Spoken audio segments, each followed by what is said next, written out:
We're officially good. Everything's good.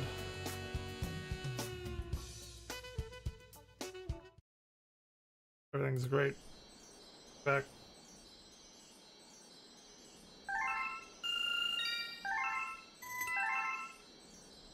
Great. Lovely. This big fat fucking Luma. So you're the Mario guy my little Lumas won't stop blabbing about. Sorry to hear about the excitement you had with the Bowser monster and the Mushroom Kingdom. I sure appreciate you bringing this power star, though. We need as many as we can get. The name's Lubba, by the way, the head honcho of the Luma crew. Believe it or not, we're on a spaceship right now. It took some real elbow grease to convert this little planetoid into a ship, but we Lumas pulled it off. May not look like much, but it's home. May not look like much, but it's honest work. Truth be told, the ship, she's not in such hot shape right now. We ran into that Bowser monster. He blasted us with meteors, and some of my crew were thrown overboard. So that monster kidnapped your Princess Peach. That's cold. Deep space cold, if you ask me. You know what else is cold? That Bowser monster stealing every one of the power stars.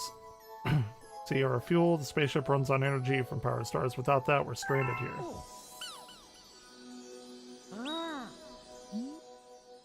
Is that young Master Luma? It is, isn't it? Wow. If you have trust of young Master Luma, yeah, I just might have a little proposition for you. Hear me out. Your special someone got kidnapped and now you gotta save her, am I right?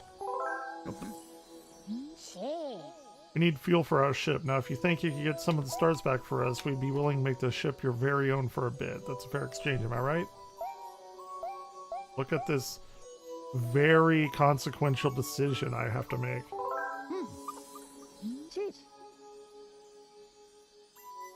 Alright, it's a deal. Okay, gang, let's get cracking. I want everything spaceship shape.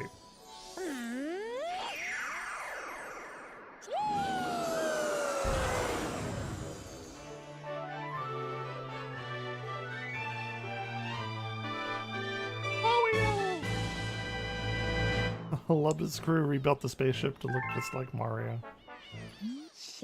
Well, what do you think? Nice spaceship, more like a face ship.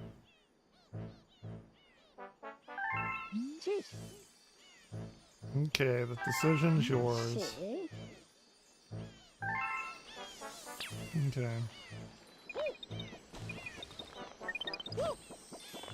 What is this guy doing? Up sparkling. I will not take a break. Breaks are for losers.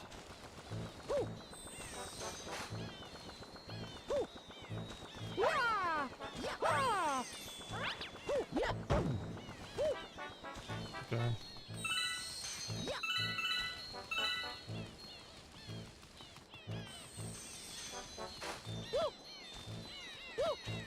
What's sparkling?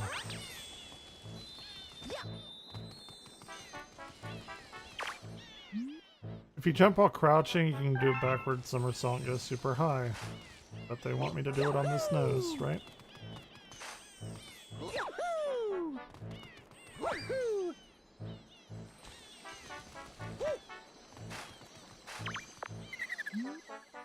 Lollygagging about power start. God damn it. Fucking chill.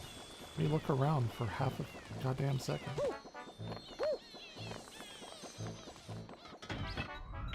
Alright, fine. We'll fucking go. Power star.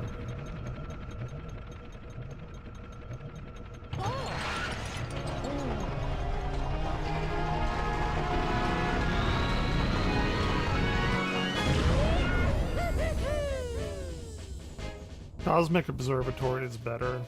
I still think Galaxy 1 is better. Although Galaxy 2 is a fucking fine game. Very fine game. Great game, even.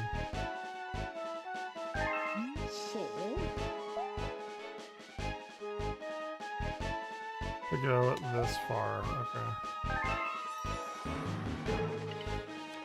Yoshi Star Galaxy. Let's go. Yoshi-tan. Yoshimitsu. Battle up with Yoshi. Although Galaxy 1 did not have Yoshi, so that is Galaxy 2's equal but separate. Ooh, that didn't sound right. Never mind. It's its own thing that makes it incredibly good. Yes.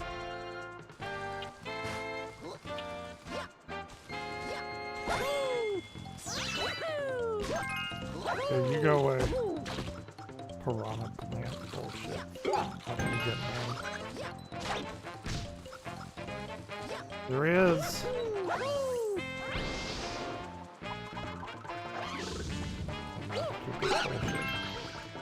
Yeah. Real difficult now.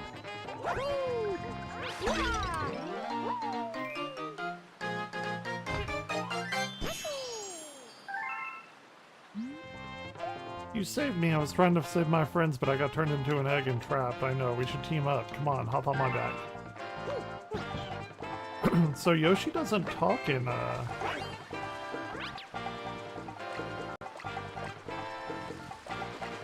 the movie.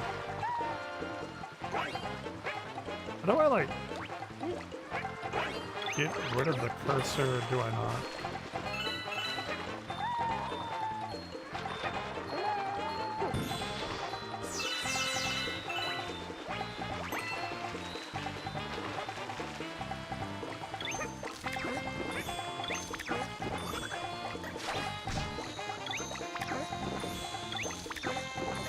Ooh, that's gonna be interesting. Comet metal. Alright.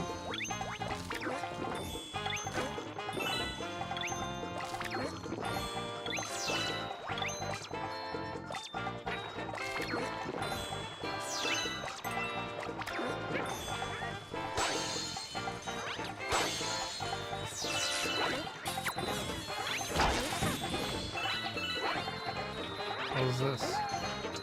What's the toss?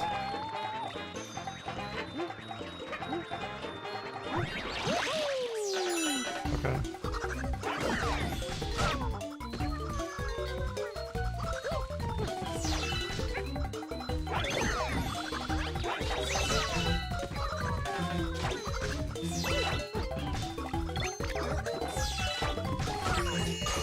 Dude, I'm awful at this. Oh my god.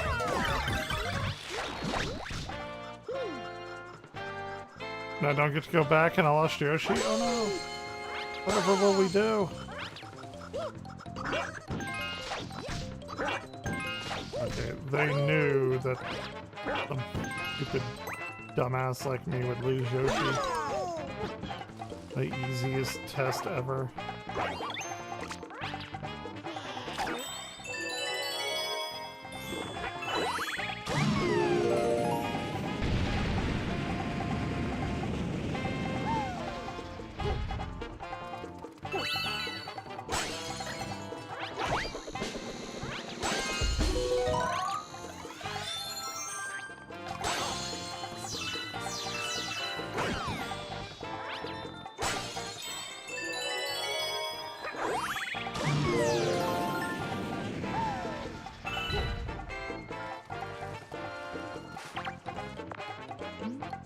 If Yoshi gets hit, he'll run away. Be careful. Yeah.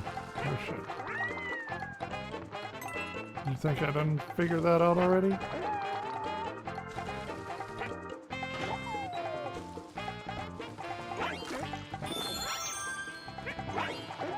But we can't eat those, right? Or we can.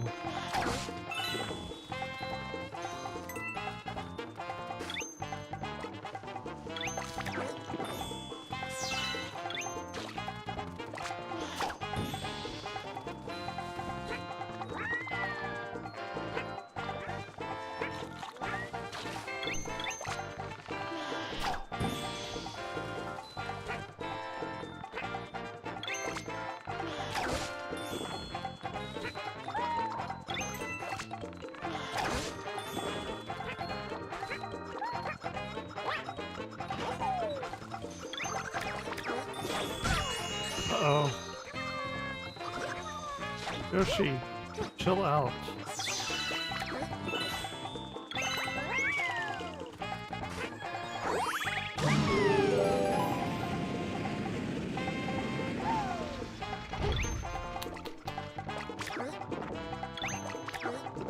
Let's go.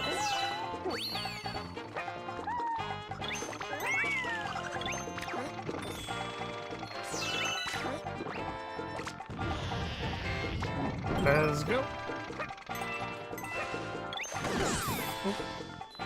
Oh, no spiders here.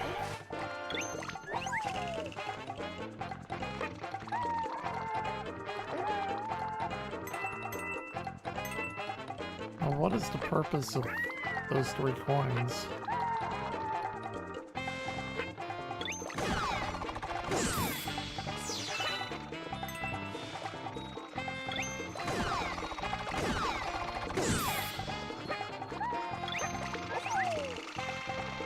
Okay. Don't need the 1-up. It's for people who die in video games. Not for pro gamers.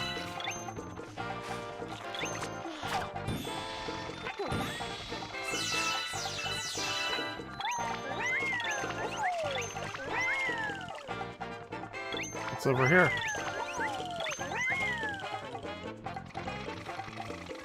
Wait, what?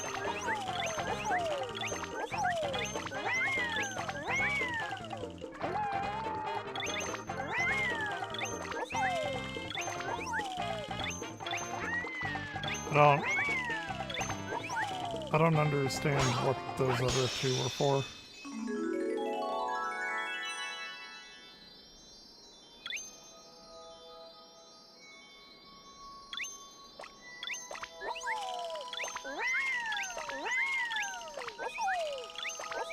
Oh, I guess that. Okay, fair enough. I should shut my mouth before the level's over.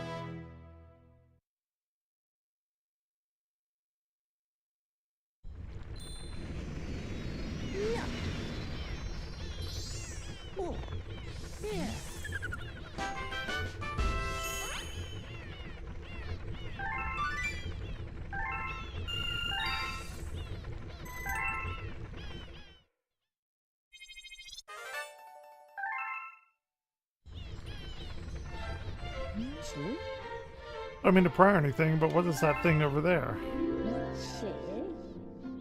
Hatching alien eggs now?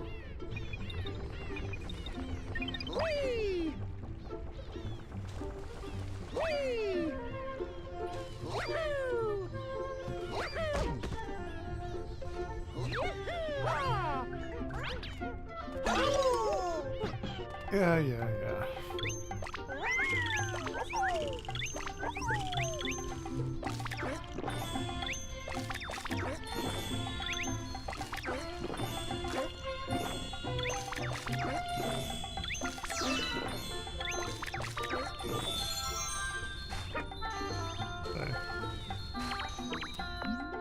You can hop on Yoshi with the spin, you don't even have to jump. Okay. Interesting, good to know. Press and B to hold to do a flutter jump. Yeah, we figured that out. If you're riding Yoshi, you just need to walk around and hold ZL and press B. Hold on ZL and press B.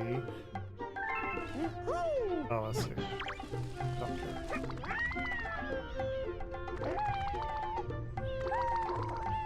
Let's go. Get the fuck out of here. Next level. 3. We can't go there yet. We need 3 power stars, so we gotta go back to... Well, we could go to either one.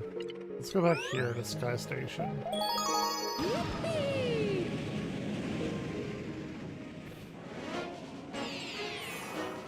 God, it's getting so fucking hot in here. Hands are getting sweaty.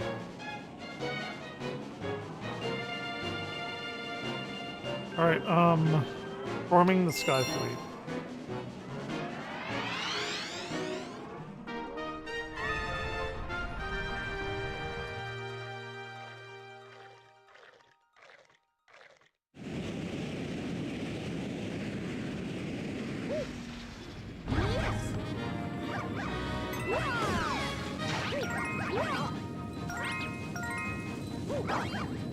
Did we get Yoshi in here?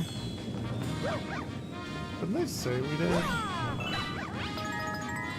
I know he's not in like every level. It's only in a handful of them.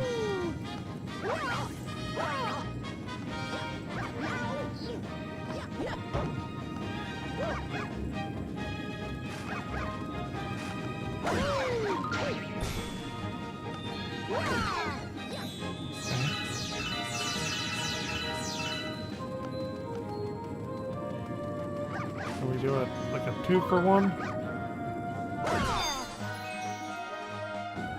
No, really?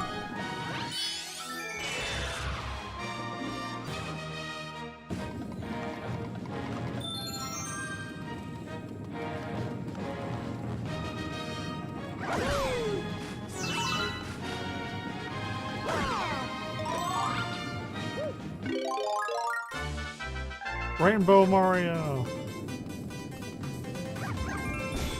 Get wrecked. I think this is the best Invincible Mario theme.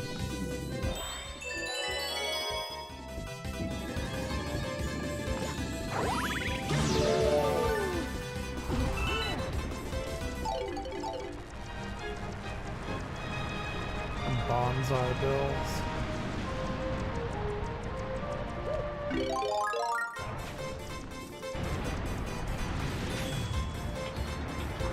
Damn, he gets going fast.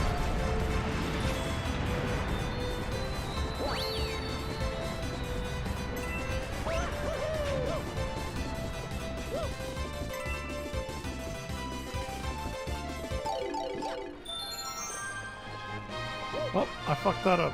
Okay.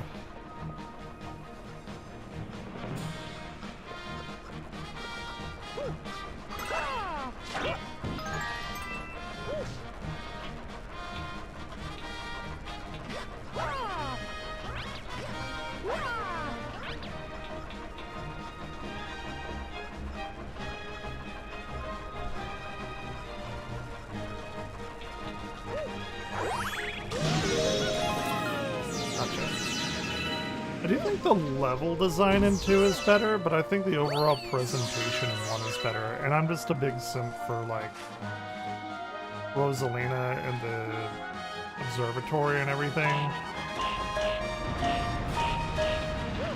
And Rosalina, like, isn't even in this game, hardly. Like, at all, except maybe the very beginning. Which is a wild take. Like, it's a wild choice. Uh-oh.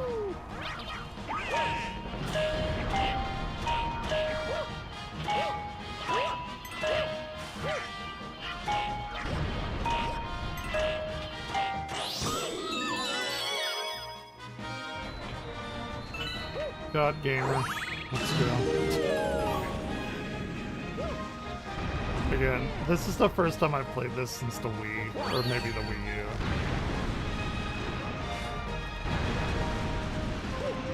It's been a hot minute.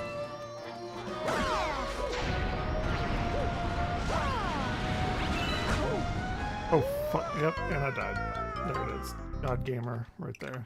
That didn't count, though. It's just a practice run, so this is the real time that actually counts. Right here. The other time was just a...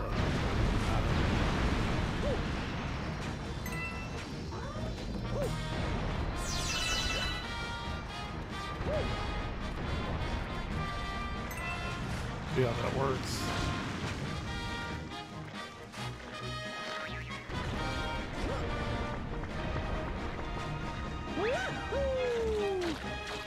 And you know how helpful those pulls would have been in Super Mario fucking 64? The answer is very.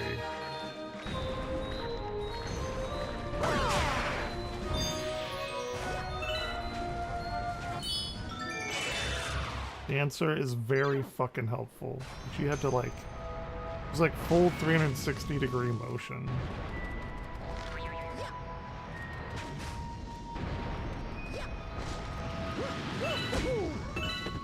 No, don't fall off again!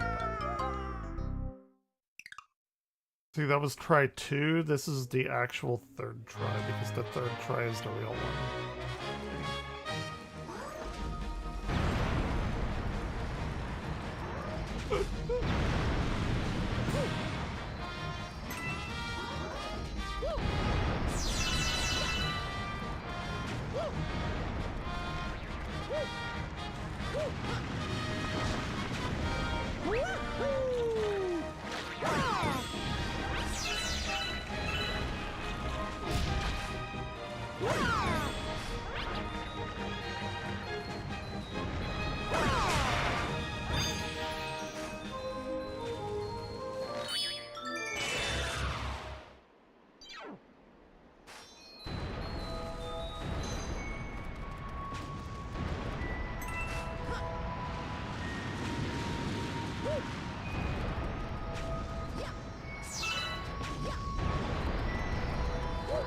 See, that's how that works. The third one is the actual one.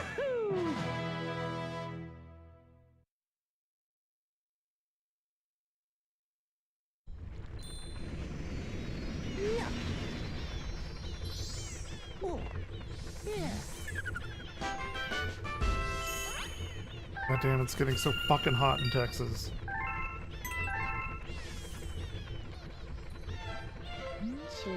Alright, wish I could give you more help than cheering you on from the sidelines, you fat fucking Luma. You know, you can select co-star mode and do... Yeah, I don't care. I have no friends, it doesn't matter. The ship has sailed a long time ago.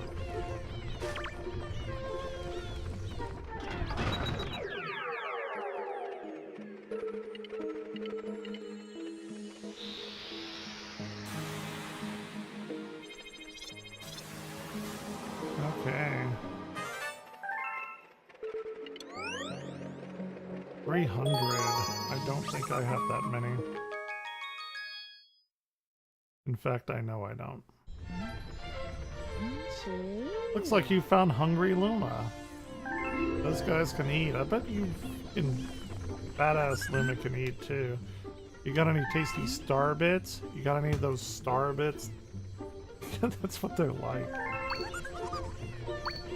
Yeah, I don't have 300, but you can have all that I do have. Little chonky there. Chonky Luma. Good boy. Damn, he thick. Do I have that on here? I don't have my alert box up? What the fuck?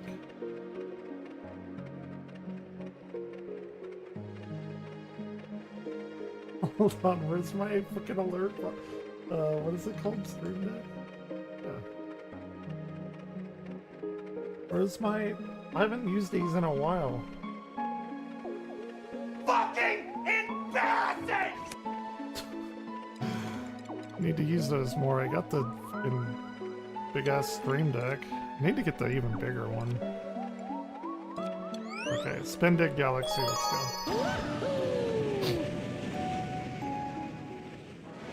Programmer. Pro-gaming. My astrophysics skills will help me in Mario Galaxy, right?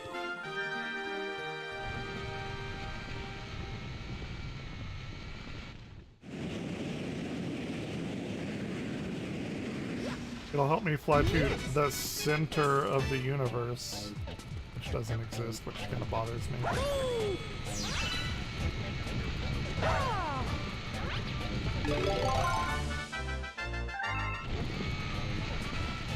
Now, this would have been really cool to get in Mario Maker 2.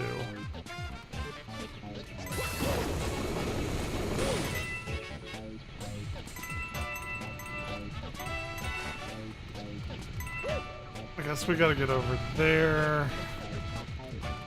Use our 10th grade geometry skills. There we go. Okay, I did not mean to do that. Not my first choice of action. Yeah.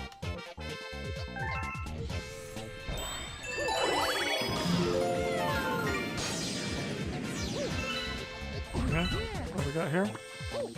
Got an angry turnip? I don't know.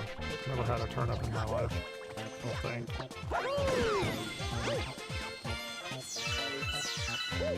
I've only seen them in like Mario Land 2 when you get the... No, you get the carrot there. Where have I seen turnips before?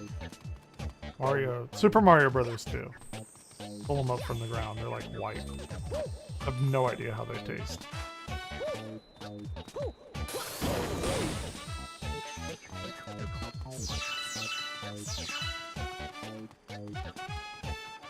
I feel like I need to get up on that Stonehenge section. And we can't do it from here because it's metal.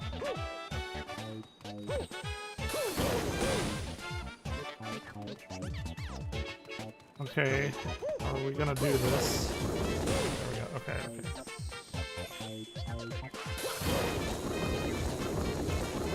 It's really satisfying. Isn't there a comet over here or something? Yeah, comet's fine. Fine.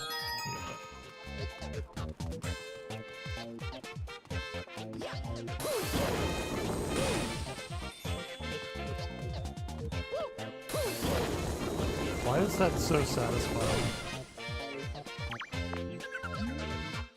Whoa, where'd you come from? More Lumas are waiting up ahead.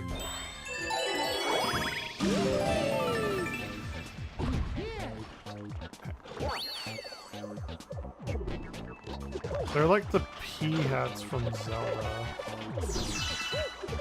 I don't need a 1-up. You think that's gonna entice me? Now those 6 coins are very important to me.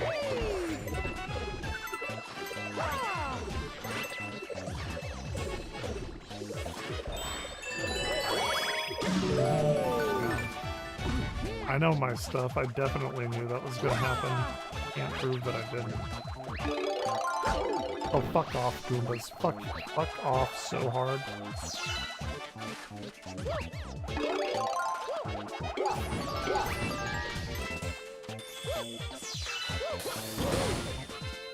Oh, okay.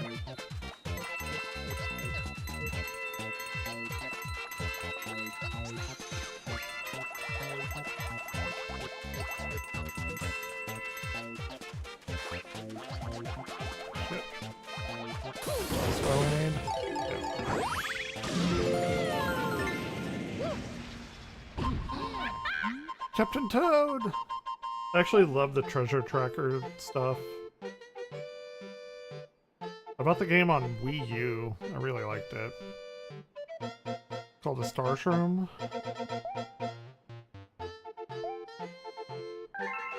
Captain Toad is awesome. Captain Toad. Luma Lee, Luma Bop, welcome to... I'm not finishing it. I refuse. 30? I don't even have 30. I fucking fed your fat fucking Luma brother all the stars that I had. Not my fault.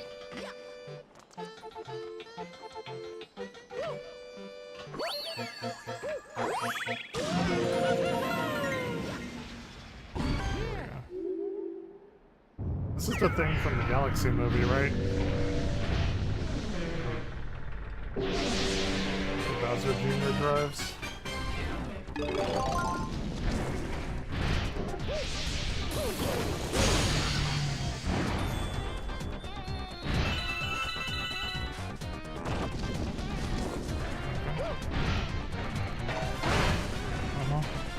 Yep. Yep.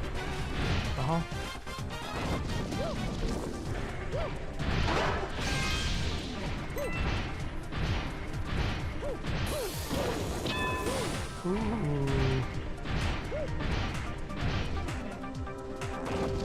I fucked it up. I fucked it up.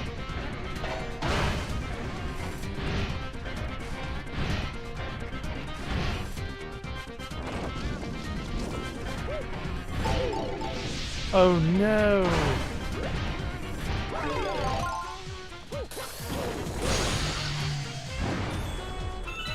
We got this. We got this. Fine. Ooh, 2 of them going different. Oh shit! Okay, okay. I may have fucked up that.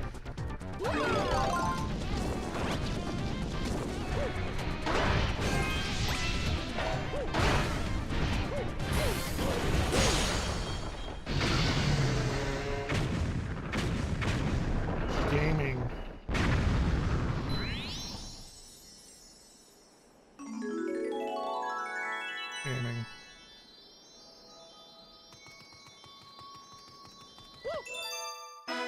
Cool. Lovely.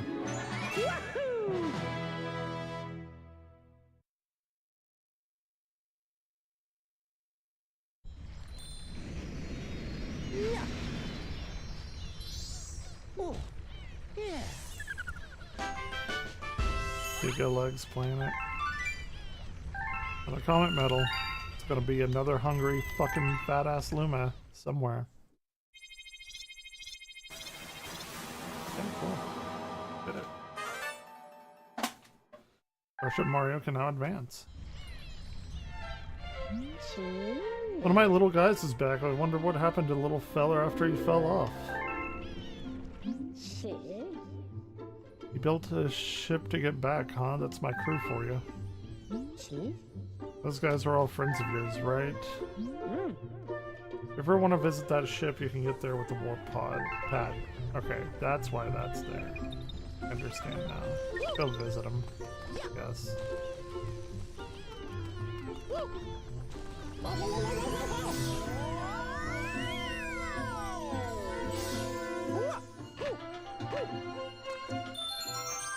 We gotta do some treasure tracker stuff in this game, right? I think.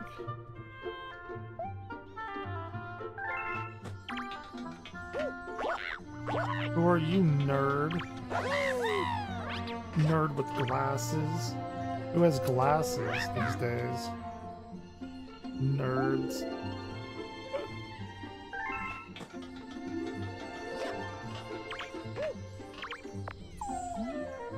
When that monster did us in, I fell to the ground in front of the castle. Your friends wanted to help you find all the power stars, so we Luma pulled together and built this ship to get them there.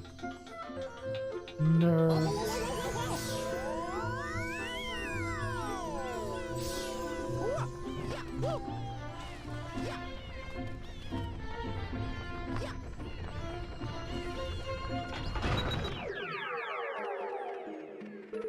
Alright, where are we going now? Fluffy Bluff Galaxy. Sure, this is where we get the cloud hat thing. Possibly.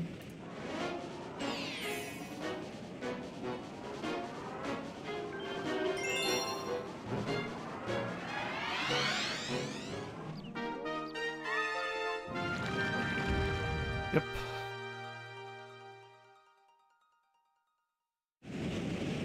That Cappy Toad there. Why are there so many black holes? So many like miniature black holes.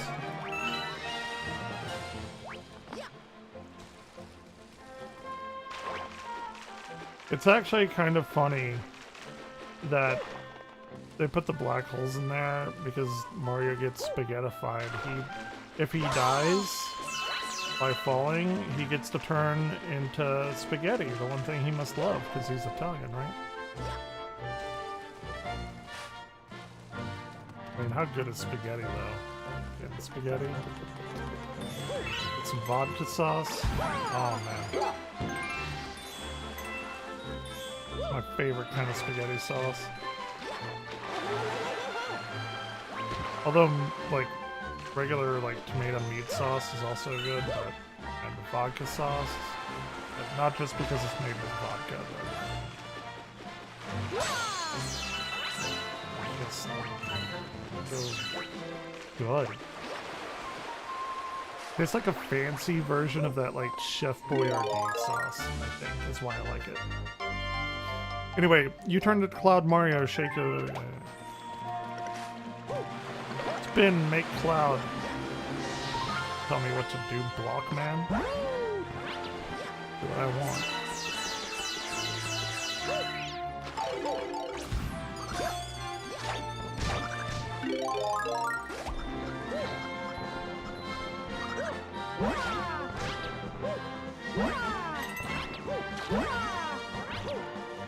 Do what I want. I only keep it a certain amount of time, right?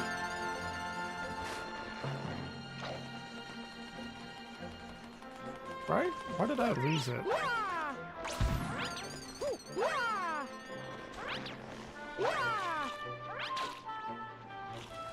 Yeah, I guess you only keep it for a certain amount of time. Dude, could you imagine fucking pigeons or birds evolving to be like that? Like where they turn upside down and like slam into the ground with spikes? That would be horrifying in real life.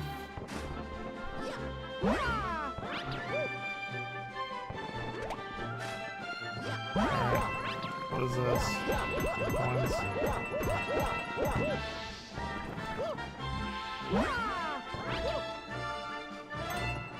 Ryan, what are you doing?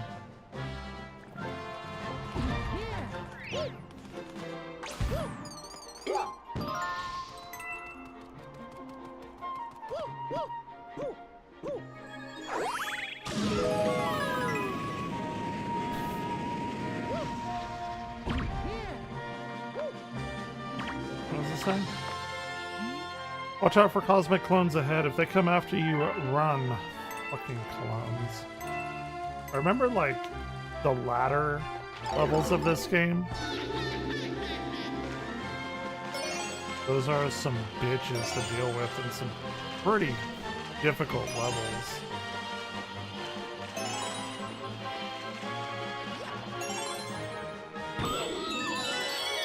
Okay. So I think I fucked up.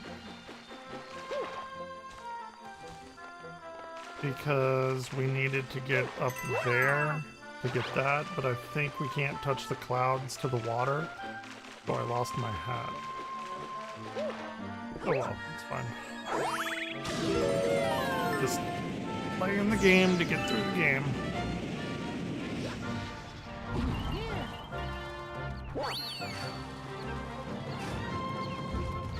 That toad is right to be scared of these birds. They're horrifying. Our captain chased that monkey. I couldn't keep up. So tired. Maybe he's so tired. Fair enough.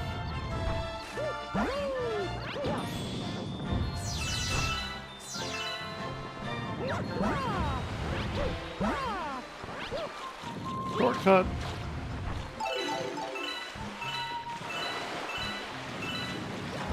How doesn't the cloud hat like water? Clouds are literally made of water.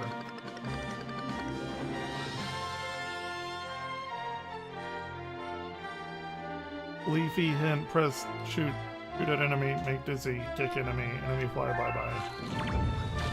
Since they haven't gotten the use of contextual language down. The positions, I don't know, whatever it is.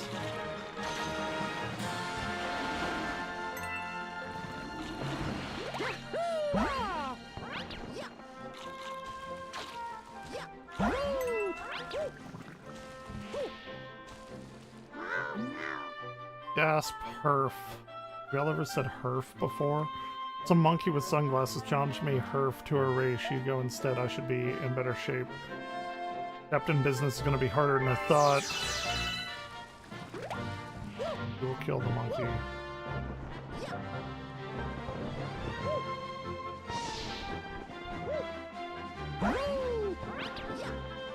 Look at that piece of fucking shit monkey right there.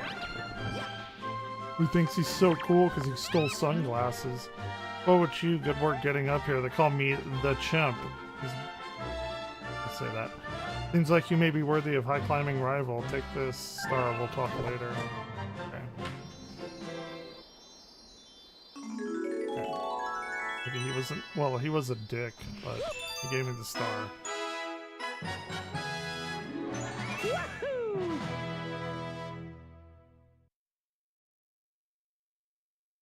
Fine. Good.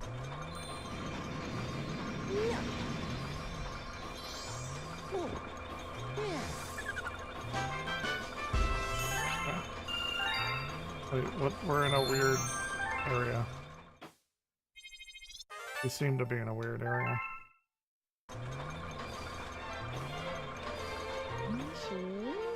Look at that! See, you brought back some kind of fluffy souvenir. Cloud flower. There sure are some weird stuff out there.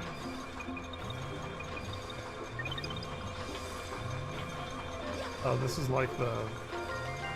Dude, why are you pointing a telescope at the big ball of plasma energy that's going to get you to the center of the universe?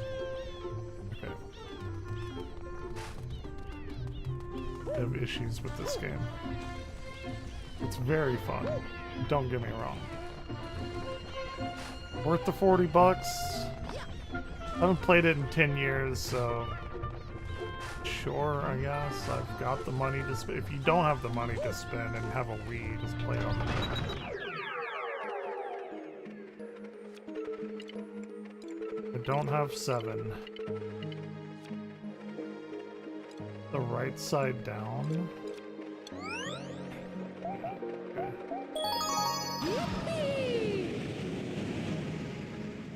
It's not the upside down.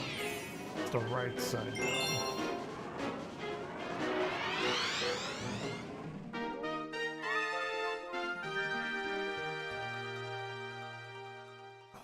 This is a cool stage if I remember right. Yes. Okay.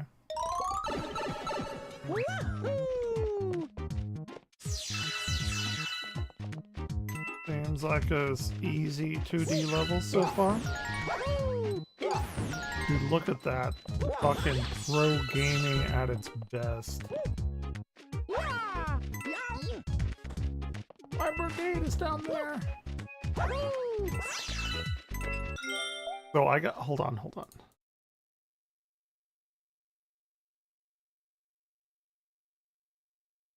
Okay. I got shit on for saying a brigade of dwarves one time in high school. And one of my, like, people that knew a bunch of military stuff, he was like, you know, a brigade is like 2,000 to 5,000 troops. I'm like, dude, it's just a colloquialism. Okay, fine. Nintendo's using it.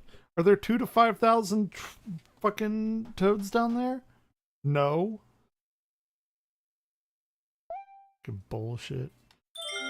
Still remember that to this day.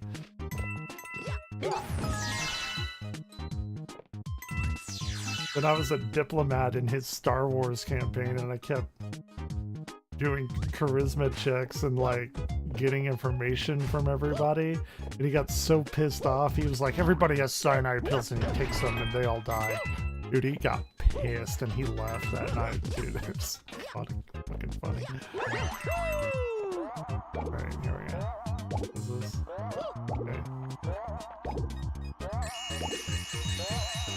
Okay, well that does no good to me. Okay, eat shit. Yippee! Fire flower!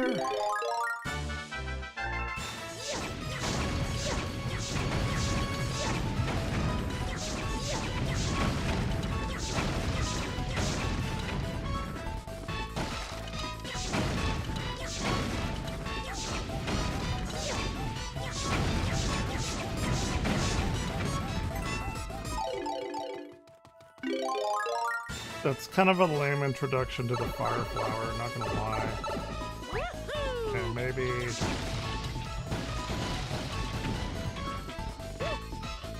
this is the play here. This is the end of the road for all the trash. So many boxes getting in the way. Burn all of these. Burn them. Burn them to the ground.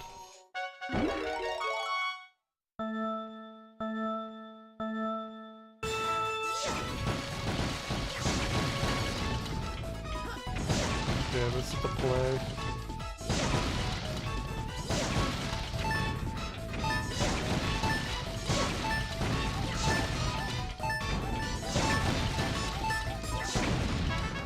Let's go.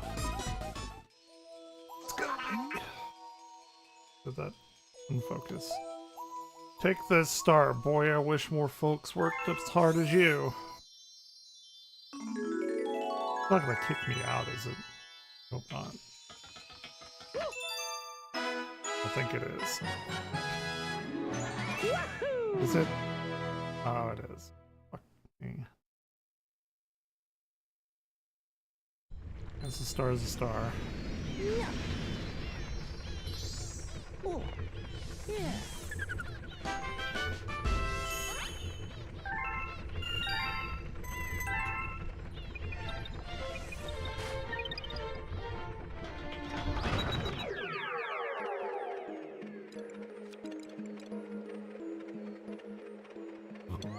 We're going back. Going back into it.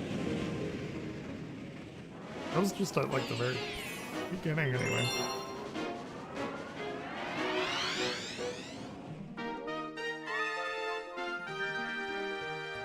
I wonder if the next Super Mario will be called like, I don't think it'll be Galaxy 3, but I do think Galaxy is like such a big hit since they made the movie and everything. It could be called something like Super Mario Universe, because we had Odyssey. And if they had something like Galaxy, but in a more like,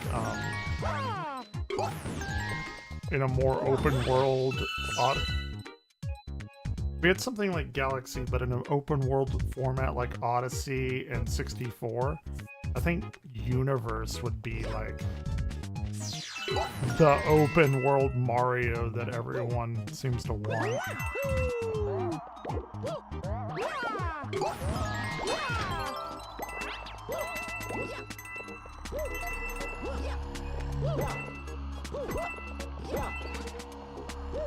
Like just the best Mario game.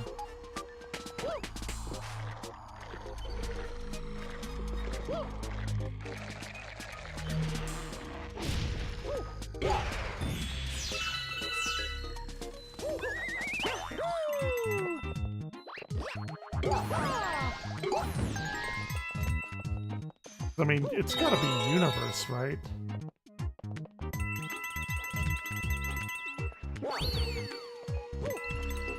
They went from World to Galaxy.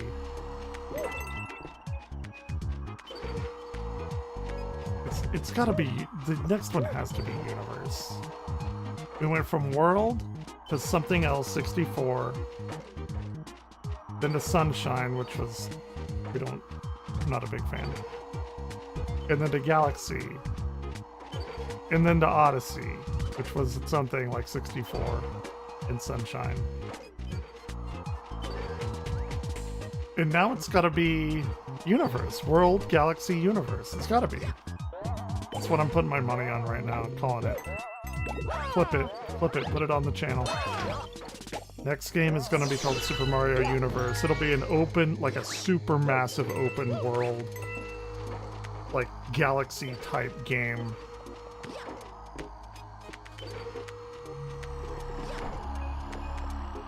Ooh, I want that. I think I want that question mark block.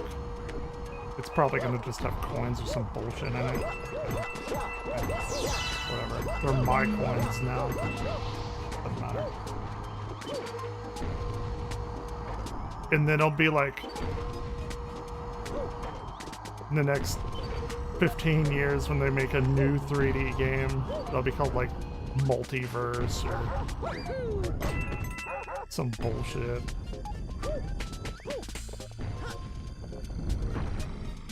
When all this multiverse bullshit's died down.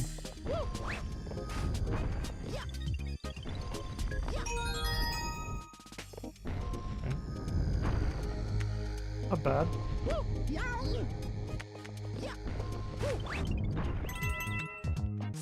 I'm making it through.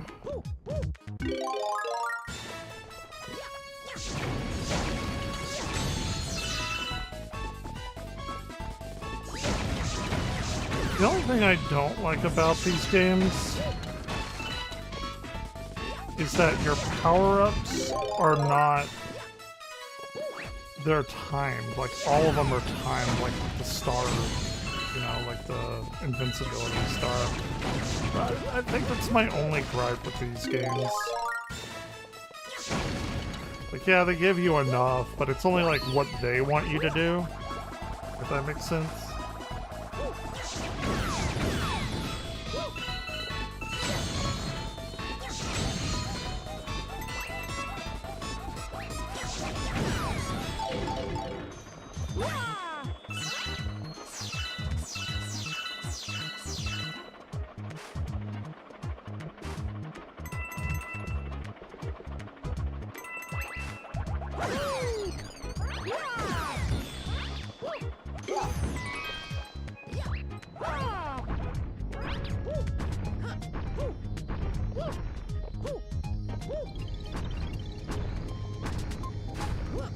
We're gonna chill out right here because it kind of fucked my mind up a little bit.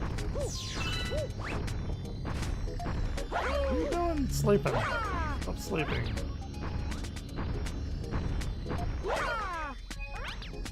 Spin, spins.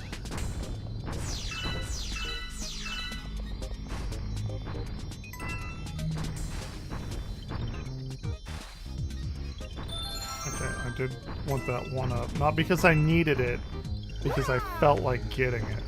Okay. Let's see.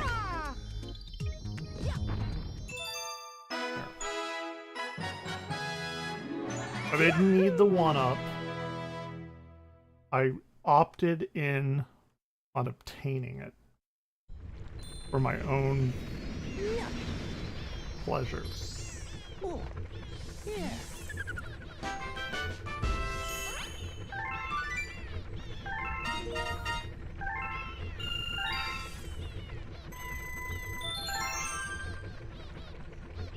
Okay. Hmm? That's enough because I don't want to say this more than once. Hey, sounds like me teaching. I think Toad over there wants to talk to you. Guess there's some info about Amiibo for you. You mean my Metroid Amiibo that I'm not opening the packages of? I have a feeling something good may happen if you tap an Amiibo. Open the menu with it, give it a shot if you have one. What do you think will happen? I can't wait to find out. I don't. I have plenty of Amiibo, actually. I'm just not fucking opening them.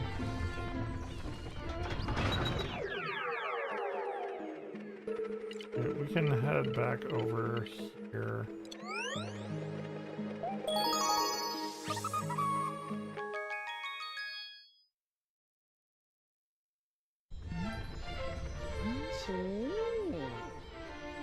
Yeah, you fat fucking Luma. You're even fatter than Lava.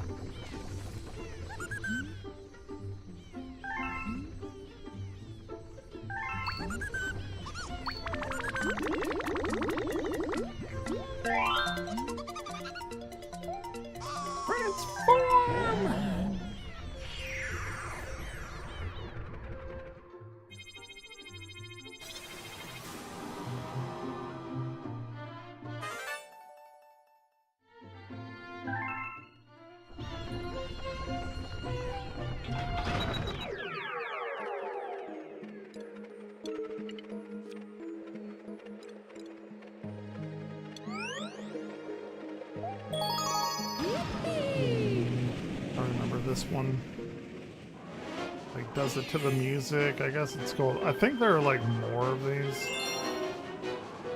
that are much harder. This is probably not going to be that hard. As I say, with all the electrified gates here. Alright, think before you shake. Oh god, this might actually be a difficult one. Yes. Stupid fucking rabbits. Oh. Oh, I thought they did it on their own.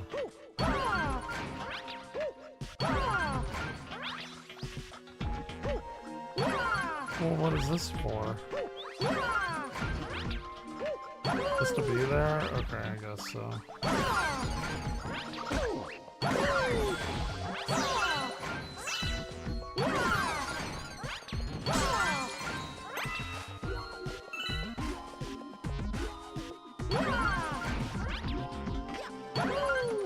Okay, I thought this was one that did it with the...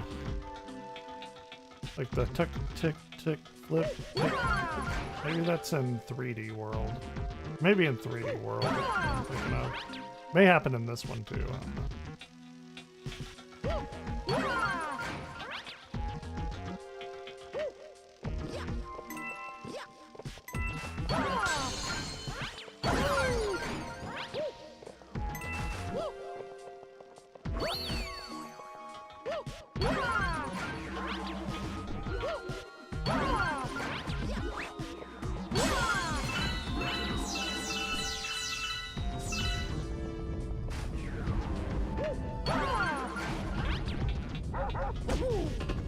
Oh, okay. Alright, alright. Fair enough. Fair enough. Did not realize that would happen.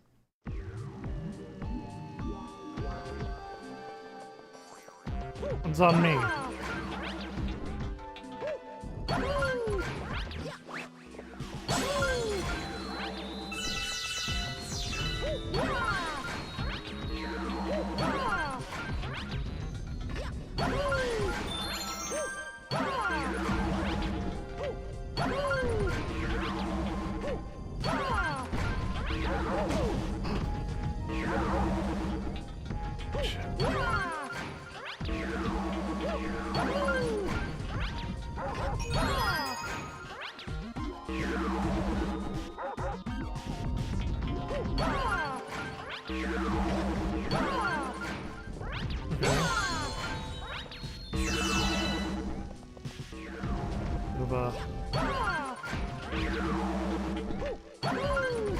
A lock-in moment here.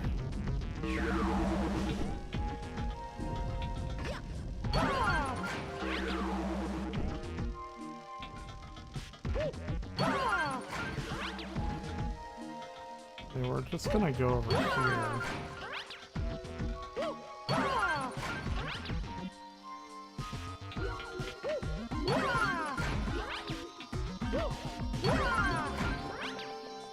Easy, easy. It was that death didn't even count. It was that easy.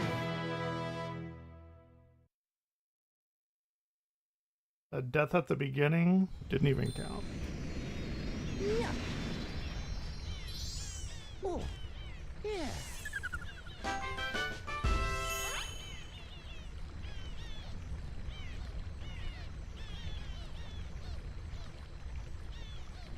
Okay, cool.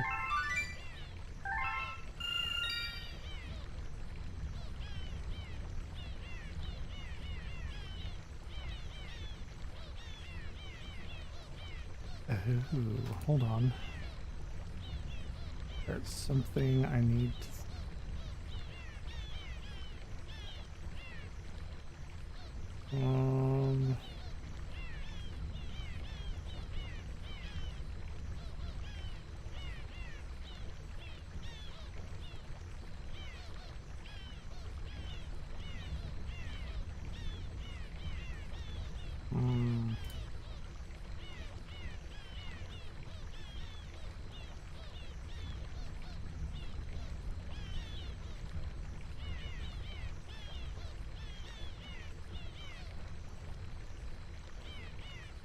Okay.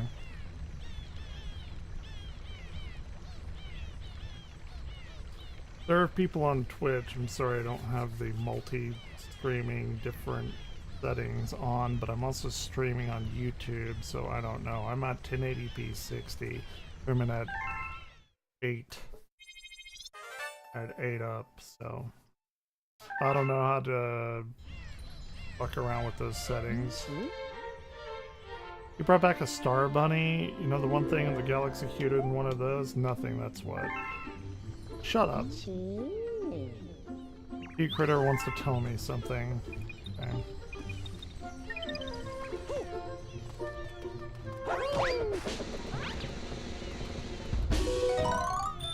Whatever.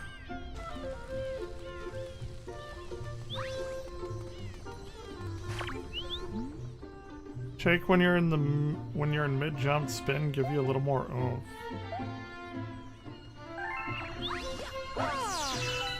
I've known that. We're like an hour deep into the game. You're telling me basic shit I should have known on level 1.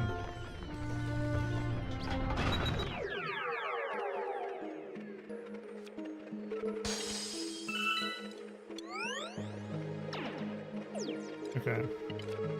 Let's go. Should have enough for this.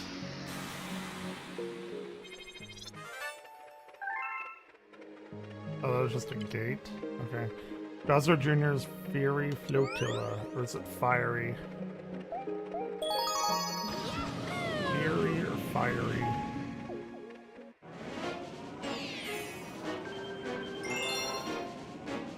You say evasion, and I say avoision. Congrats if you know where that came from. You're probably pretty old, like me. Yes.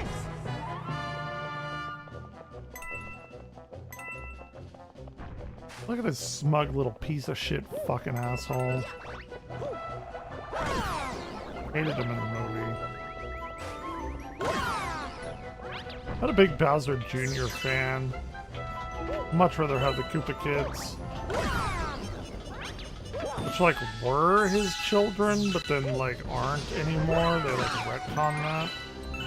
Don't know. I don't know where Boom Boom came from.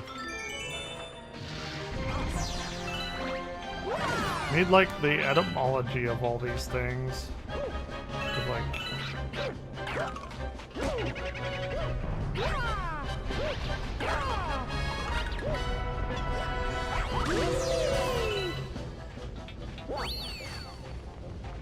And what is this music? This stupid little kitty fucking music.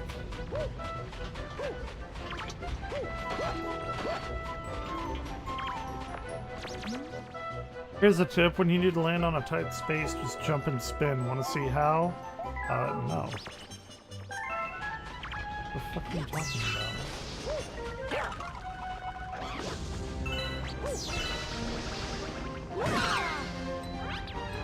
That if you were to be any Mario enemy in the Mario universe, what would you be? It'd probably be a Magic Koopa.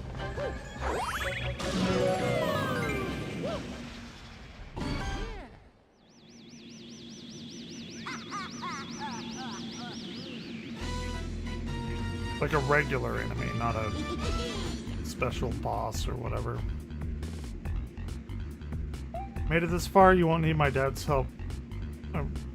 I won't need my dad's help to finish you off. I got a big surprise for you. Gobblegut, dinner's on. Don't forget to protect your bellyache bulges. Oh, I wonder what I'm gonna have to go after.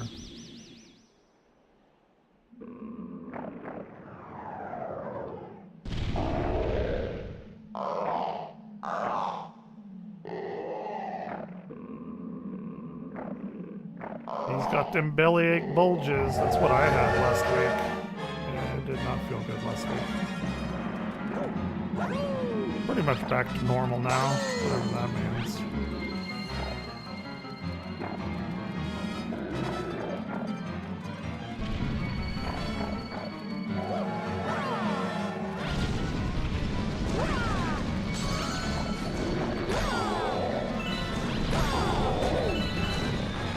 Shit.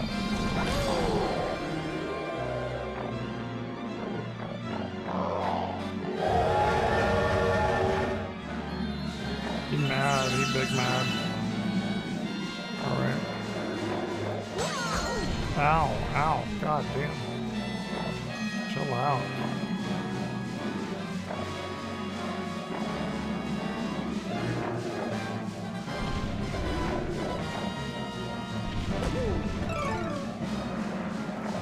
Okay, that's fair.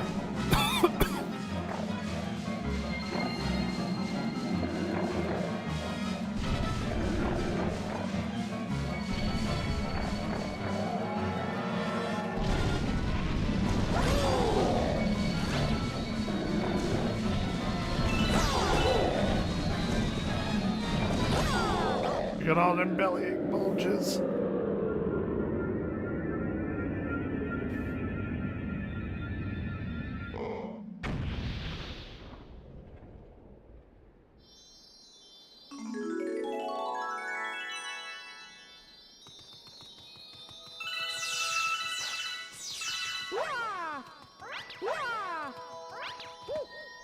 The big ol' star.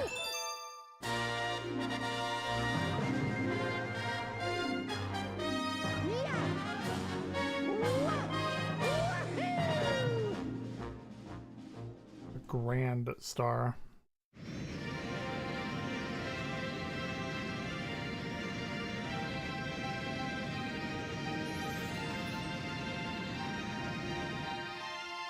What is it even outside right now? It's 95. What's it supposed to get to? Oh. Only 96 today. Okay, it's not gonna get to 105. Oh, and only 80 the next several, like this next week. Oh my gosh, we're gonna get... Okay. Oh, and then it starts, oh my god, no. 19th through the forever, it's gonna be above 100. Okay. Okay, we're fine. And my headphones don't.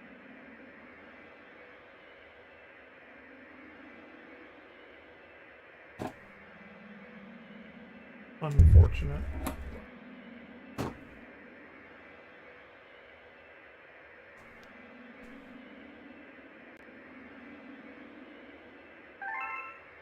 That's fine, I suppose. What are these that I have on here? Stop it. Get some help. I forgot what I have on here. Cookie Skate. You're ugly. You are disgusting. I'm going to kill you. Give me $200. Game over.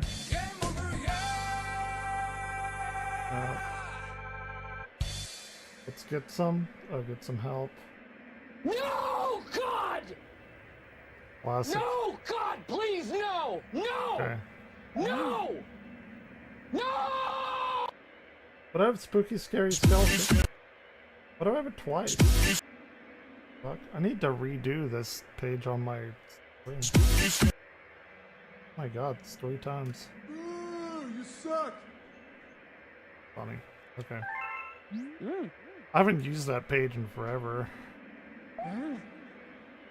Through space and time, we go to an unknown world we go.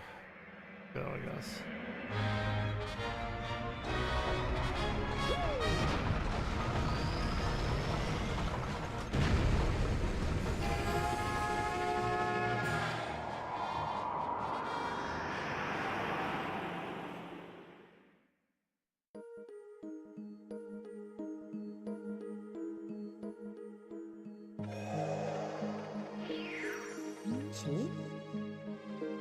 We found an entirely new world, dude. Oh my. This isn't a new world. If the world contains galaxies, it's a new universe?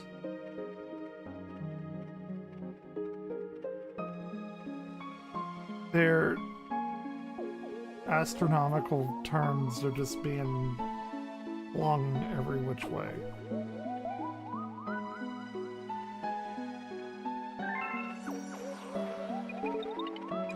Puzzle Plank Galaxy. Oh, we're in a new world, you see. But this new world has new galaxies. And we're clearly in a star system, if you look at the background right there. With the planets and the orbits and everything.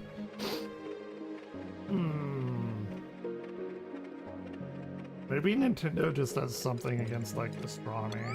They just made these games to piss off astronomers, and astrophysicists, and cosmologists.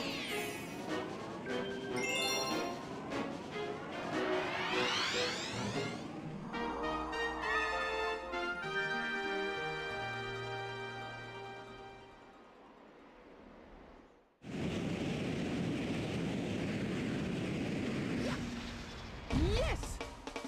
Alright, do it. I haven't seen Yoshi in a hot minute.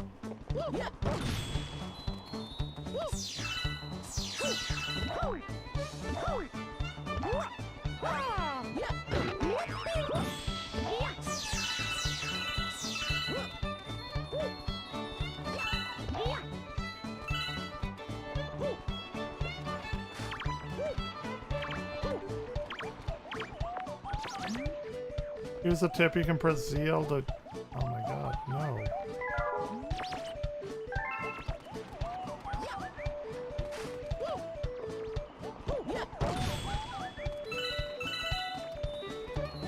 I don't... Maybe I'm stupid, I don't understand.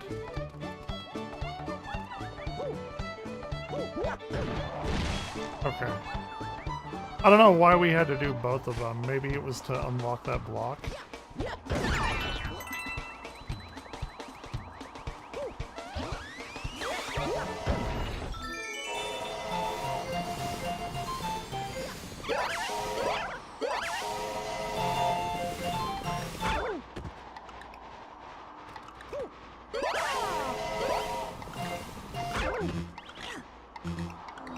Son of a fucking bitch.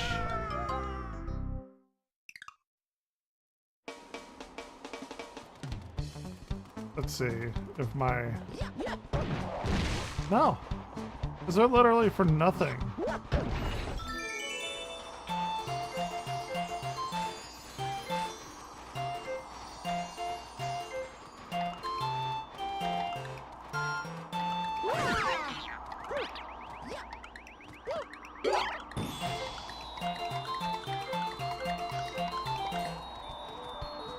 Well, I want to do that. That was an intentional bit. I need to kill the wigglers, I guess.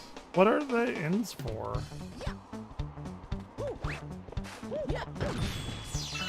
Is it just for star bits?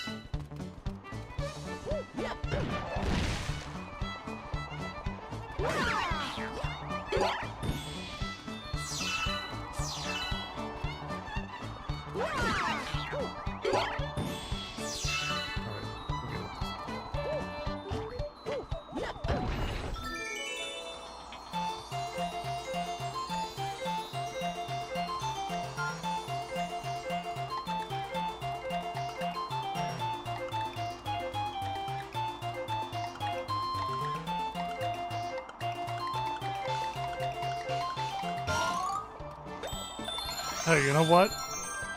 I'm up alive from doing that. I'll take it. Justified. Justified. I really just wanted to hear the song, though, to be fair.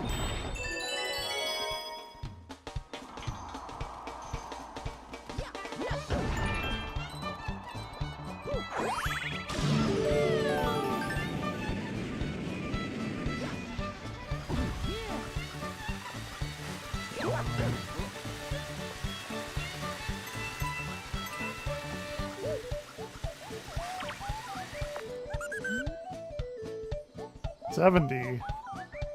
No, we have 3. No. We're doing none of that.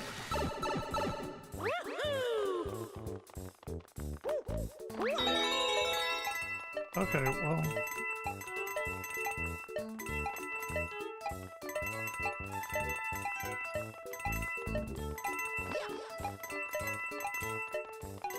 Oh, not even close.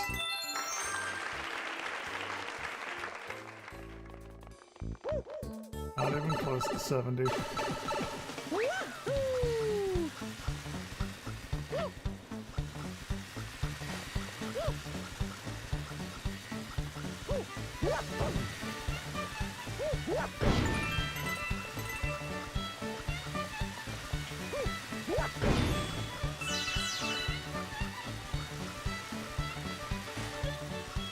These little Lumas are greedy assholes.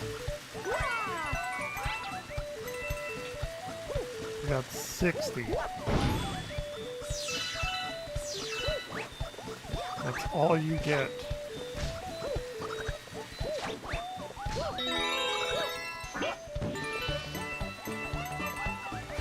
66.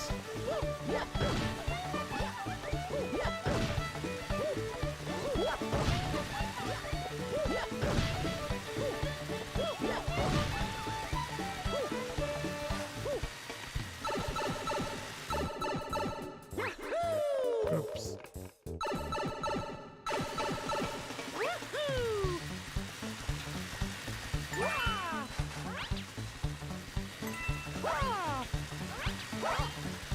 Can I go back down there and, like, exploit that? Oh, I need 3 more.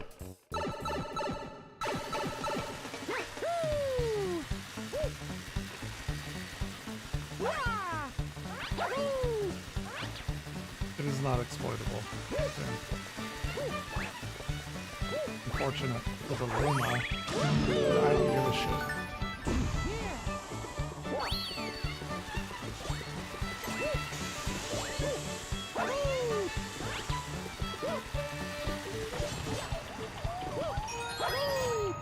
Got it, don't care. Actually, I do. I'm gonna die.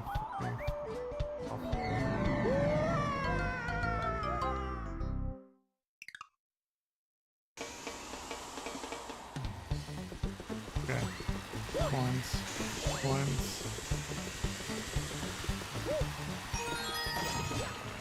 Yeah, let's go.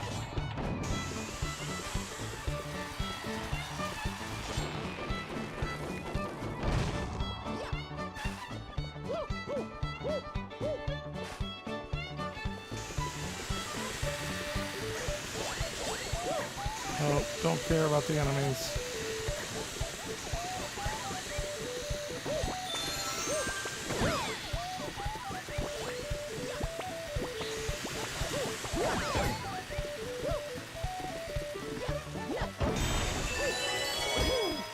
No!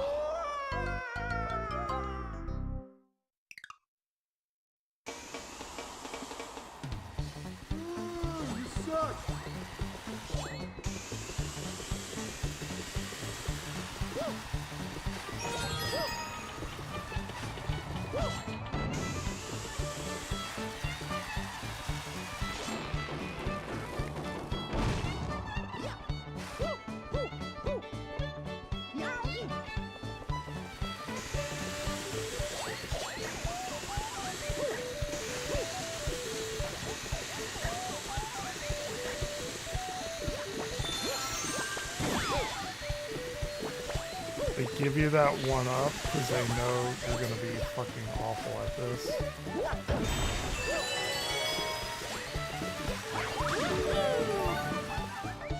Exactly why that happened.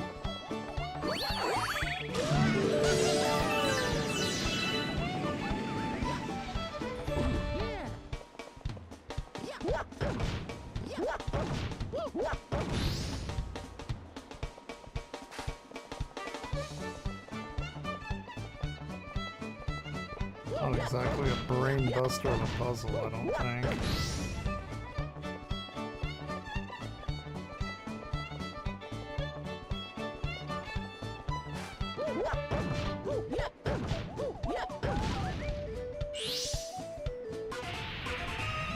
Oh, boss.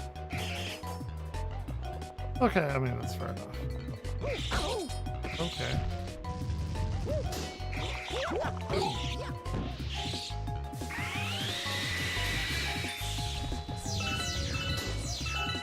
Very angry beetle.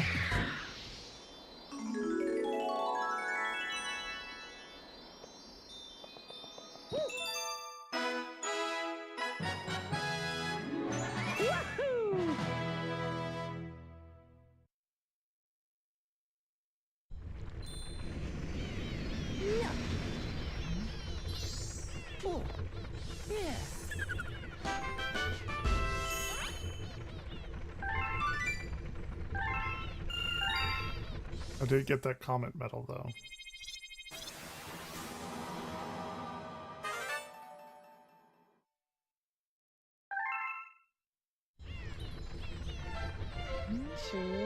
It looks like there's a few changes to the world map. Let's check it out. Oh. Changes.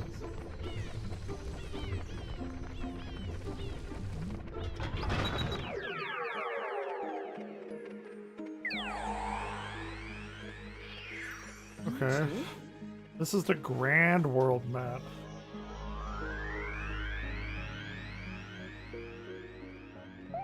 With the power of the Grand Star, we can travel distances across space and time. Now we can travel to another world whenever you're ready, Cap. Oh my god, they're systems. They're not world systems.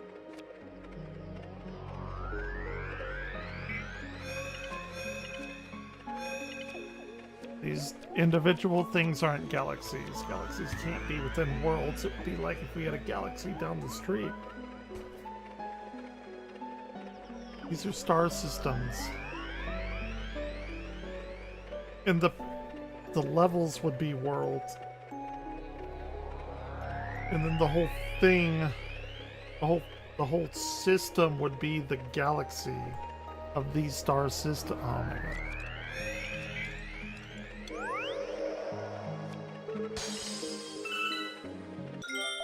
Hold on, I'll be right back. I gotta go get some ice water or some shit. It is very hot in here. I changed into comfy pants too.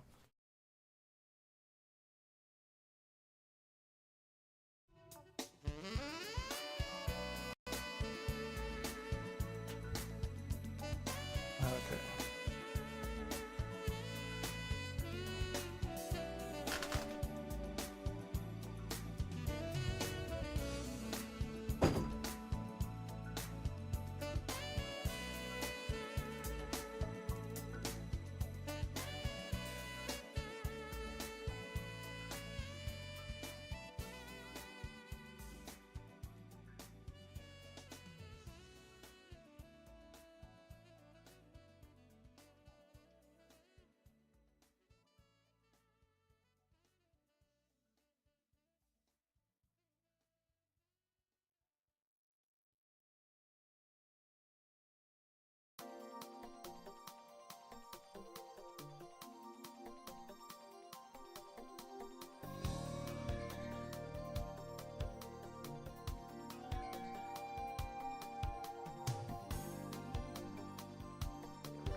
All right.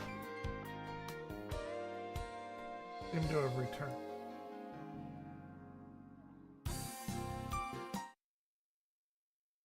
Ice water. Because it's so fucking hot. Okay. Go to Hightail Falls. It looks cool.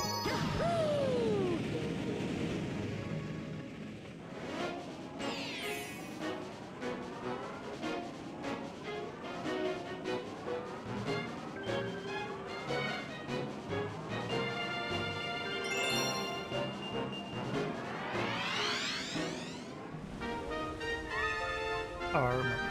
This is a Yoshi level.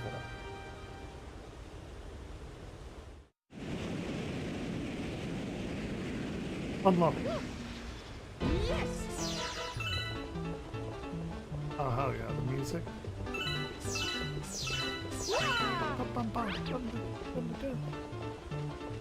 One of the best Mario songs of all time.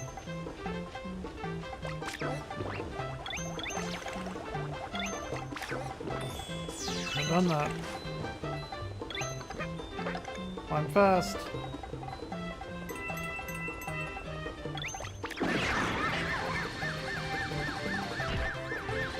Oh no! Okay, got tear gaming.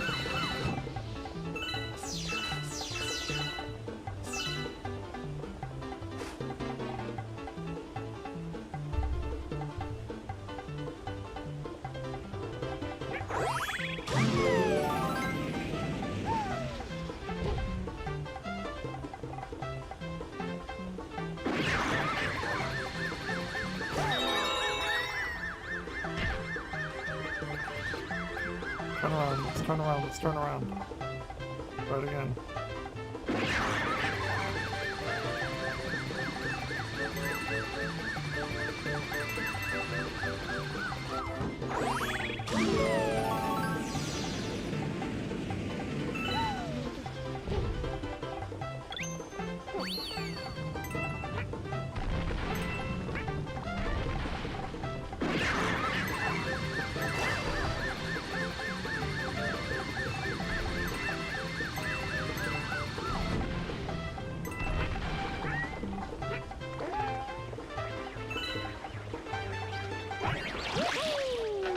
Alright, let's see if we can do this.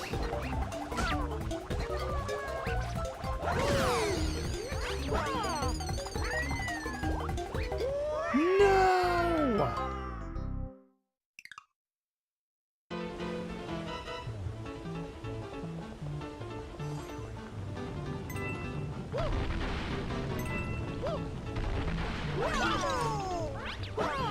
Doing it again, Yoshi. Being a little bitch this time.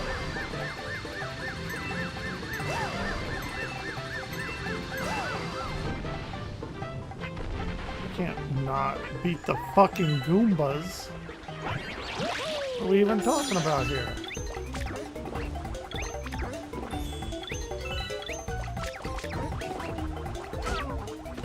Dude, what the fuck?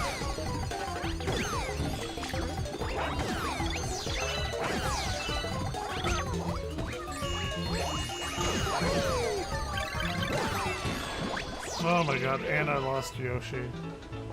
Why are this so difficult for me? They should not be.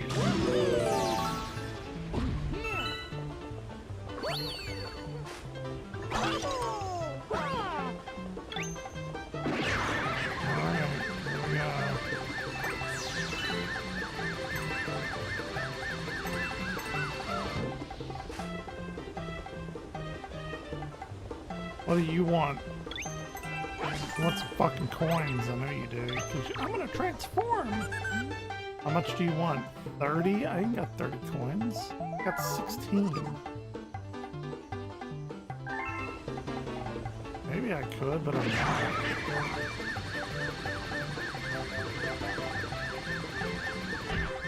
Ooh, ooh, ooh, I wanted that anyway. I don't even care. Ooh, ooh, ooh, up, up, up, up, up! Alright, we're fine. I wanted that comet coin.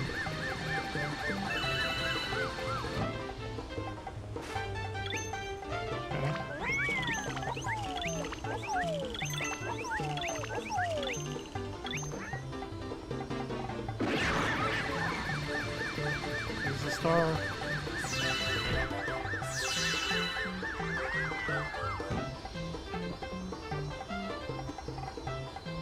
you fucking kidding me? I could have probably jumped off of Yoshi and got it.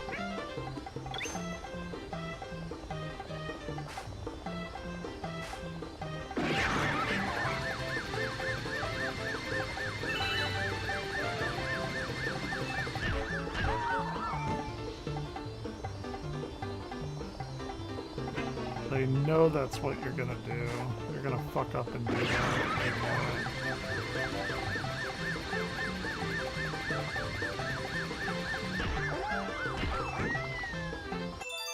But I got it anyway, bitch.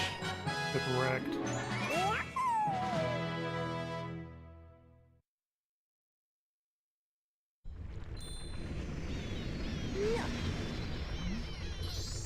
Oh, yeah.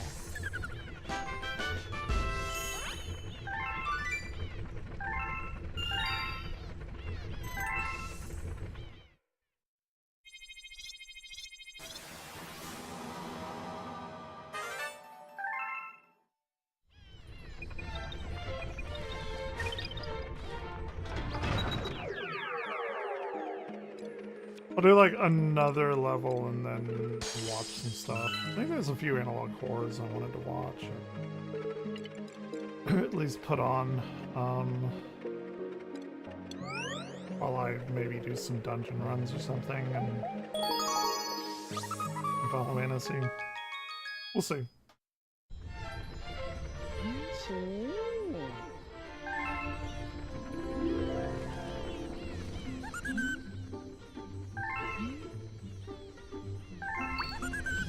They don't even say snacky happiness in this game. You fat fuck, Luma. Here, let's go up here. Wild Glide Galaxy.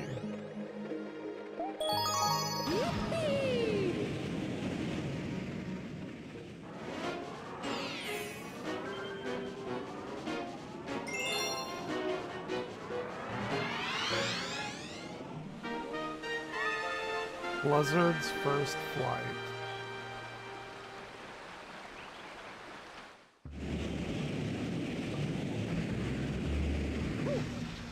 Yes. Flizzard, he can't fly so well and he dies so shy. But he seems okay with you. Maybe he'll even carry you and glide. Come on, I'll teach you to glide. Will you fly with Flizzard? What am I gonna say? No, it's a whole f***ing point of the level. Okay, let's go. Match the guide. Yeah, I played Skyward Sword before.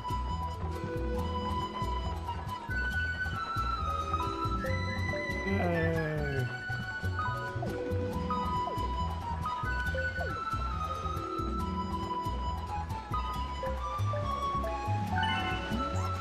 Okay, turn. You only point down to do a nosedive. Bitch, I ain't gently pointing down. I'm slow point up. Fly through the big sun. Okay, I can do this. Way to use some Mario Kart. Okay, let's go.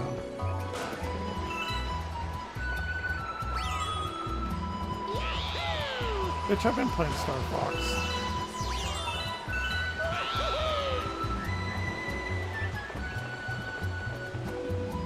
I don't think we're gonna get it. No, we're not. Okay, it's fine.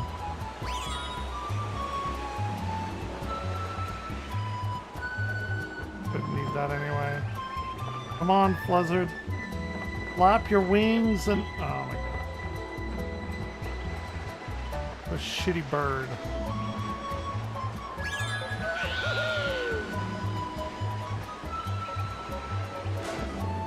We're getting the purple.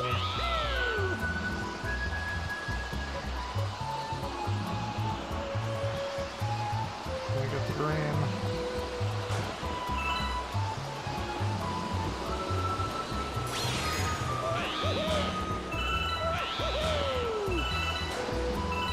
Bam! Let's go!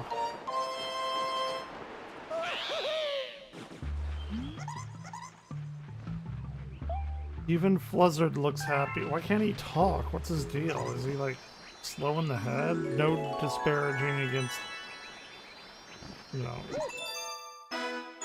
the mentally disabled, but I'm just saying, curious on his fate there, his well-being. Yeah. Oh, yeah. Okay.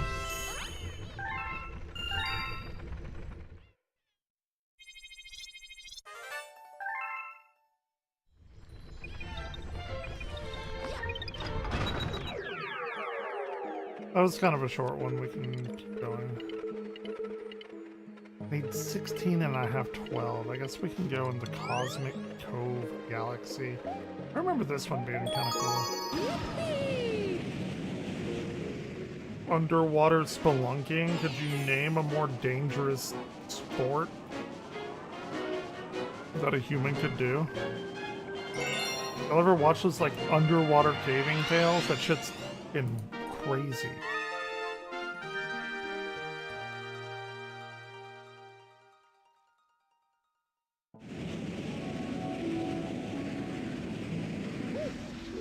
Yes.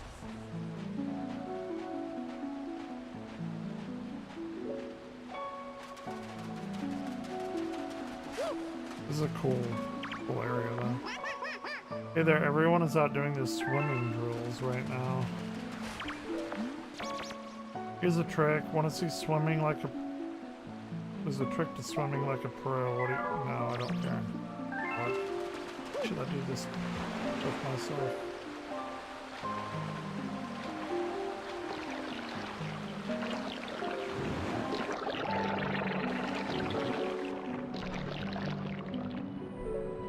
I don't know how to swim down. And up. And I know turtle shells are like... Wait, what was this? Come on, go back down. Go back. I want that. I want that.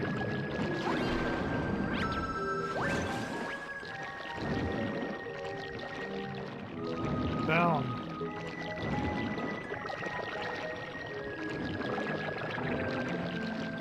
Ooh, why is this harder than Mario? Super Mario 64. Okay, worth it.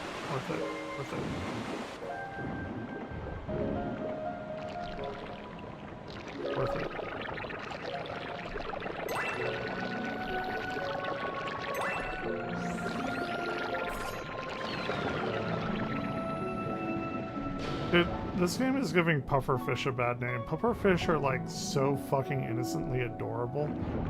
Yeah, if you scare them, they puff up because they don't like that, but they don't actively come after you. Game.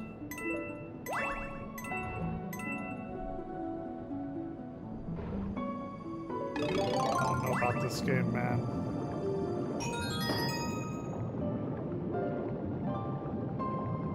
Game's given Mario's a psychotic individual killing an innocent life when it first hatches at the very beginning of the game.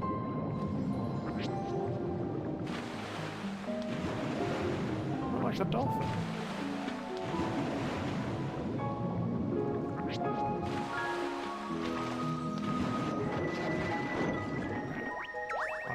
Fine, we're fine. I have 9.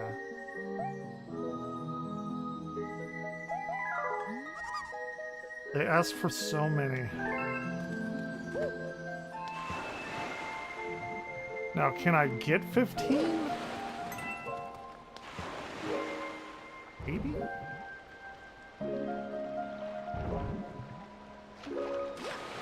Does this old fella want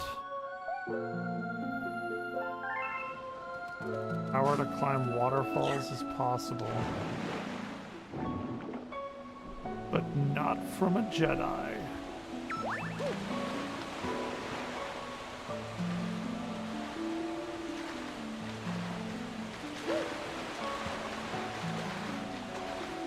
We'll make that Luma transform. Give him his stupid fucking stars, maybe.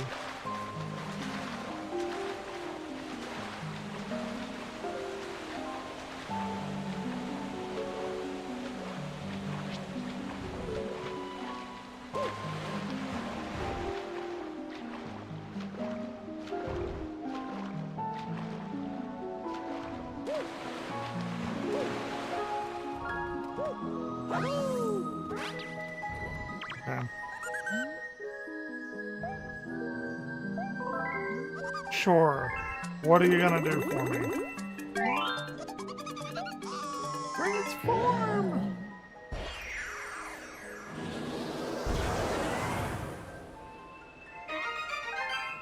See, they got that right. A new planet was formed.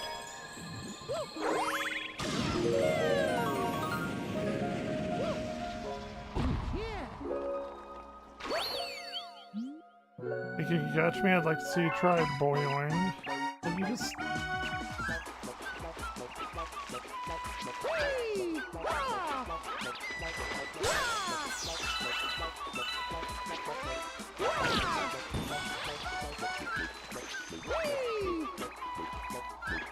Into the black hole we go! Son of a bitch!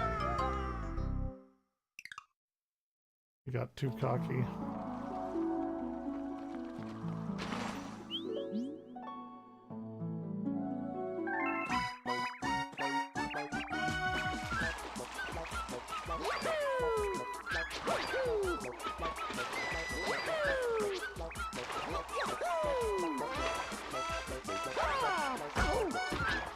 Not into the black hole! I need to just kill everything so I have a nice, clean...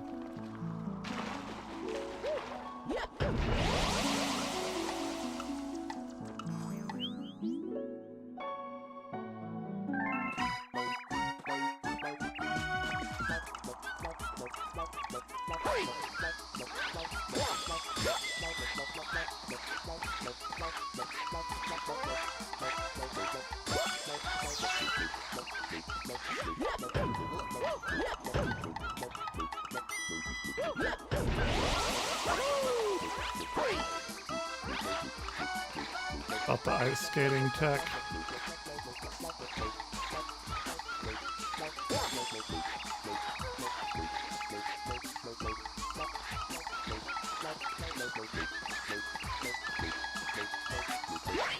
Got him. That ice skate strat. I'm gonna fall into a fucking black hole before I get over there. Or one of those things are gonna get me. Nope, maybe not.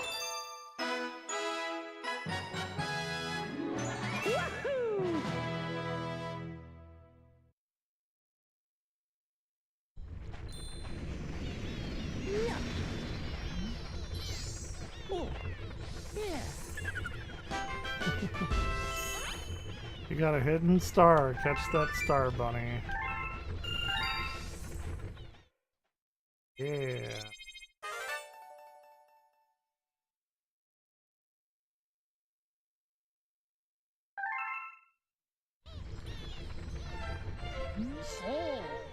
That toad came back with you, right? He sure does love delivering mail. Go ahead and humor him. Maybe he has something for you. Oh, maybe. Hey Mario, I decided to start delivering mail. My first letter is for you. Dear Mario. I'm very far away right now, but I'm okay. I know you will come and save me. P.S. I've attached something useful to this letter. I hope it'll help. I hope it will be useful. Sorry. A 1-up? It does me nothing. Give me a P-Wing like you used to do in Mario 3. God damn.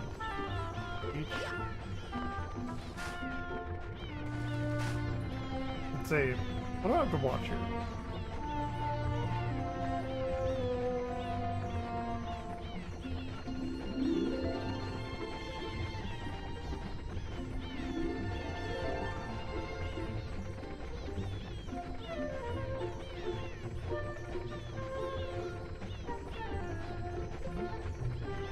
I do need to do some Final Fantasy runs. I've been playing Mario for nearly 2 hours. I can't play shit for like 50 hours straight like I used to.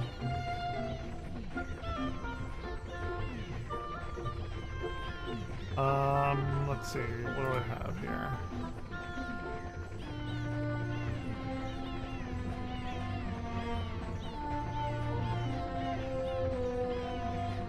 Oh, yeah, we have a few short analog horrors.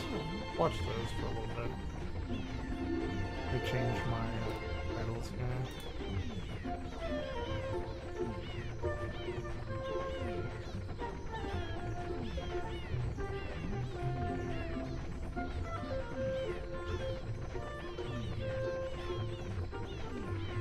Okay, we will put this, or let's save and quit.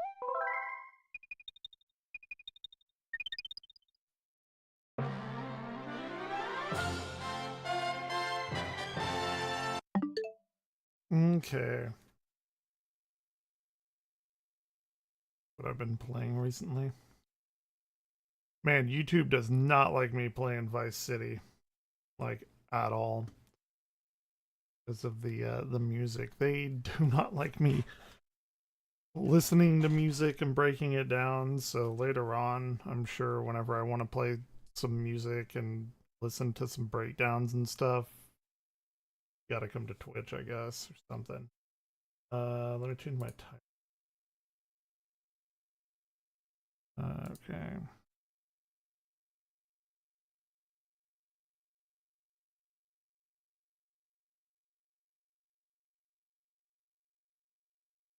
Be like entertainment or something, I don't know. That's a big stretch to call what I do entertainment. Okay.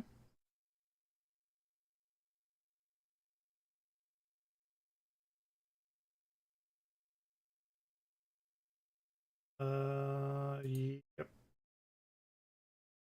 think we're good. Got some stuff here. I did get Summoner up to 100. Summoner and Scholar up to 100 recently, but they're like tied together. Weirdly, it's the only job in the game that's like that.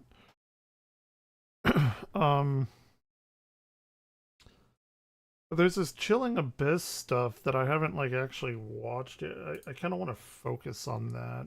I want to just put it in the corner and let it go while I randomly run dungeons. I actually want to pay attention to these. Only like 4 minutes apiece, 3 of them. Not that big of a deal. But let me make sure I go in order.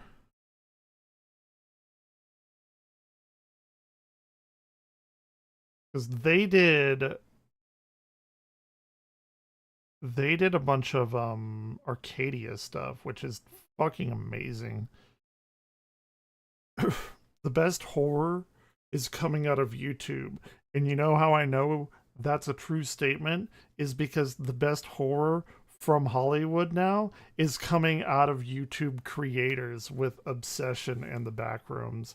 I'm so happy that YouTube horror is bleeding over into Hollywood.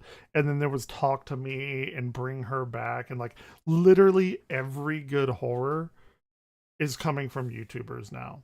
Like all of it is coming from YouTube, like analog horror and like indie films and shit like that. It's so good. It's so fucking good. Anyway, we're going to start with this 1994 analog horror, and then we're going to go to Old Meat, Beyond the Stars, and They're Like Us. So there's actually, I said there were 3, but there are 4 that I have not seen. I actually haven't seen this, The Forest, but that's like pretty long. We may watch that.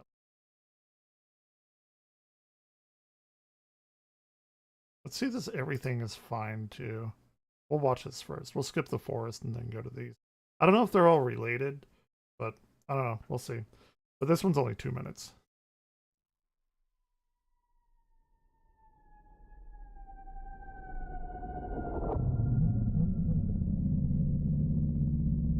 Just something different. I can only play Mario so long. Emergency press conference. The leak alleges that the government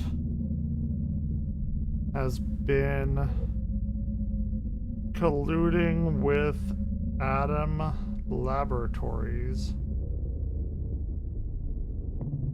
to conduct illegal operations within the United States.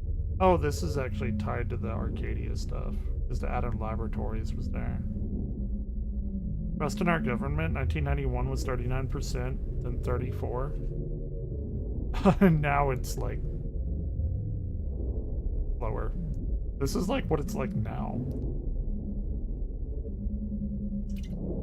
Homeless population out of control. Government begins rounding up the homeless for relocation. A new program will collect blood samples from the homeless. Whoa, whoa, whoa, whoa, whoa, whoa. Homeless population for a new identification system. Due to the rising public animosity, homeless individuals are being relocated to undisclosed location for... Oh my god, this is just what's happening today. Almost. Except it's not homeless, it's undocumented immigrants. Any attempt to help these individuals will result in prosecution to the fullest extent of the law. New religions on the rise. This looks like a so this looks like an eyeball. This looks like sort of planet and moon, and this looks like a hydrogen atom. To every U.S. citizen grappling with the uncertainty, we hear your concerns. Despite any unsettling reports you may have encountered, rest assured they are baseless fabrications. Everything is fine. We are fully in control of the situation and nothing will compromise that, the White House statement. Everything is fine, says the White House. Dude, this is actually what's happening. Hazard zone expands. Oh, that's where Arcadia happened. Okay. Blackwood Defense and Law, defending against the unknown. Anything anomaly related. Anomaly extraction. Home surveillance. Personal protection. No, anomalous legal help. Call now.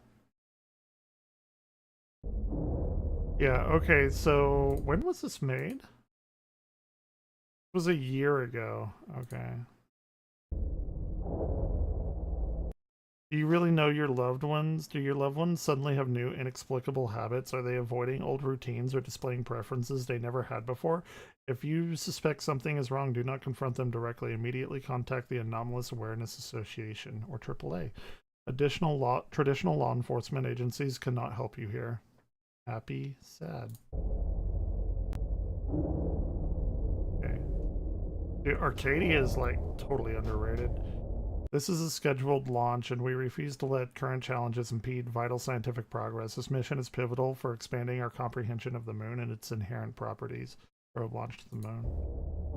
DNA.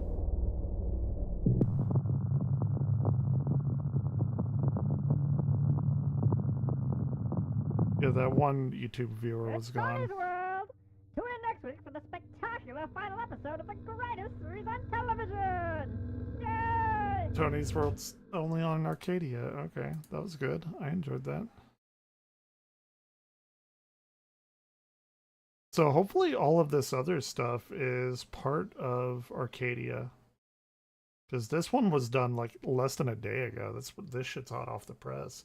Let's go 1994. So I don't know if this is related to Arcadia or not.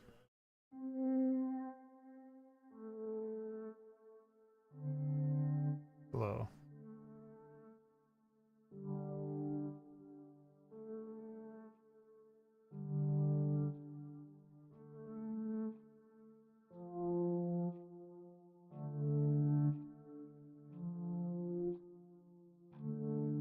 Okay, this is... You're now property of Atom Laboratories. This is the same shit. Okay. By coming to our world, you have forfeited your freedom. So this is to the things that are invading our world. You may regain your freedom through service.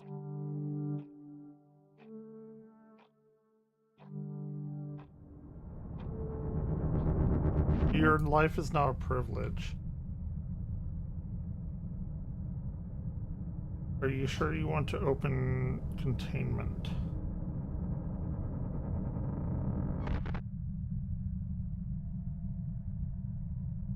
And this was done 6 months ago. So, not that long ago. I'm glad they're keeping on with Arcadia. Arcadia is sporadic, but it's good. At least I think so.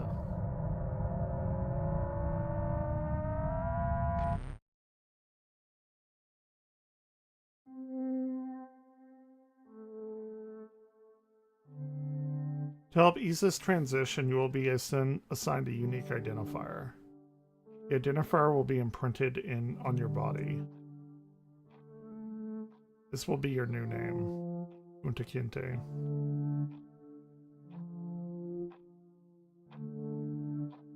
So it's like these other worlds are coming into us, or they're taking us into their world. I kind of forget.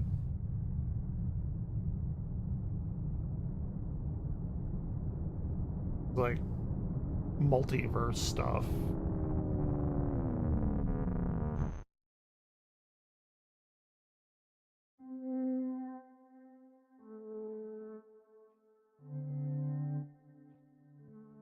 You'll be assigned tasks each week that must be completed. The task must be done regardless of the severity. Refusal to complete task will result in termination.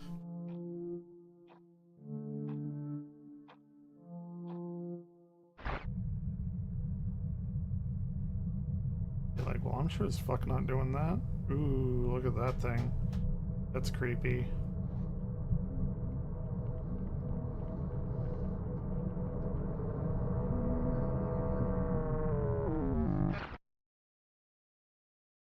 Like some fucking Half-Life 2 shit.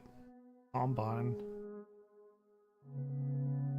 Entering this new life may feel discouraging at times. We're all fighting for a better world. A world we can call home. Happy face.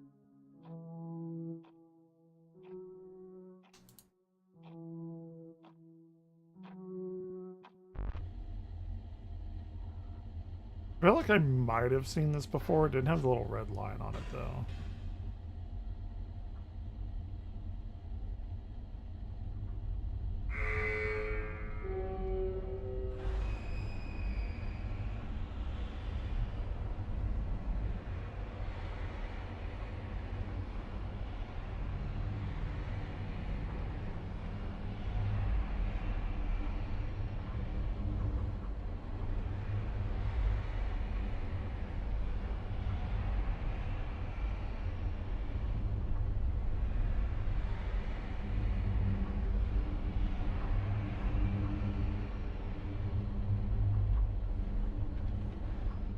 So again, I forget if these are the hostiles coming to us or if they drug us back to their planet.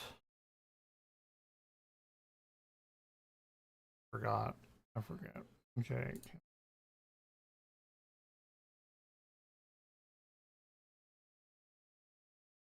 Looks like the typical day of an Amazon employee. Oh shit, I wish Ian Parker... Wasn't Ian Parker given an identification number and told he had to play the farm before he could reintegrate into society? Hey, it's the same stuff the military told me. I'm back, chilling Abyss. Smiley is either lackluster attempt of reassurance or it's the same person who gave us the death sentence. Is this the homeless people, where the homeless people ended up? The ones mentioned and everything is fine? This is literally 1994. Well, this is literally 2026. SC Adam Laboratories has gone for the R traumatized and back approach. Okay, so this is the universal invaders coming to our land and then we are traumatizing them back. Okay, it's the humans like, oh, the entities are coming into our world and humans are like, dude, we fucking nailed our god on a cross. What are you talking about? What are we talking about here? Okay.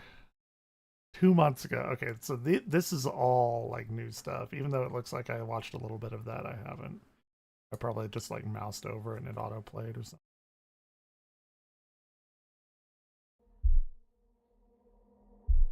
Old meat. Yeah, this is brand new stuff. I'm pretty sure I had seen the other one maybe at some point in a drunken haze or something.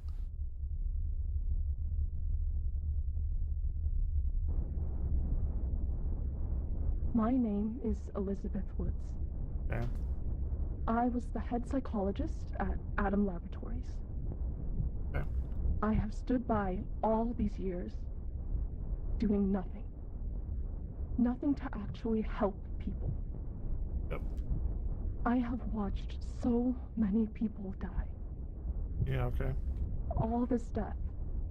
And for what? Our safety? Supposedly. I regret everything. Me too. Everyone has Me to too. know what has happened I used to say I had no regrets. I have one huge one. here. What we have done. What we are about to do. They need to know the truth.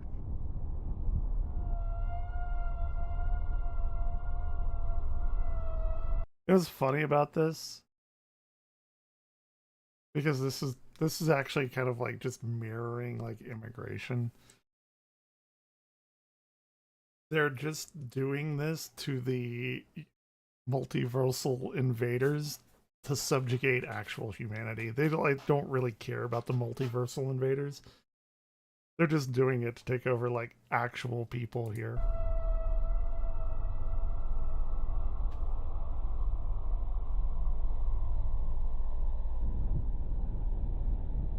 We do not know how long the cycle has been going. There is still so much we do not know. What we do know is that these creatures are a constant in it all. And they are beginning to increase in frequency. Natural These evolution. things are abominations of old meat. Okay. Their Old putrid meat. smell is what gives them away. They all look different from one another. We suspect they evolved based on That looks like some Nature's Mockery to me. A little inspiration there from Gemini, their maybe environment. a little bit. They do share something in common. They all contain the DNA of John Walker. On Walker. They are all versions of him. Like audio activity detected.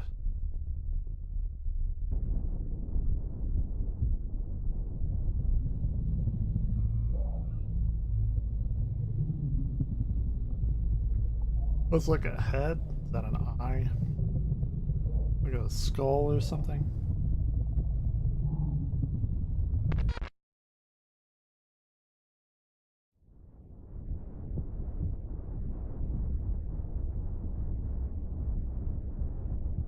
Most are animalistic in nature.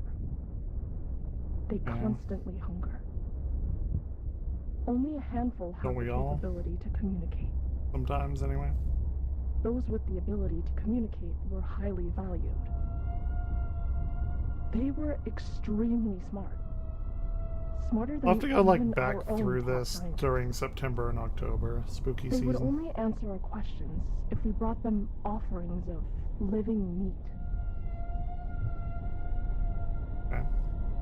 The oldest one that we know of has attached itself to an individual. 294B. Ian Parker. Ian Parker, here we go.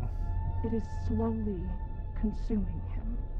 He's the one that had to The play the scientists farm. only speak to him when they need the most complex answers solved.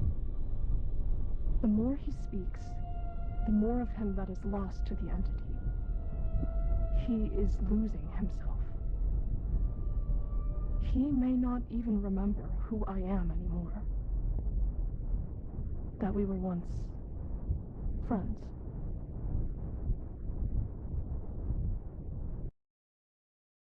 Okay. Interesting. Magic time. Bitch, I have like $2,000 worth of unopened Final Fantasy Magic the Gathering. Didn't hoard them to sell them. They're just there for. I'm a Final Fantasy whore. I don't know.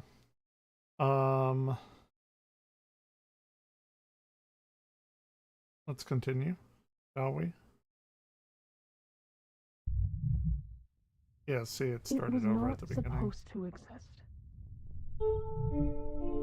They didn't even know what to call it.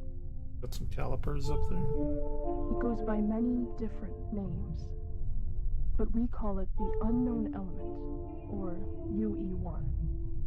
Okay. This unknown element was discovered in an Antarctic expedition. John Walker was the lead scientist of this expedition. The element was found within a fallen meteorite. Is it an element, or is it a composite molecule mineral? The cold weather kept it in its hardened state. Those are different things. No. They can only have so many protons and neutrons and electrons. When the element becomes too hot, it completely vibrates out of our plane of existence. Okay, that's interesting. I like that. When the element becomes too cold, it hardens into a substance that is many times stronger than diamond.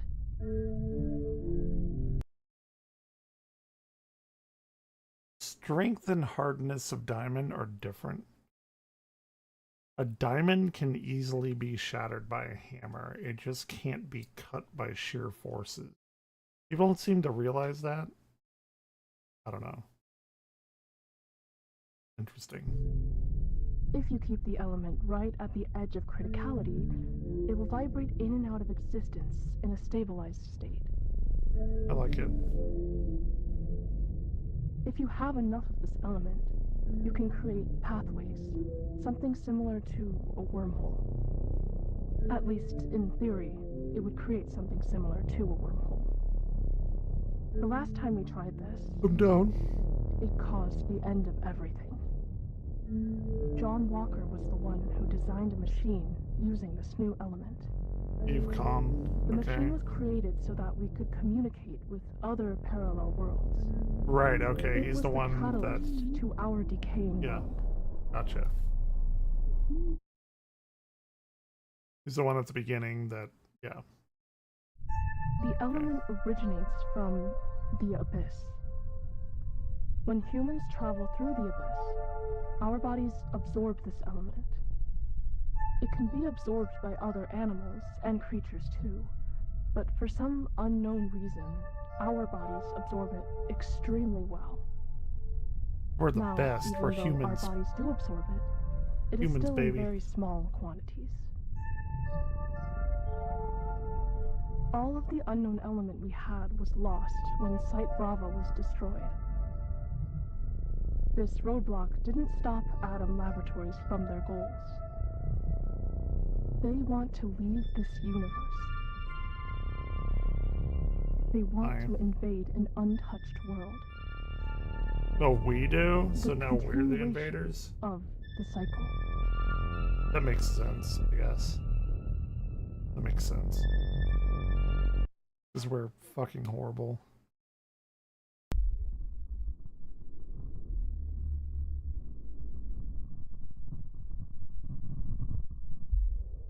Like me on any given day.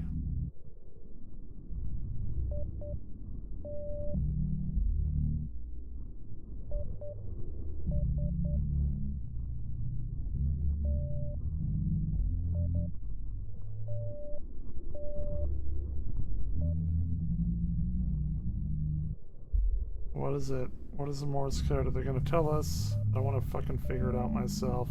Too lazy.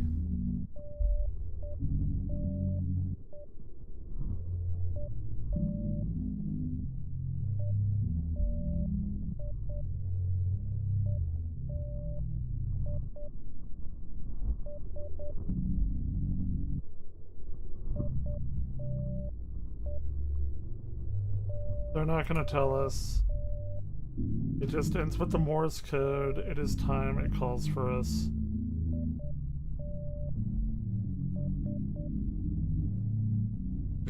doing some work.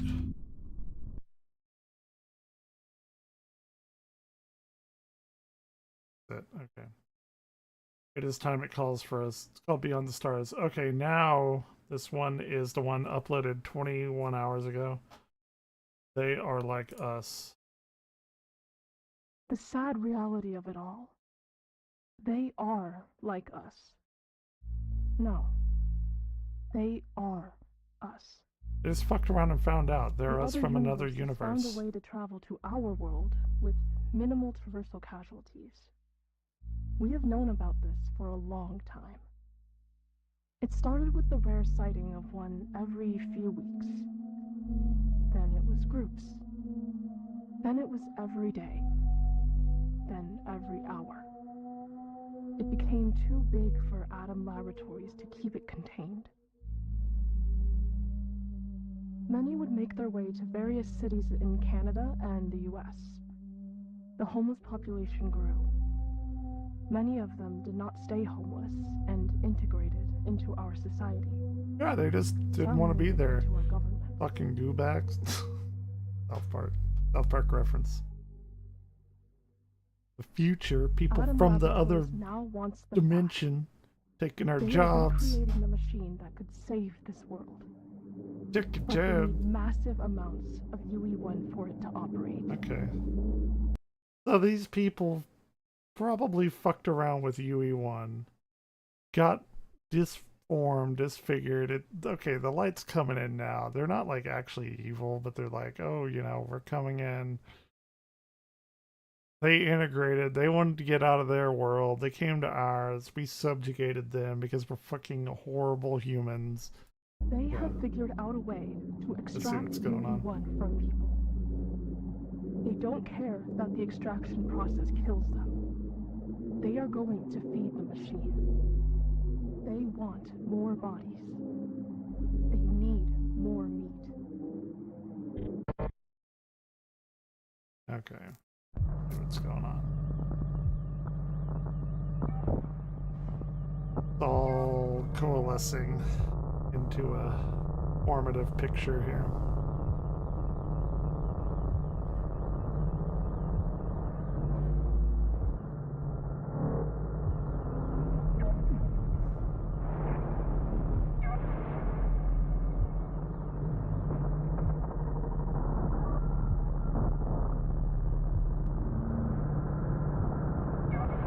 I don't know if the people from the other universe are doing this and helping us, like the higher ups. I'm not quite sure of the structure. But ooh, they're drilling into his head. They're doing some head drilling. Good old.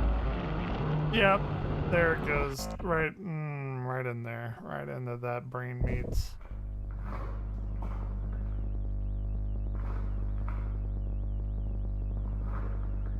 Good old brain meat drilling.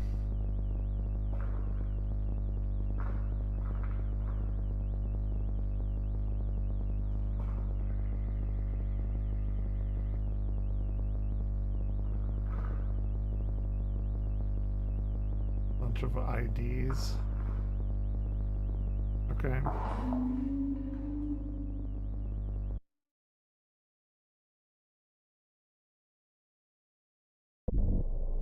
Look there. Beyond the stars. The special frequency. The others do not know. See it? Just wait.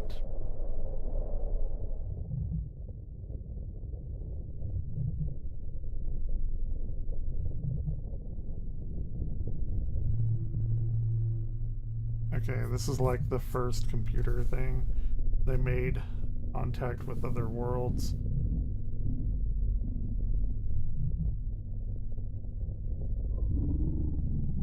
Hello. Okay, this is similar. Hello world. Yeah, this is similar to like the very first videos. We're trying to look for like a paradise planet. Damn it. Okay. Okay.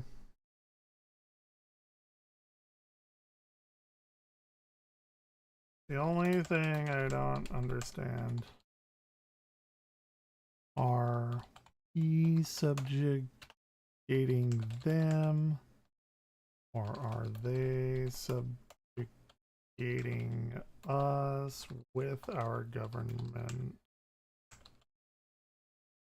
I'm leaning on the latter, trying to understand, because the invaders know how to do, but I guess we also know they invaded us, but now since we are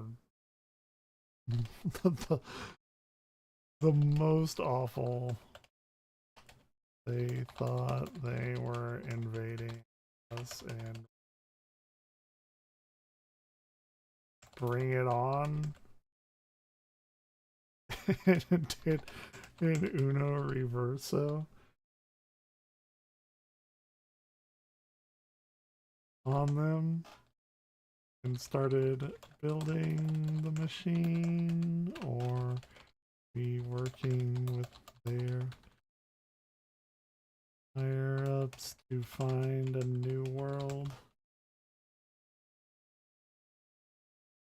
The only thing I'm cloudy. That Uno Reverso. Oh, we got a new Boogie documentary? Okay, we'll watch that. I actually have interviewed Boogie a little bit. It's the questionnaire. It's very quick, very short. And like, ooh, I'm a big YouTube interviewer. I've also talked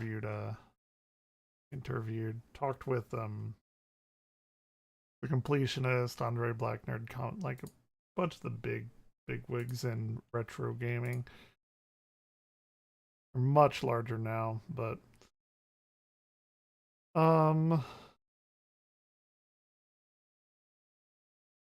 let's see, what's the Pokemon meltdown? Welcome back to Slop do we have now? Live. Today's Slopic is about Pokemon Go. Yes, people still play this. Recently, Pokemon Go celebrated its 10th anniversary. Basically, Crazy. when Pokemon It's Go was wild. first announced 10 years ago, in the trailer, they showed everybody That's when battling my a life was Mewtwo like great. in Times Square, which you obviously couldn't actually do in the game. Well, they actually brought this to life, allowing people to finally actually fight Mewtwo in a huge event at Times Square. They even removed the Mewtwo from That's the cool. Shibuya Pokemon Center to imply he'd escaped for this promotion. That's awesome. Everybody who fought the Mewtwo at Times Square was awarded a Mewtwo with 100% stats and a special unique Times Square background. Honestly, a pretty That's cool cool. promotion and Yeah, a that's nice awesome. callback. The problem? Well, it turns out the event was invite only, with a lot of content creators and influencers Oh. invited. Nothing quite like celebrating the fans with an exclusive event you couldn't even willingly attend without being an influencer or That's knowing fucked up. somebody. Understandably, a lot of fans weren't happy about this, especially because this weekend there's also a global event where you can also catch a Mega Mewtwo, but you won't get the unique Times Square background, and the odds of catching one with 100% stats, like what was given out for free, is 1 in 216, which to get yourself would take a lot of money or It's a lot bullshit. of luck. So But it's the influencers got upper a echelon super that- rare Pokemon for free, and the mega fans get to spend hundreds of dollars You know, to get yeah, something that similar. Pokemon Go are posted about better this than event, us thanking every plebeians. trainer for being part of the journey, and here were some of the responses. Every player should have had this opportunity. That's how you show appreciation to your Fuck you, players. yeah. All the content creators bragging about this, F you. So you mean thanks to the Yep. creators, you basically shit on 99% of your player base. Thanks for that. That's fucked up. Quite possibly the biggest marketing F I've seen from a gaming company. Doesn't seem you're interested in thanking every trainer equally. Giving micro-influencers better stuff than people who paid money for the local Go Fests is actually crazy. And plenty more comments just like these, saying they prioritize creators instead of rewarding the fans. Of course. Pokemon Go does regularly do paid in-person events, so there's really no reason they couldn't have involved more of the community in this, rather than one singular secret event that only a lucky few got to attend. But at the end of the day, what sort of person still plays Pokemon Go? Anyway, also, check out the cool Mewtwo I caught today. Thanks Okay. for slopping by. That's actually really fucked up, but it's kind of funny. Okay. Update my title. Fine. Whatever. Damn it. Is there any more good analog horror? Like we have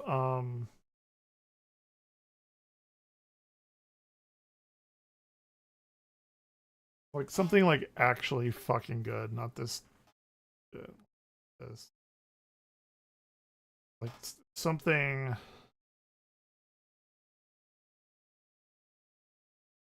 doesn't even have to be analog horror, just something good. AI slop, yeah. Overused AI slop. Not safe for, I don't know what the NSFW. I've apparently watched this video, I don't remember it though. This isn't 2026, she didn't make it past 2019. Jurassic Park analog horror. Carnotaurus found footage. Killed his family, the scariest analog horror I will ever see.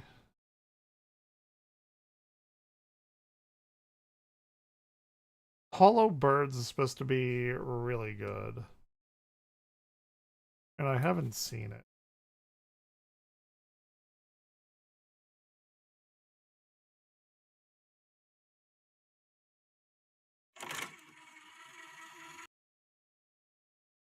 I haven't ever seen any. Like I guess I might have started watching it.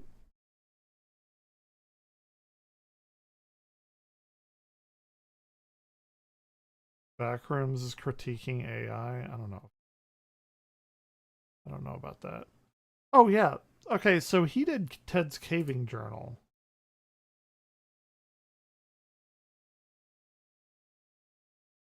So let's save this playlist.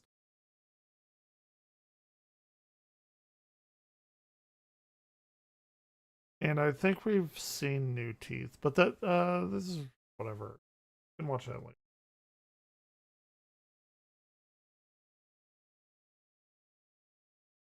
Because I need to do some dungeon runs.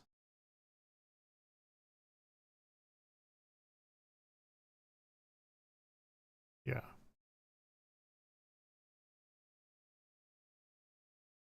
Okay.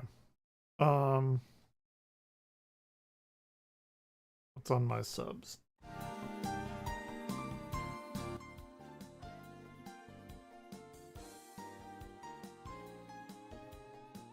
Crashing. It's so fucking hot. TinaCon today. He's part of Warframe? God, I haven't played Warframe in forever. Warframe's great though.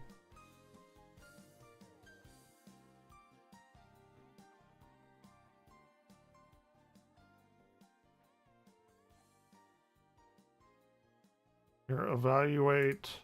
Okay, Hey guys, this looks like a fun one. We're trying to simplify this nested radical. It's the cube root of 9 times the cube root of 9 times the cube root of 9 times the cube root of 9 going on forever. If you want to try it on your own, pause it right now because I'm going to solve it in 3, 2, 1. For the first step, inside of this outer cube root, we have this 9, which I'll color red, and this blue portion is the infinite radical. Like let's 2, split this right? up, and we have the red portion times cube the blue root of portion. 9. We can rewrite this so that each of them have their own cube root. We can put the 9 right here and all the blue stuff right there. Now we have the same thing happening again. Under this double cube root, we have this red 9 and this blue infinite nested radicals. And we can do the same thing. We can copy this down, and this red 9 and this blue stuff are each going to have their own double cube roots. So we can put the 9 there and the blue stuff there. Now it's going to be the same thing again. We have this this red 9 and this blue stuff that's going to go on forever. Triple Each cube of these root. are going to have their Yeah. own triple cube roots. So we have the red 9 here sure. and the blue stuff there. And this is going to go on forever. And we showed that this nested radicals can break down into a product. So this ... can actually be brought on the outside. And this product pattern is going to continue forever. And now we can play around with this. Anytime you have x to the power of a over b, that's equal to the bth root of x to the a. So the cube root of 9 can be rewritten as 9 to the 1/3 power. This 3 is the same thing as this 3 here. And then we can do the same thing for this one. It's going to be 9 to the 1/3, which is the inner cube root, and that's going to be the power of 1/3. And we have the same thing for this one. It's going to be 9 to the 1/3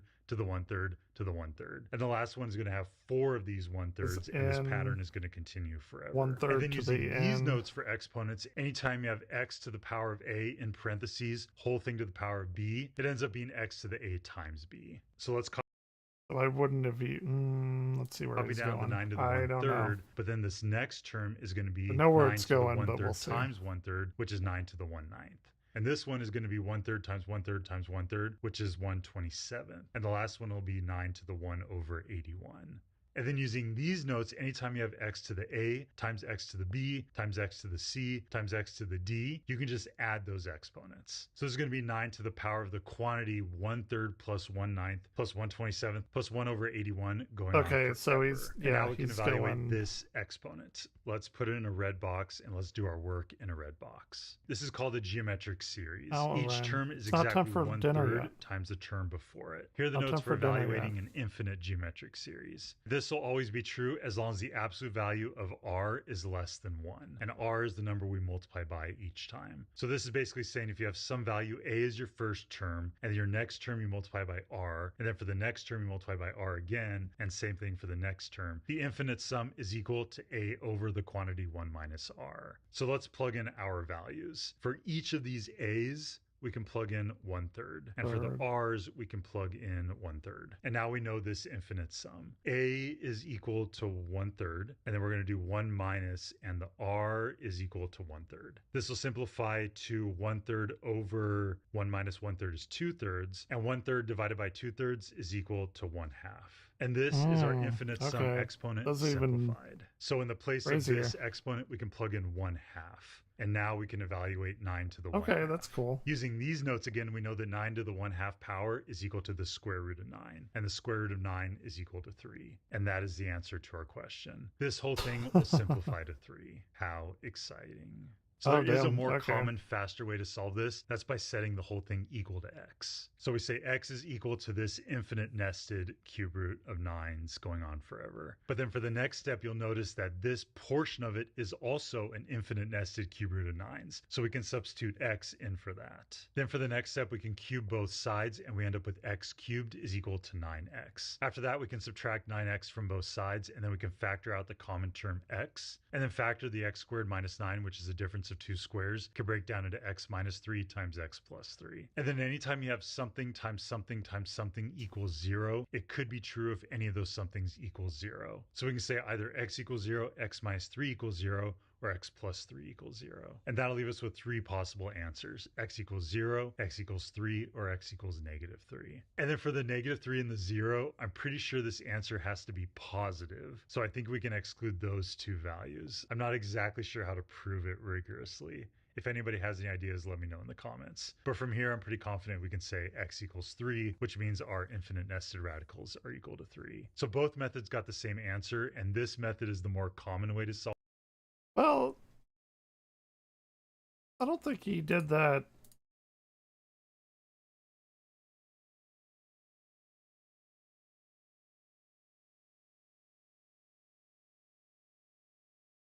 Using these notes again, we know that 9 to the 1/2 power is equal to the square Well, this could be plus or minus 3 as well, right? root of 9. And the square root of 9 is equal to 3. And I think he fucked up there.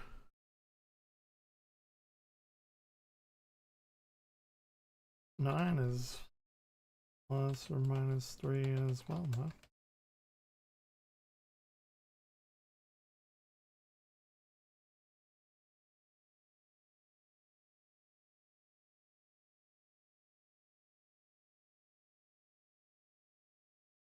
I think that's correct.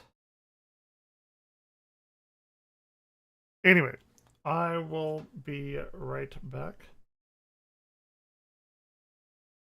I did not finish all my lunch, so I'm gonna get that. We'll continue with whatever the fuck we're doing.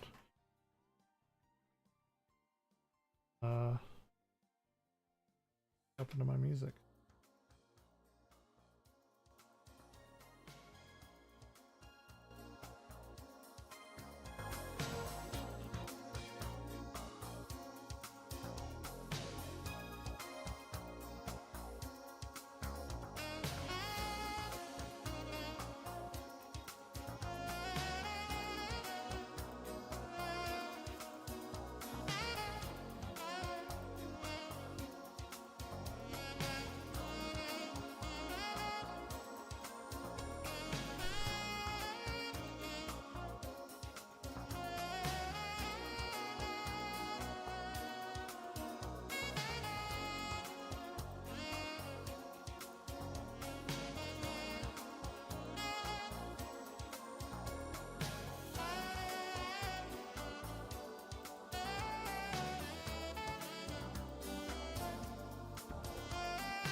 Shit.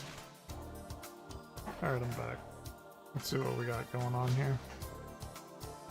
Eat these last two little fucking tiny ass pieces of chicken. I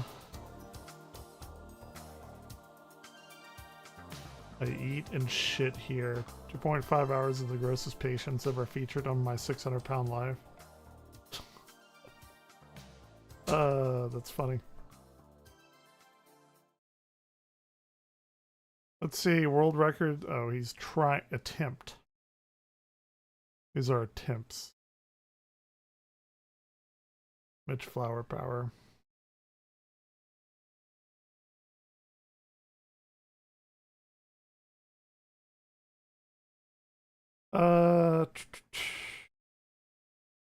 They watch Thor Ragnarok. That's fun.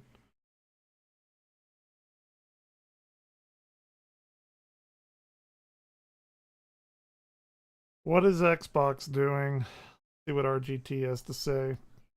So this past week, I talked a lot about PlayStation and all the fun stuff surrounding them. But Xbox, I haven't forgot about you. I've been letting this situation simmer and stew so that on the weekend, I could really expose everything going on with this, because it definitely feels like a tale of two worlds. We had this Xbox reset that happened earlier this week. Ashish Sharma came out there, shared the email that she sent out to people, and many people just accepted that because they were still worked up about PlayStation getting rid of physical stuff. They looked at the situation and they didn't really look below the surface. They read the email and they moved on with their lives and understood that companies were being spun off and other things were going to be happening. But this is a much more nefarious situation. There is so much going on with this situation, from the companies that remain to the jobs that are still to be lost to the battered wife, battered kid syndrome that some of these companies are now showing, to even something like federally related here. Like, this situation is just many layers to this onion. So we're going to talk about it in today's video. Let's talk about Xbox. So let's talk about the Great Reset first and foremost, because like I said, people kind of saw this information. I honestly feel like some of these leaks kind of lessened the blow, because you knew what companies were going to be spun off. You knew what companies were going to go back to independent or potentially be sold and stuff like that. Well, a lot of people were saying that they were going to be axed, so at least that didn't happen. I know it's shitty either way, but Sharma comes out there, shares the email that she sent. Oh, wait. Fuck, I got it. Sorry.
Get back to this Xbox bullshit.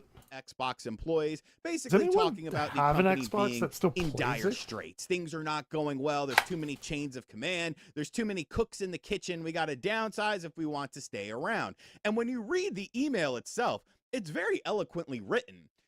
I think she did a great job of conveying things and kind of quelling people's fears and maybe giving them some hope for the future. But the problem is that many people just look at that email on the surface level and they completely accept it.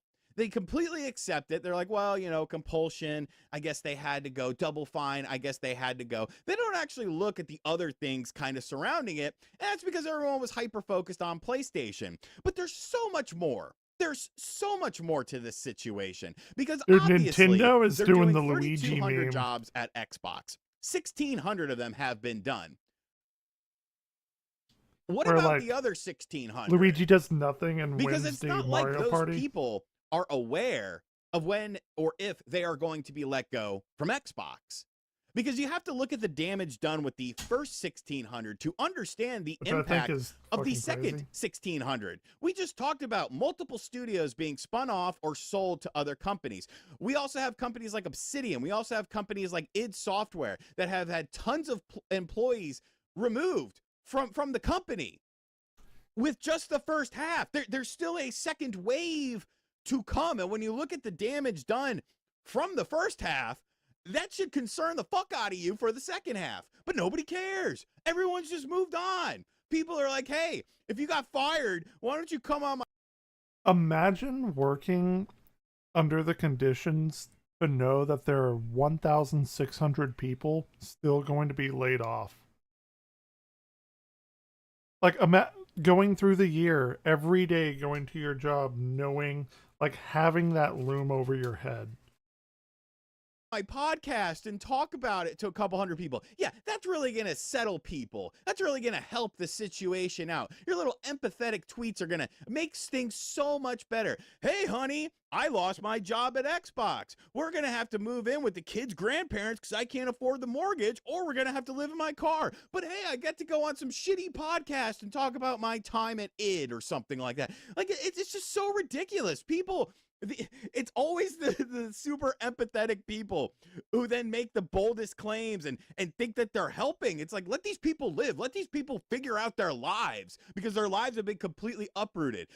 But let's talk about kind of that second half, because that's where I think things get very interesting, because there are studios that saw downgrades to them that are still there, that still exist for now, mind you. There is no guarantee that tomorrow is going to happen for them. But let's take a look at what's going on with some of those studios, because I am seeing some of the most bizarre psychological things that I think I have ever seen within the video game industry. Let's take a look at Obsidian. So this is coming to us from Jason Schreier. I did read the report. I'm just using the tweet here because, I mean, it's easier than reading the report. But Obsidian, of course, they have been one of the catalysts for Xbox. They've been releasing games at a very high clip. You know, Avowed didn't exactly like the world on fire. I played and beat the game. I liked the gameplay. I just didn't give a fuck about the story. Like, the story sucked, honestly. I can't even tell you what happened. But I put like 40 hours into the game and beat it. And I liked the gameplay. Schreier says a small team is still working on the game while waiting for developers to transition to other projects, including the studio's reported new Fallout title.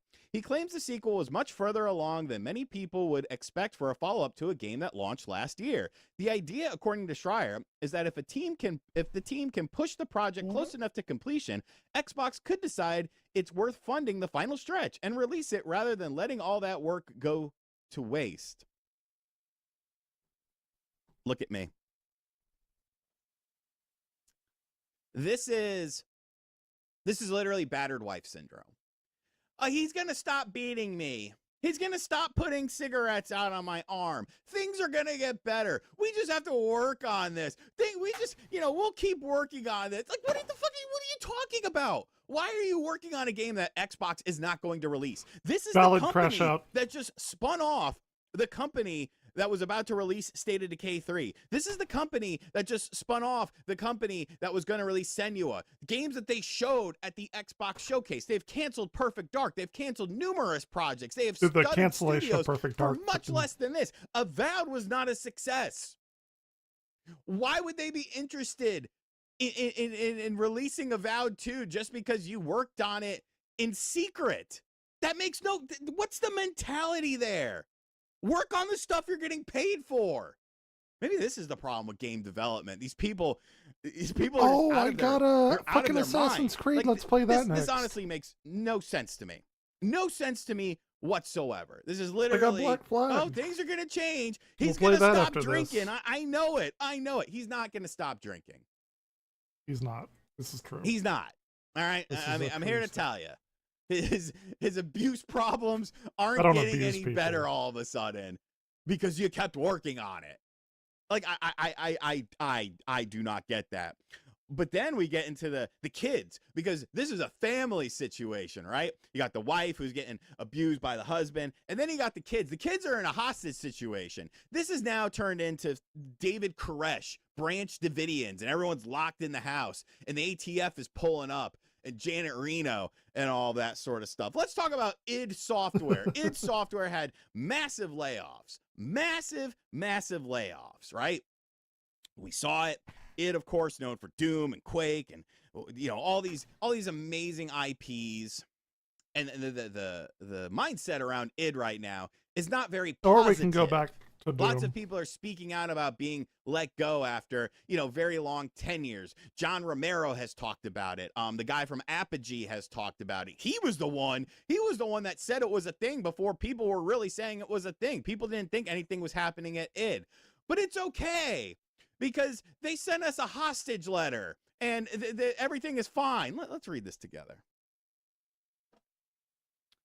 Thank you for all the support this week. While our studio was impacted, those changes were spread across teams. We still have the crew we need to build the games and tech we're known for.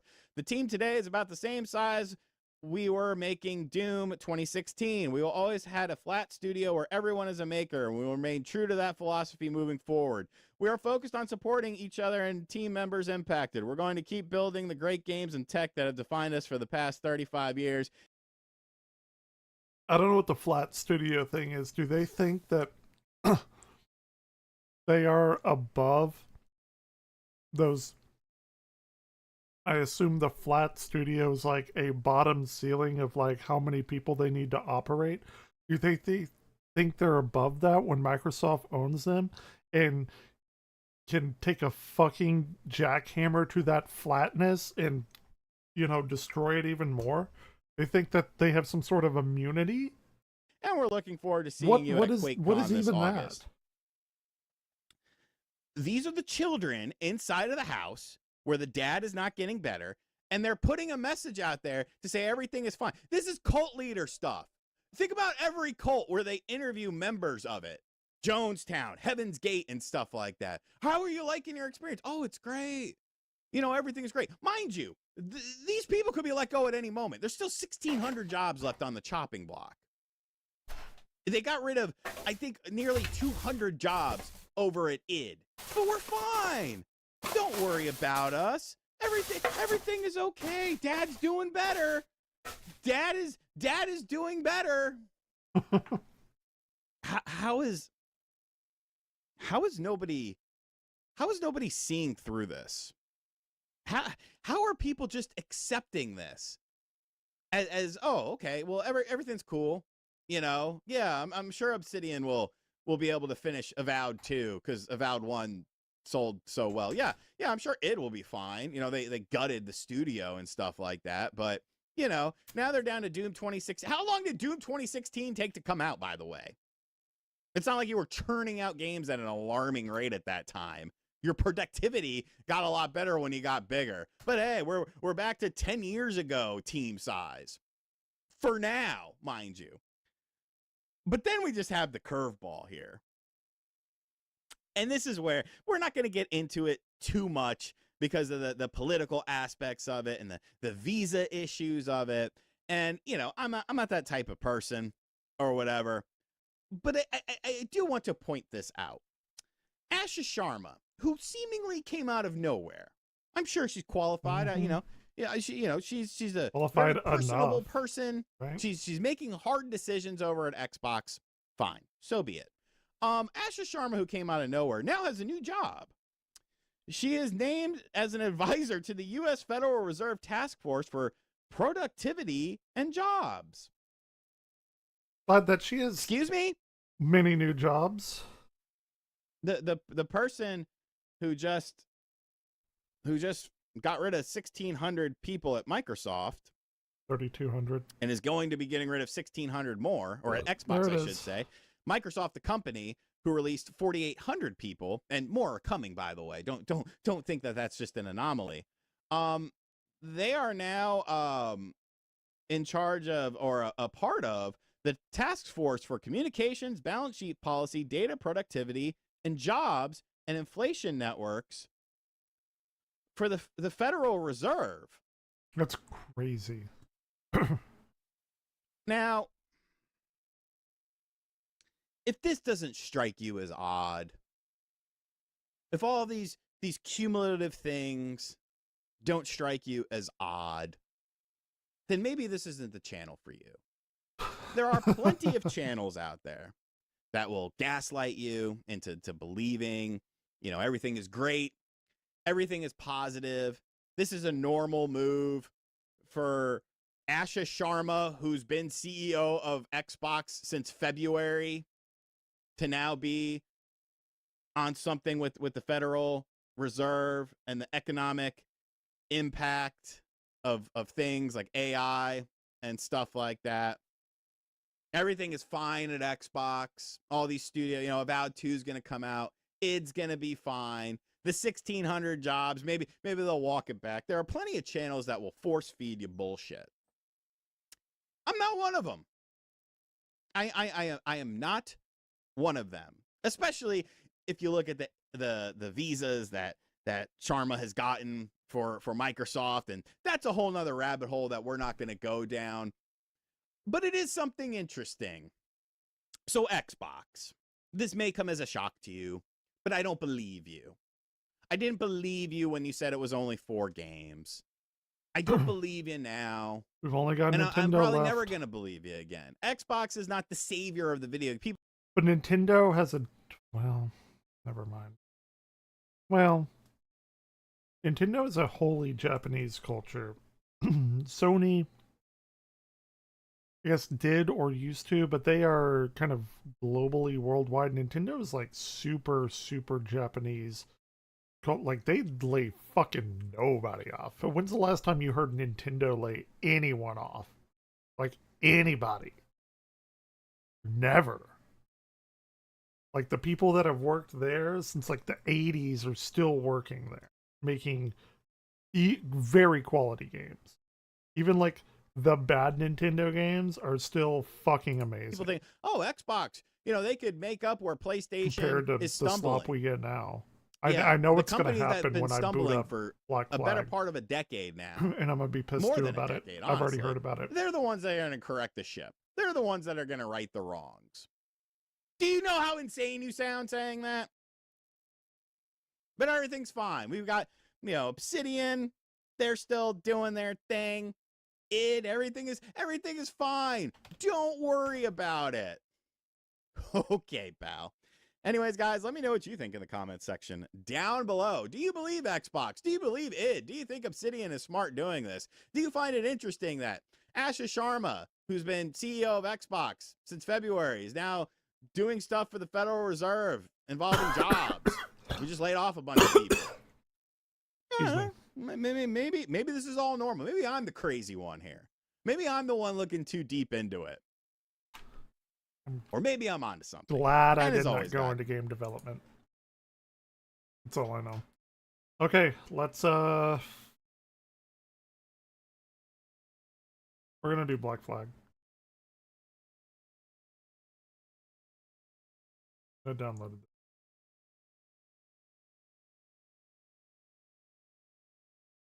This is gonna piss me off.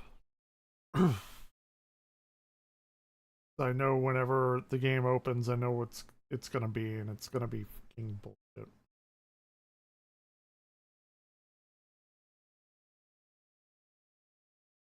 I'll log into the fucking Ubisoft thing. Why can't I just fucking play Black Flag from here? Why do I have to download Black Flag from Steam, and then Steam has to open the Ubisoft thing, and then the Ubisoft thing has to open the Black Flag that I download from Steam?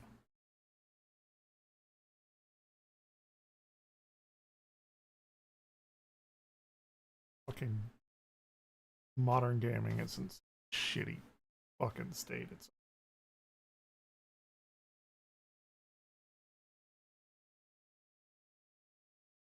I've actually not played much of Black Flag. It was my first PlayStation 4 game. I just didn't play a lot of it.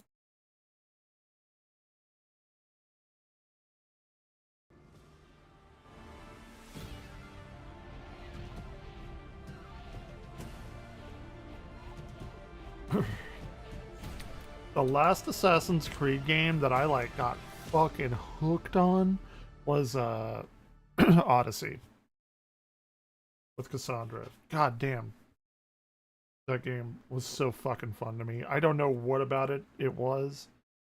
I fucking put like hundreds of hours into that game. It was ridiculous. Press right stick to enable narration. No. No, I don't want to.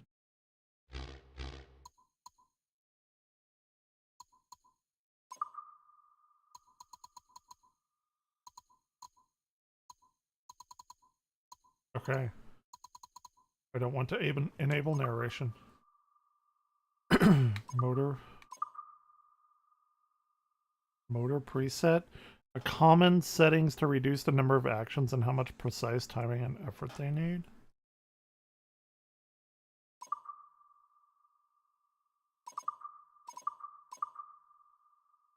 I don't need that.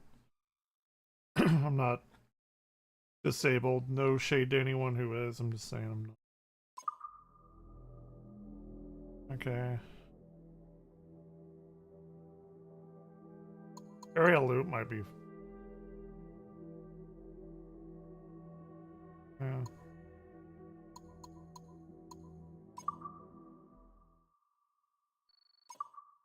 Okay.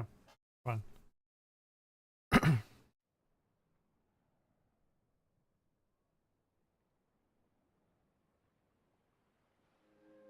I don't have a pirate hat. A beautiful place, isn't it? A fresh sea breeze, the warm sun. This beach belongs just to you. It doesn't exist out in the world. Everything you see here is from the past. Your past. One of your ancestors visited this place long ago, forever writing their memory into the fabric of your DNA. Animus Ego unlocks these genetic memories for you. To sense. Hey, Assassin's Creed 1 and 2. And connect. I don't know if that's 3, I don't know. Like grains of sand which began as rocks, you have been shaped by these past lives, honed into who you are today. You've been lied to. Your journey to mindfulness begins through these ancestral memories for a total perspective on what makes you you. New memory streams are activating now. Uh-oh. Erase little self-doubt, horror fear, element. and weakness.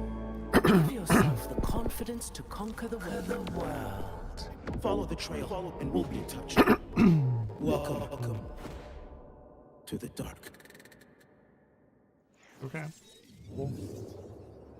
I think they're just like glossing over the real world stuff, and they're like, all right, let's get into the actual this shit.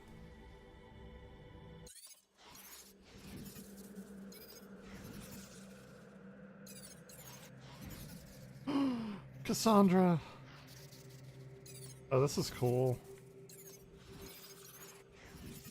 So these are all like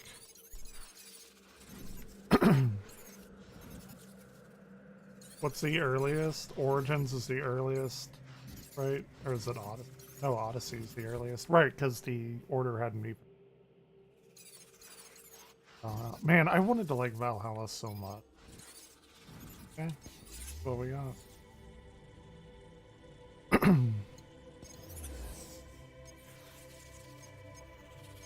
make sure my video's pumped up to max, well, the resolution.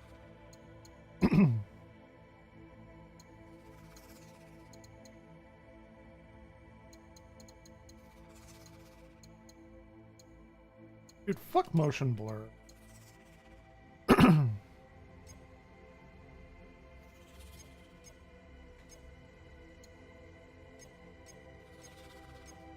Ultra high.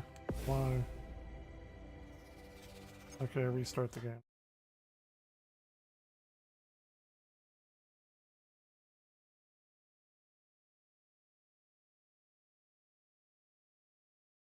I don't got a 5070 in there for nothing.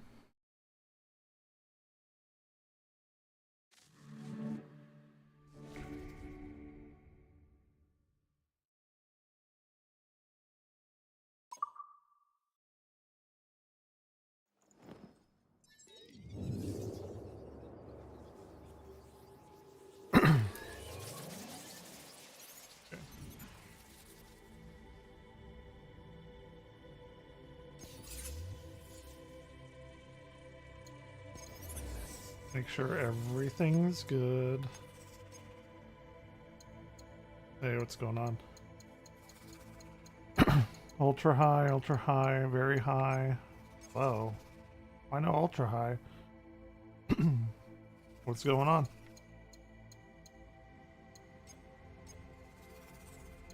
What do they have, like, not ultra high for everything?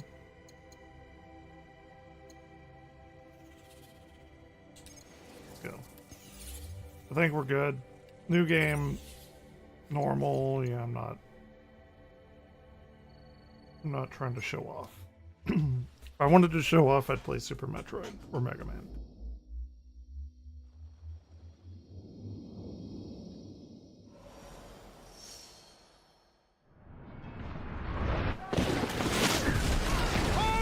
Very loud.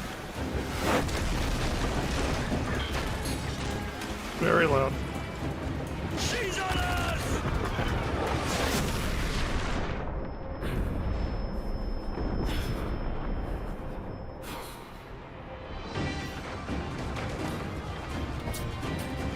Can you see her?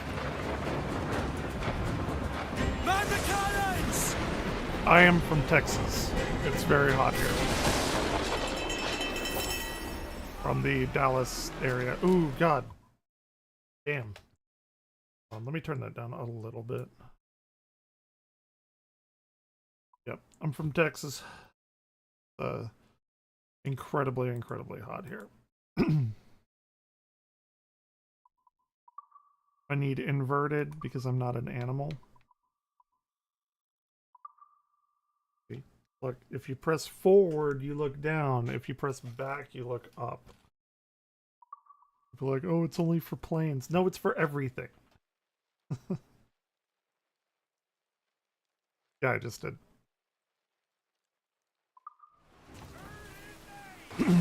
Okay. What are we doing? Wait, it didn't invert. Why didn't it invert? What is happening? You must be on YouTube. Might be on a weird latency. Because I just did.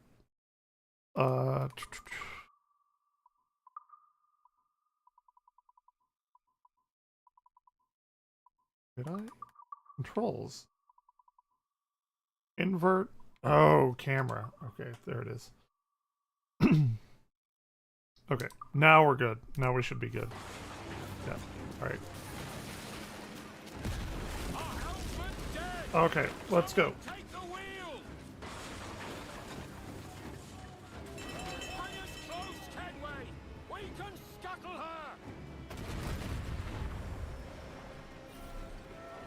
Hold left trigger to aim and use right trigger to shoot.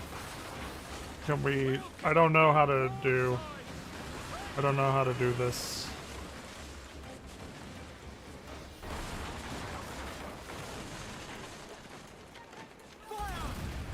Nope, that was bad.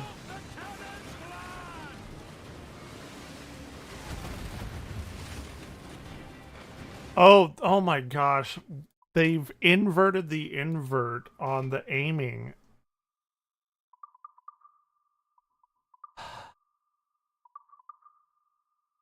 Ubisoft, you're killing me here. Or maybe they're not. Maybe they're not. Hold on. Ship. Okay, here we are. Okay. This is what we want. I swear to God, if there's some other...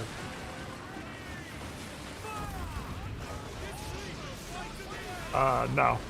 I'm doing this now. I don't need money. I have plenty of money. And, I'm not even monetized on YouTube. Anyway, so... Couldn't do it if you wanted to.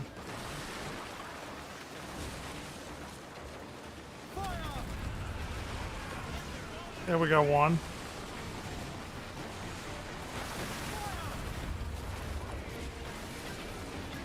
Kill it. Oh, come on, get him.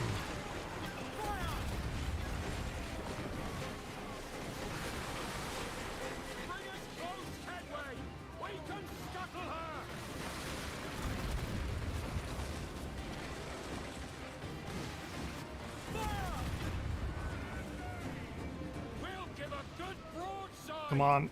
Come on, bring it back around.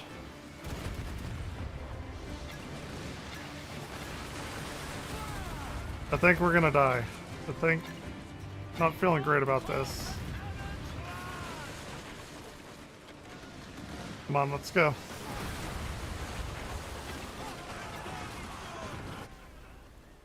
Oh, dude. What the fuck are you talking about? Go away.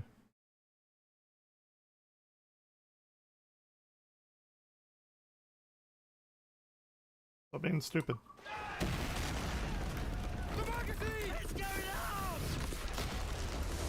Get wrecked. I don't need your money. More money than I know what to do with. Ooh, shit. Here we go.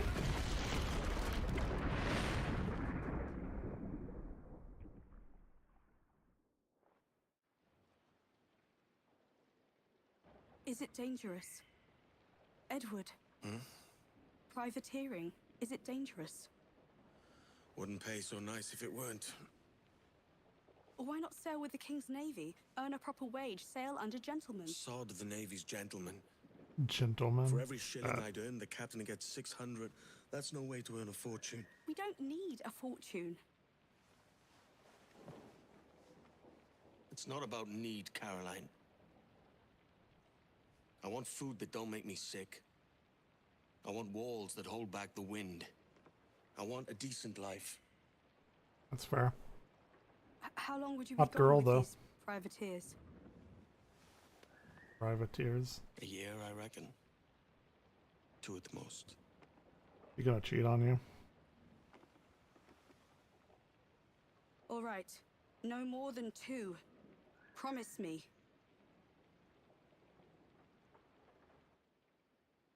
I bet it's more than 2.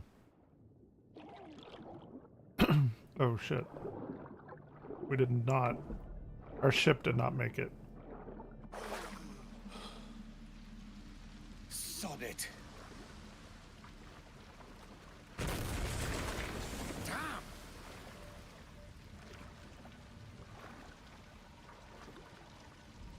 Deep breath.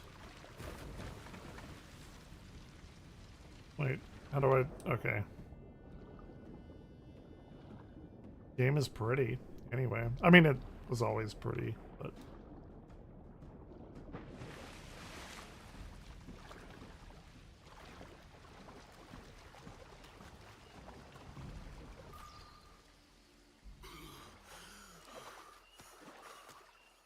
Let's see, if I press pause... Oh, it doesn't bring up the DLC like people have been saying. Maybe they patched that out. Possibly.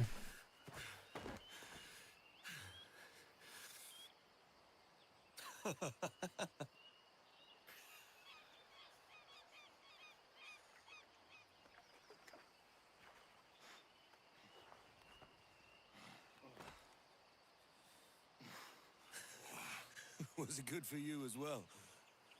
Havana, I must get to Havana. Well, I'll just build us another ship, will I? I can pay you. Isn't that the sound you pirates like best? What does that even mean? 100 escudos. With what? How? We have no ship. Damn. No booze. Keep talking. Will you or won't you?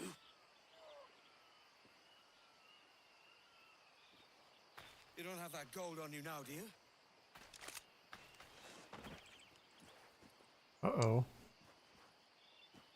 Bloody fucking pirates!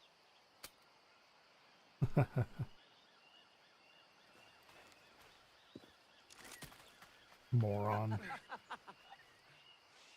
I'm on to you, Snakesby! Alright.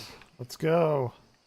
Ooh, very pretty, Ubisoft. Come on, mate. We're off to a bad start.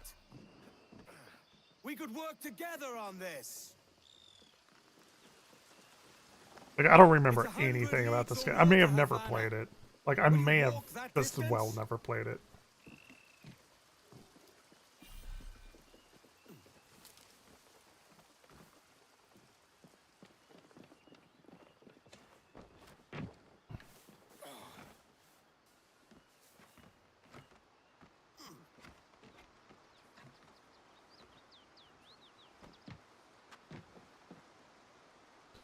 Synchronize. Yeah, they just kind of glossed over the real world stuff. They're just like, okay, we know you want to be a pirate. Let's go. Let's get this shit going.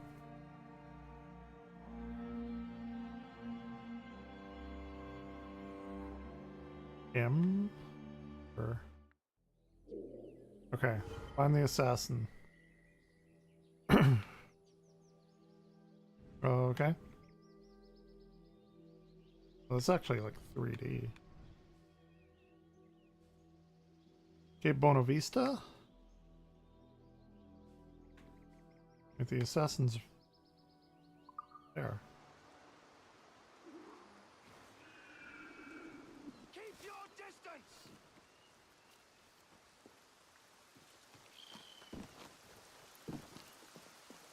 Oh, I need to update my...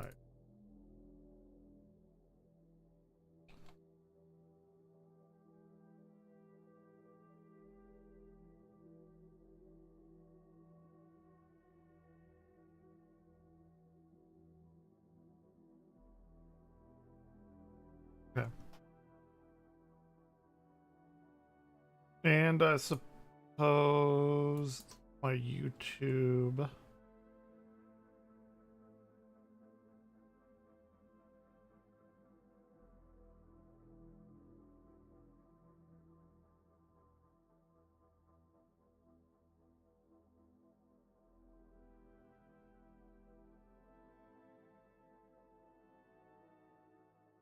Synced. Going. Okay. Updated.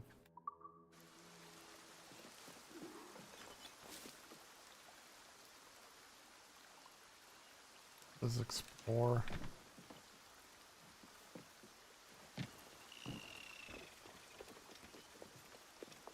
Get him. Posh git. Where's he running to?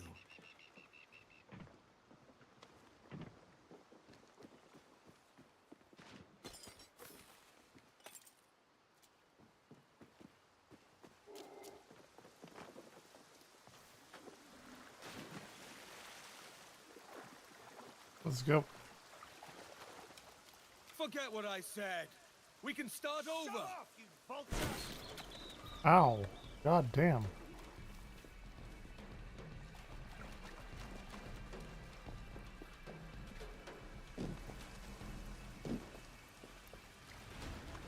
So is he like an assassin? Guess we'll find This out. one vanishes into shadow.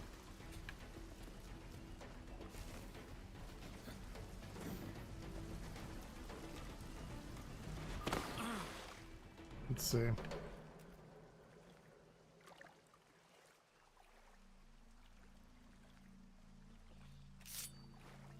Oh, he is an assassin. drawn swords. Not a very good one. I'm beginning to think you're not keen on my aid. My business bears greater purpose than a thief like you could comprehend. Die! I warned you. Why the ill temper? Hiding something?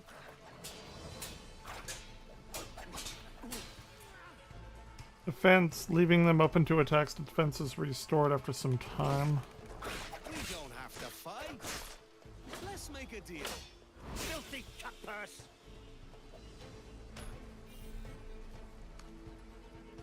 That looks painful. Die, you leech!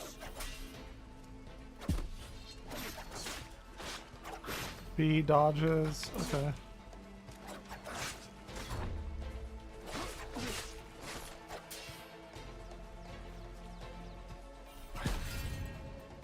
Perfect parry. Break defenses for a lethal takedown. Press Y to take him down. Requiescat and Pache, bitch.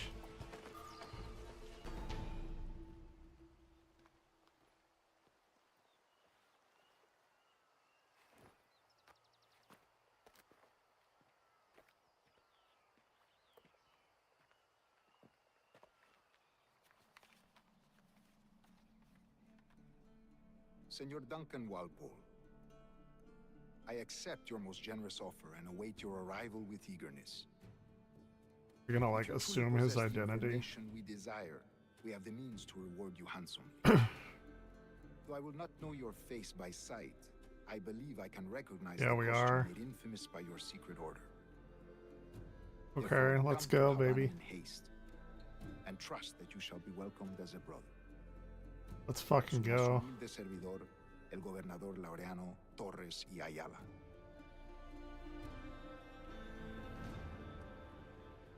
Mr. Walpole, let's collect your reward. Hell yeah. That was easy. I assume we're gonna get other assassins coming after us, though. Like, I don't know about this guy. Now to find my way off this bleeding rock.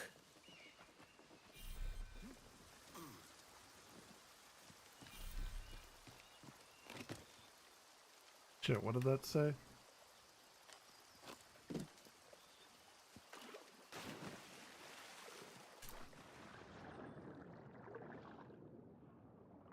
Okay, well, maybe we don't need to dive.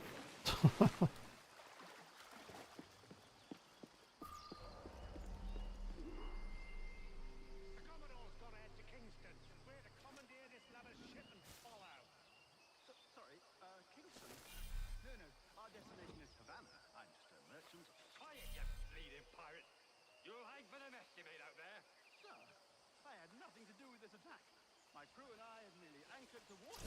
Oh my God, I'll have your eggs! Uh-oh. Say hello to the Prince of Darkness!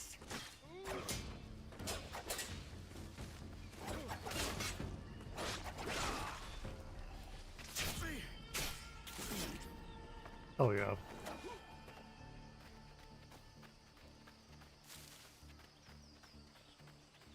Who the fuck was that other guy? Alright. The perch up here. We did not get.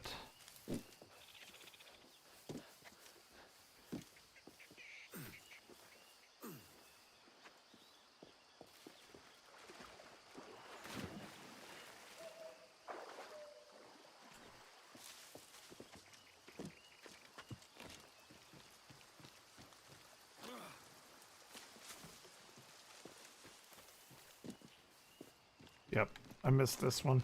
Okay.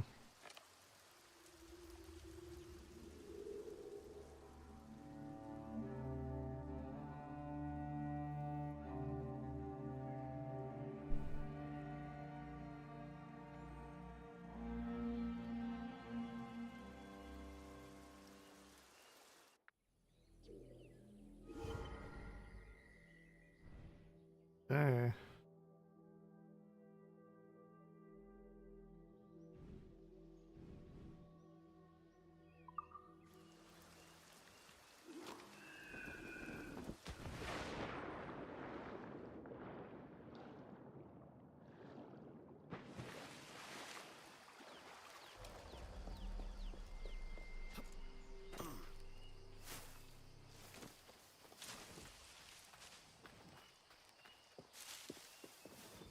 What is it?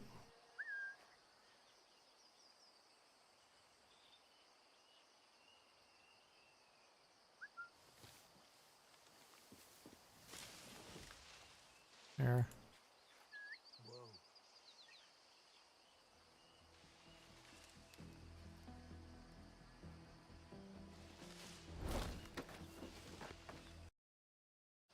Well, fuck me. Okay. I've got to charge these more. I guess I'm using mouse and keyboard.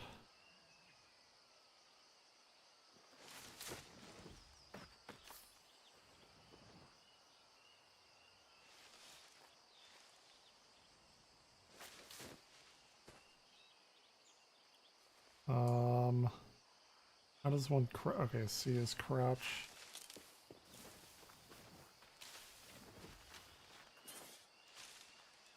F is knockout.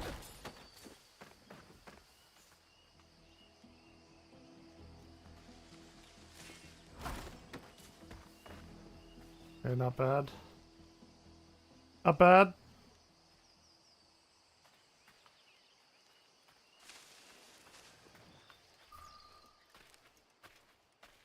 By God's grace, sir, you saved me. A profusion of thanks. Is that yours? It is my vessel, yes. But here lies its poor captain, and I have no art for sailing. I can pilot her myself, no mind. You don't mean to abscond with my ship, do you? I'm Duncan. What's your name, friend? Steed Bonnet. Well, Mr. Bonnet. Steed. Let this stay twixt us. But I'm on a secret errand for His Majesty the King, God save him, and I must get to Havana with speed. Oh, that is a relief, sir. Havana is also my destination. Our ways lie together. Natural allies, then. You put me at ease, sir. To think I took you for a pirate when you first appeared. Did you? Yes. You have uncommon way of handling yourself. Quick and easy, if I may say. Gave me quite a fright. But all things considered, I think it's turned out to be a rather fortuitous day, hasn't it?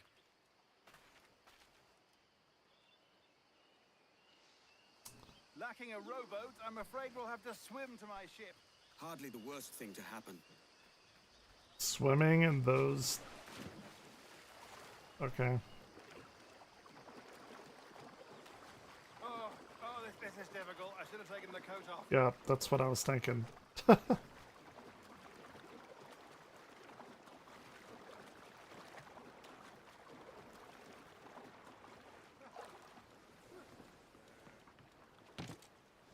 was no thanks to you lot that I'm back. You can thank Duncan here. Duncan. Welcome aboard, Duncan. She's a modest schooner, That's what but they're well suited to my purpose, calling trafficking me. cargo from my plantation and such. She'll do fine. If you are so inclined, you may steer her yourself. My helmsman and quartermaster were among those killed. Ready yourselves, lads. The Spanish Navy hunts in packs, and we make for Havana. I'm assuming we're going this way. Good feel. We're fine. We'll strike to half sail to get ourselves moving. Ah, there's a tug of the wind at my hair. I find a bracing comfort in the feel and smell of the ocean. The raw stink of possibility. Dead That's fish. the top way of seeing it, mate.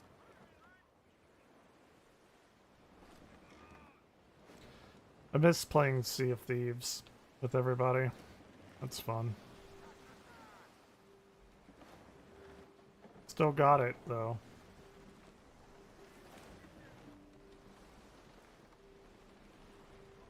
There's a strong wind now. Let's strike to full, shall we?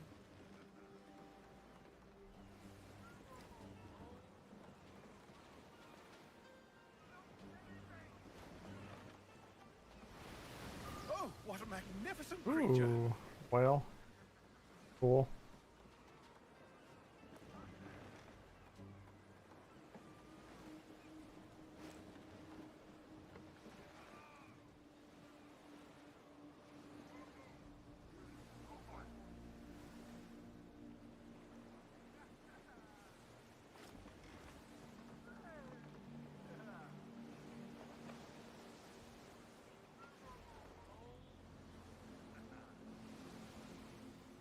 The where is Havana compared? Okay. Get the tops and royals down.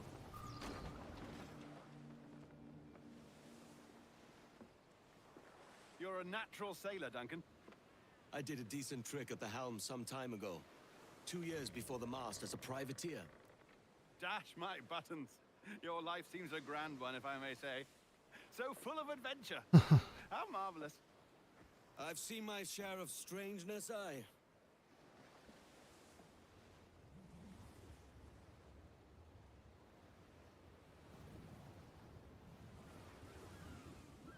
Nice.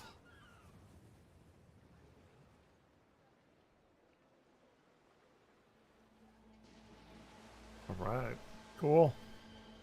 Very pretty game. Like if Ubisoft that.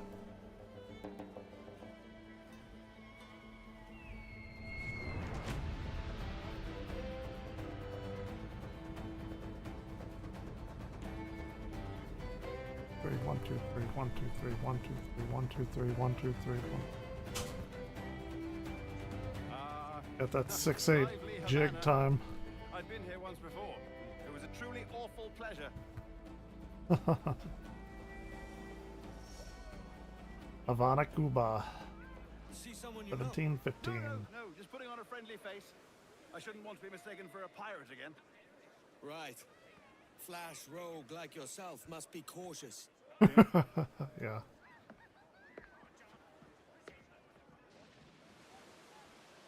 Hello? Who is that? The purple?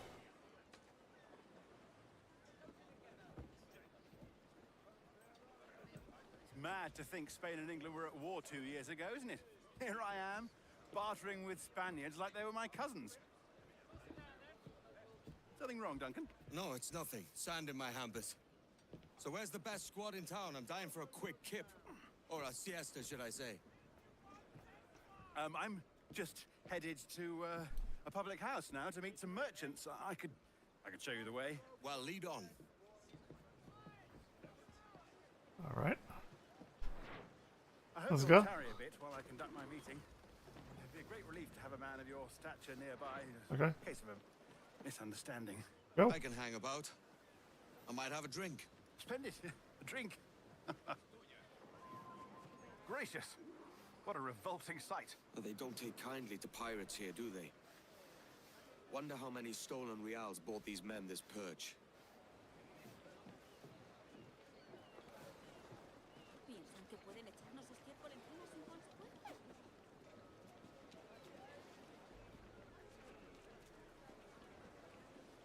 Hola, ladies. You don't know these women, do you? No. They charge money for that kind of privilege. A few dozen reals for every hour of knowing. Keen to meet them? No, goodness no. I'm a married man. Married man of their forte, mate. Me gusta. I should acquire a blade for myself, Duncan, just as you have. Perhaps a small dagger would suit me. Oh, we'll be quite the pair, you and I. Twin devils. Maybe He's I'll buy a fucking sword with them. too. We'll both jump rank. Lend us a few reals then. I did save your skin. Of course. Cheers. Buy the British cutlass. Okay. What's in your mind then? Hold X to buy and equip. Look at this. British cutlass acquired. That's a better fit for me. How do you fare? I had only enough for a small knife, sadly. Still, it'll do in a pinch.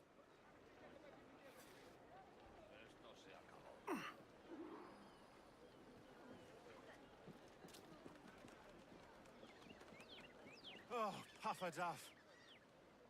I've led us astray, Duncan. Oh, no matter. I'll get us a better view. What are we looking for? A tavern with a sort of courtyard interior.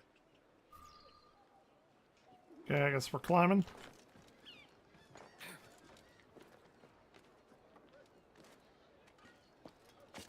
My goodness, you're an agile chap. Every finger's a fishhook. That's how you tell a true sailor. Yes, a fine way to put it.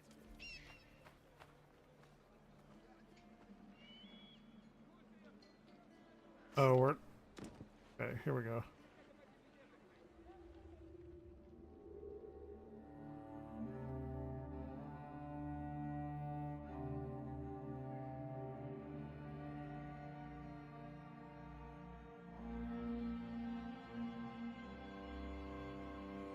I think I see the place. We're not far.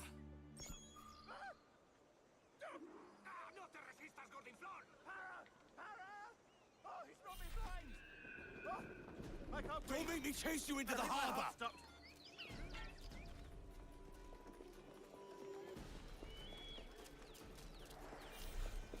I'm close at heel, shitbird!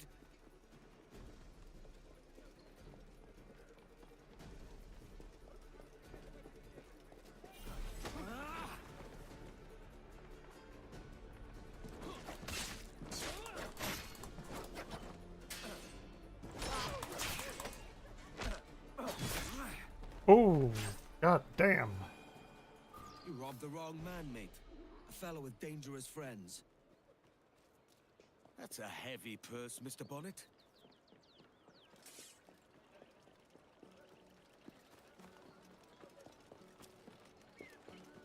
How do I get back to him?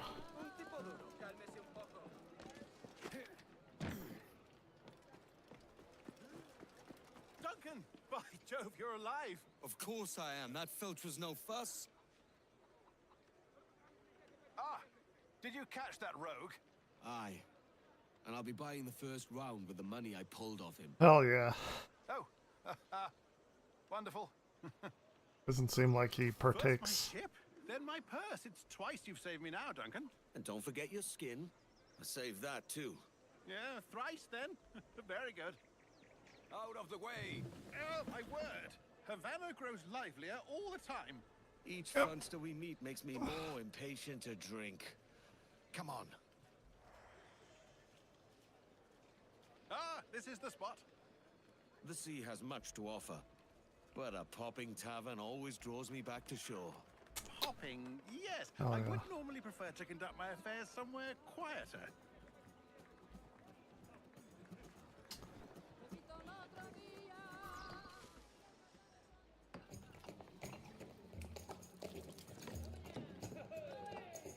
Like my kind of place. I'll be just here.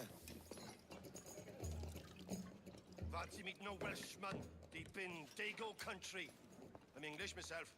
Biding my time till the next war calls me to service. Lucky King George, having a piss pot like you flying his flag. Oi! Skulk! I've seen your face before.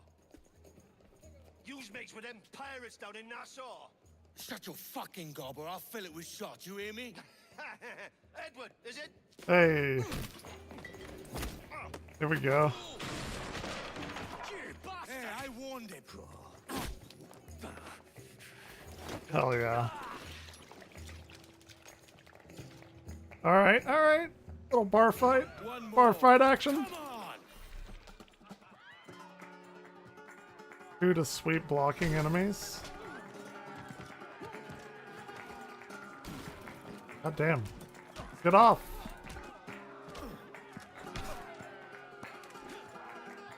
Now here's an animal, no mistake.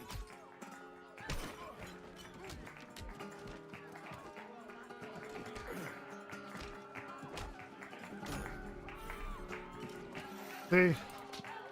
Come on, lads. I've seen bigger arms on a bird. You take him down.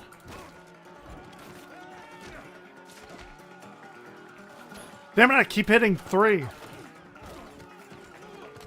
still standing, lads.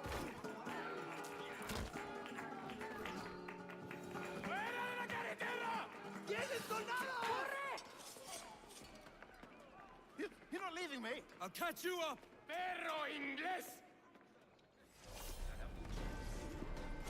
Look again, lobcocks.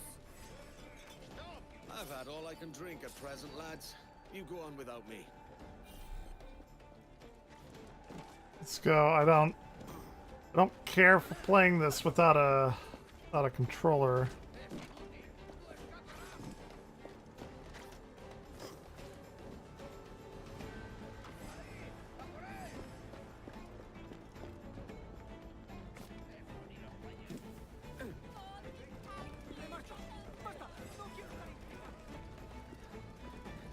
Where's the fucking hiding spot? Hopefully, Steed wasn't pinched by those guards.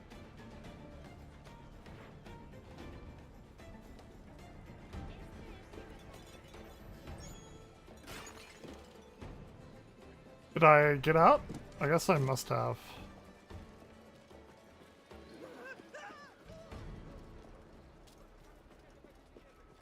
Okay.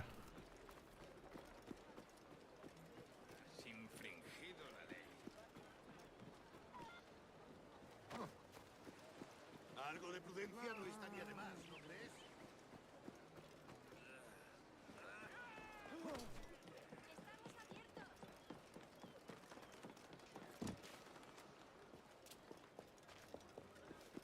Apenas me quedan.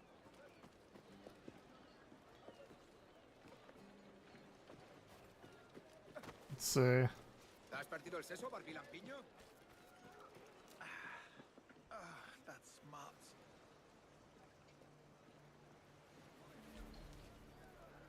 Okay. Sorry about the swift exit. Bit of a misunderstanding. One heaped upon another. Oh, Jesus. I'm sorry, mate. This is my doing. I'm only trying to keep these Spanish eyes off me. Oh, it's no bother. Regrettably, the soldiers confiscated my sugar when your dispatches. Damn! And where've they gone? Haven't the foggiest idea, I'm afraid. I suspect those chaps might, but my Spanish is muy mal dad, so I'd rather not ask. Shit! Mouth. Come on, let's give ear to their talk and recover my maps. And my sugar? What, in my drawers? We'll see what happens. Okay. We stashed their goods to sell. The sugar and such. Hey, Carlos. You hear that Captain Mendoza ordered us to take the fat Englishman's goods last night? I've been briefed on the matter. The captain will inspect them after the hanging. I believe a Hanging. buyer has been arranged. That was fast. And when is the hanging? The bell! It's starting! This Captain Mendoza plans to move our goods. Can't have that. I've never seen a hanging before. It's barbaric. Ugh. Oh, I thought they were talking about him. Not this time, mate. Better if you stay out of sight. No, of course, of course. Someone needs to be at the ship. Should they return the goods? Alright. And I suppose I am the someone.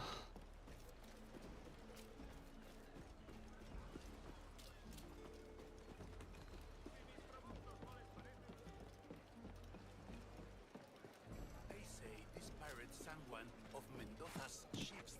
I just hope he wasn't working.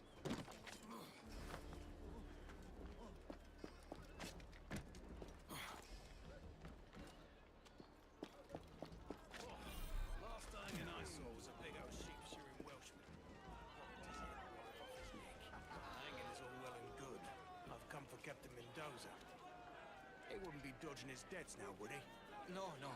The man on the platform there is the captain. Then let the show begin.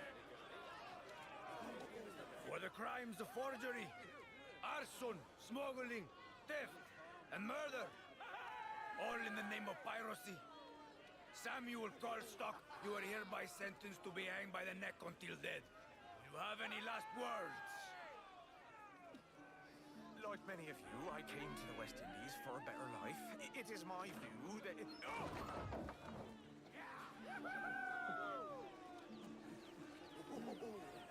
Let it be known that we offer no quarter to pirates and smugglers in Havana. Blend with the group to hide from enemies.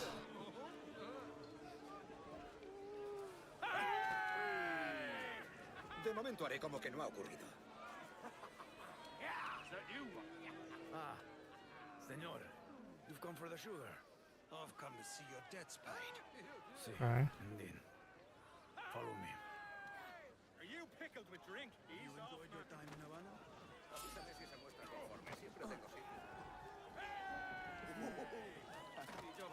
Guardias, aseguren el castillo.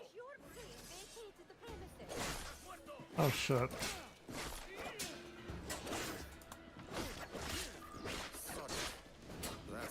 things more difficult.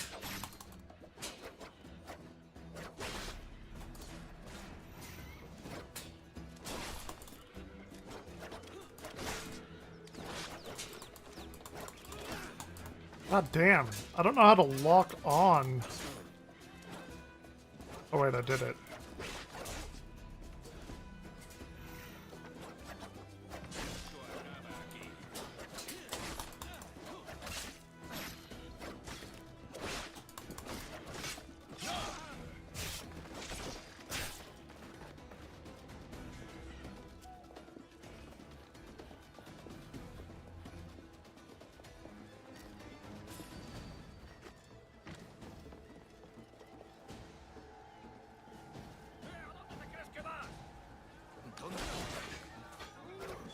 Got him.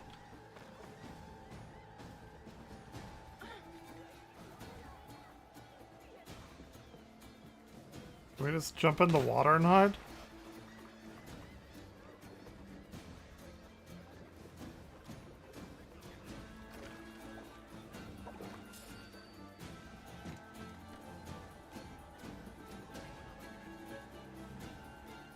Okay, I think I got away, I suppose.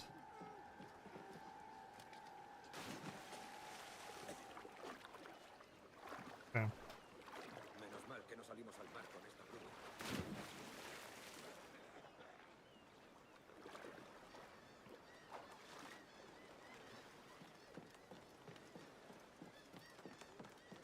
Pretty fun piratey Assassin's Creed so far.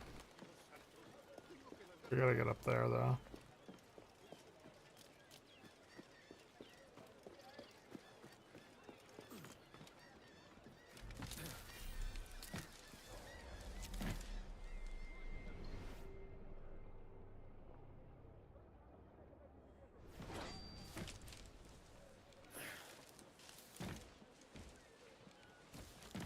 Damn, how do I get up there?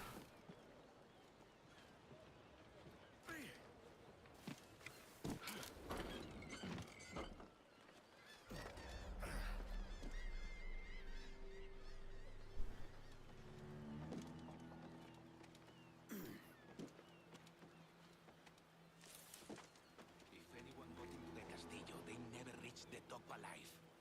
The captain says he wants double ward on the upper storeroom, so that's what we do. I want to get over here. My stuff is nearby. At this very second.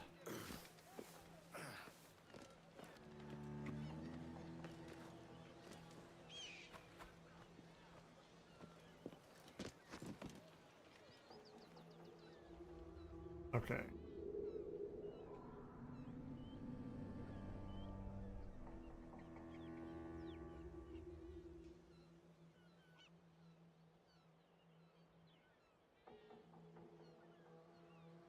Oh shit.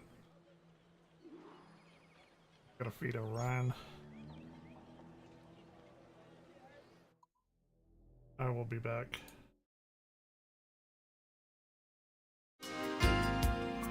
Wow.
Okay, that took way longer than I thought. I'm back. Now, I am going to save, and I want to play this more. But I don't want to play with mouse and keyboard. And I have to use the controller, my controller cord to charge my headset. So we're going to play something else for the time being.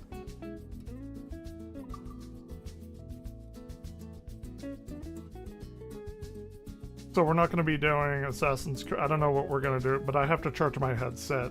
I want to keep on with Assassin's Creed, though. It's so fucking hot in this room.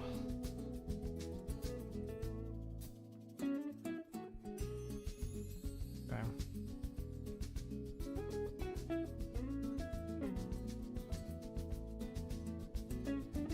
It's gonna change it to entertainment on YouTube. I don't know what we're gonna do from now, but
what can I play with a mouse and keyboard that I have new? Diablo? We could do some Diablo action, maybe. I haven't played any of the new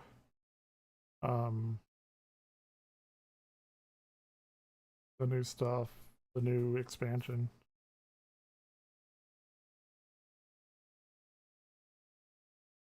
I could try out Jubilee and Marvel Rivals. Do I want to do Diablo right now? Kind of a commitment. I don't know what I want. Anybody post anything else on YouTube?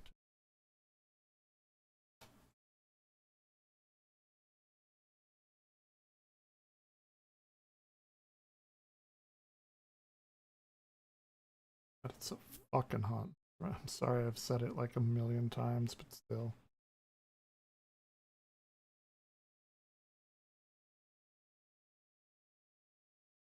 TennoCon. Warframe. Do I even have Warframe on Steam?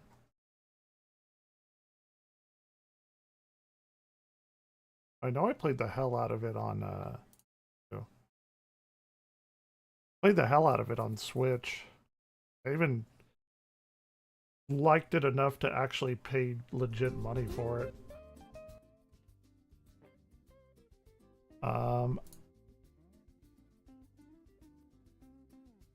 Opening collector boosters, big tug. Oh shit. That. Dude, Big Tug, don't get sucked into that shit. I got sucked into it with Final Fantasy, but I don't even have a collector Final Fantasy booster where they're all foil. I wonder how much those cost. An insane amount.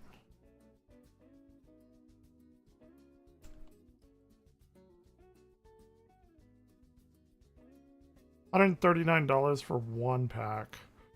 Nearly $1,000 for a box.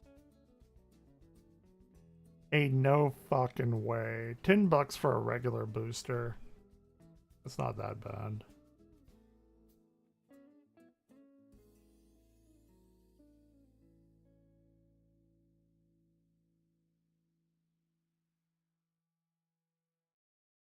Wait, do I have 8?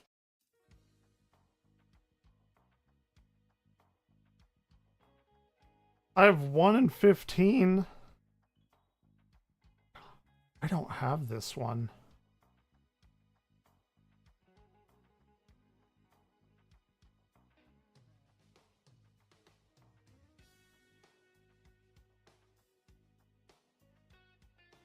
Or 9. I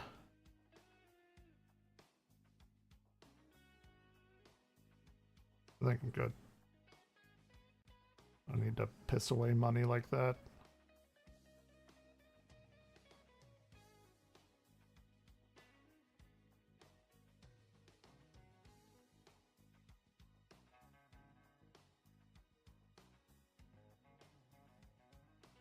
God damn it. I need to not be looking at this. It's gonna make me want to buy shit. Need to not be doing that.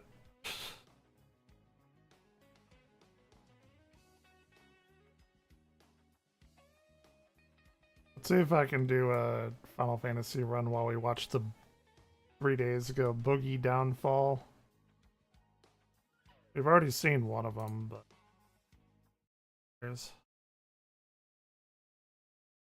I've been there for the Boogie Downfall, but it's always interesting to see other people's takes on it. I'm in tremendous pain! I'm in tremendous pain! Help me! Help me! Help me! There it is. I've been there for that. I've actually been on Lolcow Live. Actually, Lolcow Live Rewind. Not this Lolcow Live. I was drunk as shit. It was very early in the morning, too. It was like a 24-hour stream. So much pain! Real, this isn't fake. This isn't pretend. I'm in the middle of an actual mental break. I'm in the middle of an actual mental break. I know, but we didn't fake the cancer. We didn't fake the cancer. Imagine spending 15 years convincing millions of people that you were the most honest person on the internet, and then spending the next few years watching all of it collapse because you actually were not. Nobody's out here hurting you. I'm about to be manipulated into doing something I've said for 2 years I won't do, so I can stay on the show. Everyone vote. I will not do this live on the show, no matter what you decide. That is not a hypothetical. That is the documented, time-stamped, live-streamed reality of Stephen Williams, aka Boogie2988, a man who built a YouTube empire on vulnerability, relatability, and the specific kind of warmth that makes people feel genuinely seen, and then used every single one of made those me tools start to doing manipulate the people who YouTube. He trusted didn't him make me, most. but he was called the Mr. he Rogers of inspired YouTube. me. He won a game award. He had 4 million subscribers who would have defended him against almost anything, and he threw all of it away. Not in one dramatic moment, but slowly, repeatedly, and always with an explanation ready that made him the victim of whatever had just happened. The face tattoo that now sits under his beard says the word liar. He put it there himself. And by the time you finish this video, you will understand exactly why it fits, and why, even years later, the pattern still has not stopped. It's now been 24 hours. It looks infected. Sammy doesn't like it. No. Boogie, whose real name is Stephen Jason Williams, was born on July 24th, 1974, and grew up. Oh, my birthday's June. This is literally 1 month after mine. That's crazy. In St. Paul, Virginia, alongside 2 siblings, in a household he has described in wildly inconsistent terms over the years, sometimes as merely troubled, and other times as outright. His mother struggled with mental illness, and his father drank heavily while working in the coal mines. And years of that drinking eventually led to a series of alcohol-related seizures that left his father functionally disabled, unable to work, walk, hear, or speak without assistance for the rest of his life. As a sickly, frequently housebound child, Stephen turned to food for comfort by his teenage years. He was already significantly overweight, a pattern that would define both his physical health and his on-screen persona for the next 2 decades. A federal college prep program called Upward Bound briefly changed his trajectory, connecting him with peers who shared his interests in gaming and fantasy, along with his first serious girlfriend and a plan to attend the University of Virginia. That plan collapsed when the relationship ended partway through school, sending him into a depressive spiral so severe that he flunked out of college and returned home with no job, no friends, and more weight than before. His older brother, living in Fayetteville, Arkansas, offered him a fresh start, and it was there that Boogie found a new social circle built around magic, the gathering and nerd culture. taught himself web design and started freelancing, occasionally for clients running adult content sites. That Said stability Magic the did not Gathering last. weird. His father died of cancer, his mother broke her leg, his girlfriend broke up with him, and Boogie entered a 7-year period of depression so consuming that he barely left his house, stopped working, and burned through his savings. By the time he tried to return to freelance work, the market had become too saturated for him to make a living, and he found himself relying on a roommate just to get by, right up until he discovered YouTube in April of 2006. His earliest uploads were simple hobby videos, but he found some viral traction with content that leaned directly into his size, including a now infamous clip of him tearing off his shirt while weighing close to 600 pounds, a bit that set the tone for years of self-deprecating weight-focused content.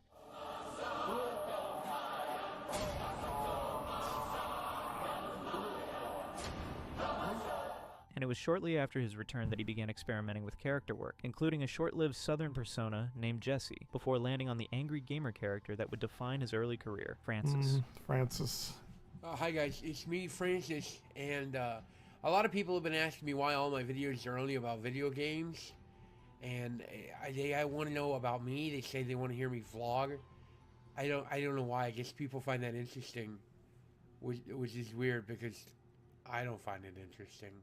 When the massively popular commentary channel run by Ray William Johnson featured one of the Francis videos, Boogie's subscriber count jumped virtually overnight, and YouTube's newly formed partnership program gave him his first real income from the platform. That same year, a woman named Desiree, who had discovered Boogie through his videos, began a long-distance relationship with him after bonding over shared grief, eventually moving in with him and helping manage both his health and his content. It's the best kind By of 2012, bonding, Boogie right? was posting more candid, out-of-character commentary videos, at one point openly admitting on camera that he could be a genuinely unpleasant person behind the friendly public image, a rare moment of self-awareness that would later look prophetic. Yep. A few years down the line, people started to see this unpleasant person as it filtered into his public image, especially after saying the N-word on live stream. He proposed to Desiree on camera that same year, and by the end of 2012, he considered it the best year of his life.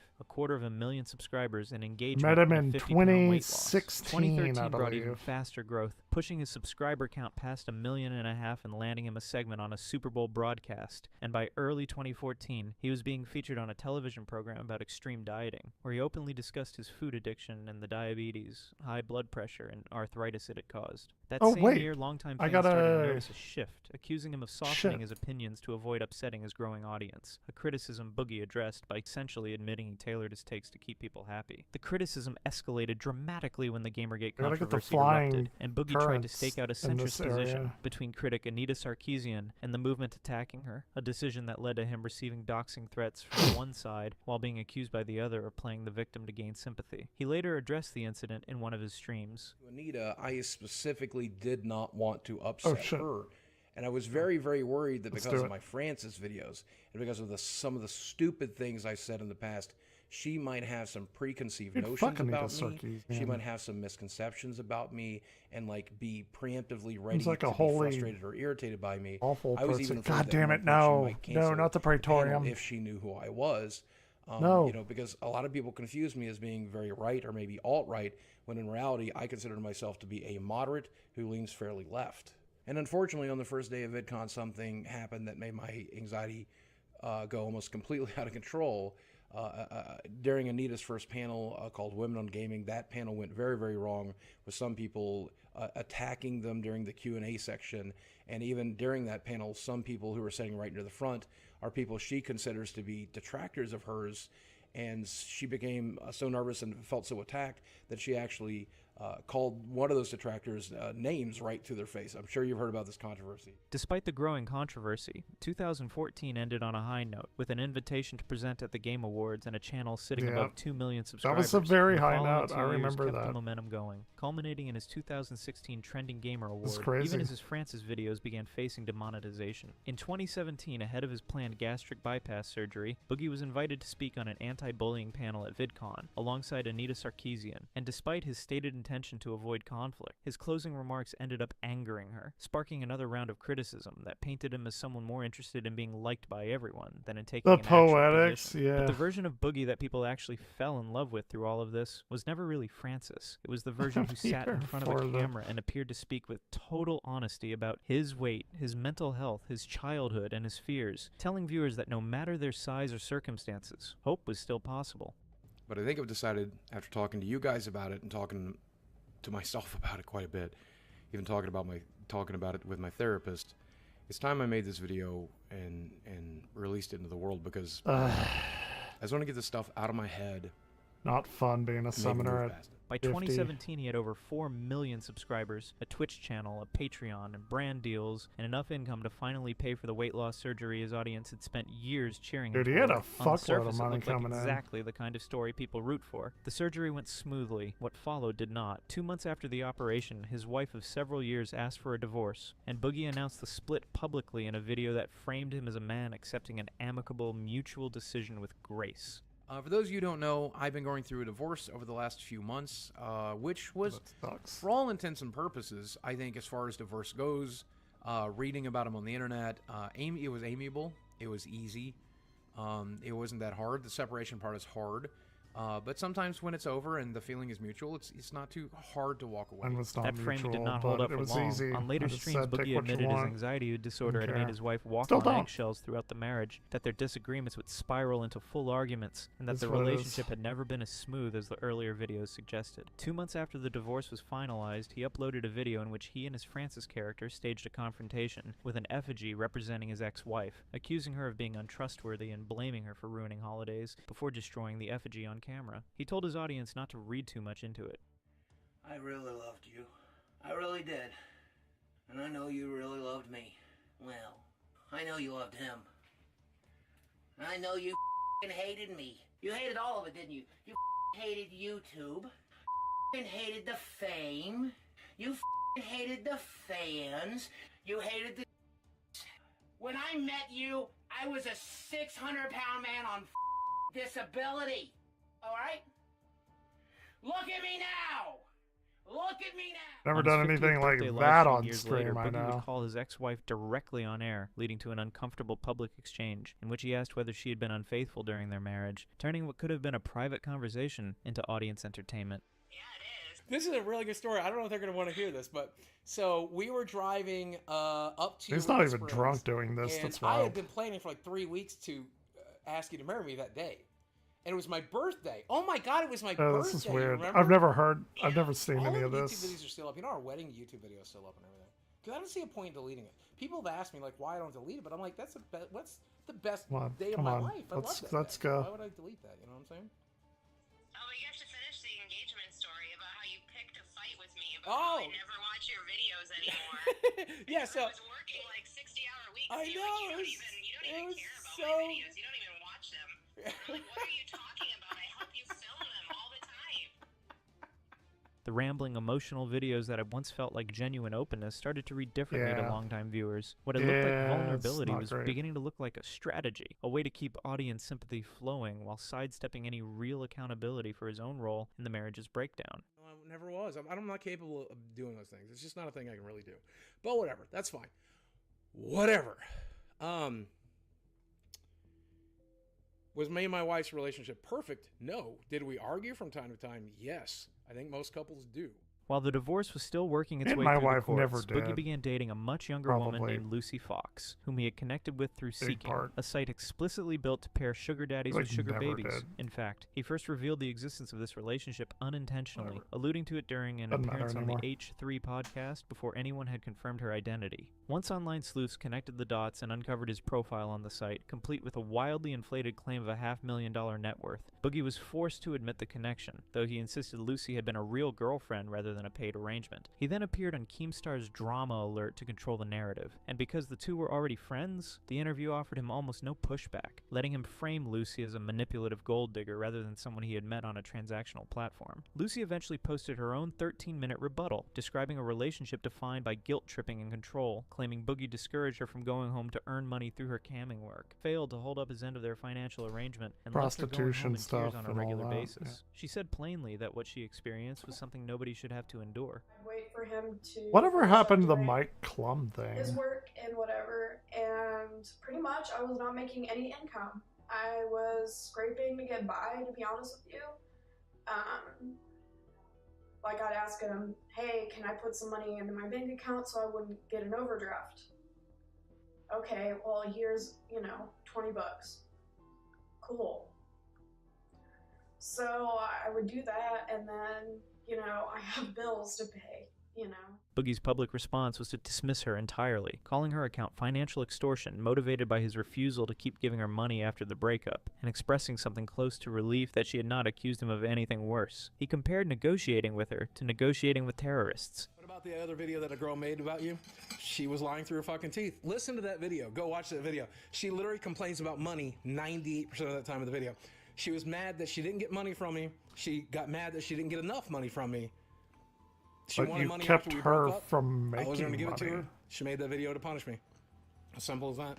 The contrast between that response and his carefully built public image was jarring to longtime fans. A man who had spent years branding himself as emotionally sensitive and kind had just responded to a woman's account of guilt and control by publicly dismantling her credibility in front of hundreds of thousands of people. The scandal also dragged an older pre-YouTube version of Boogie into the light. Detractors someone who's surfaced never adult done this, websites he had run interesting. years earlier, filled with blog posts about his personal life and rants that bore That's little crazy. resemblance to the gentle, earnest persona his subscribers believed they knew. Boogie addressed the resurfaced blog post by saying he was appalled by what he had once written and insisting he had changed. But the Lucy Fox situation had just demonstrated that whatever change had occurred was at best incomplete. Just days after Boogie posted a video promising to move past his rambling, sympathy-seeking content, an anonymous Redditor published a roughly 5,000-word thread cataloging years of contradictory and troubling statements Boogie had made across his channel and streams, essentially arguing he was the opposite of the persona he presented. Among the incidents cited was a call where Boogie upset over criticism, and a segment where he suggested some good had ultimately come out of the medical experiments performed during the Holocaust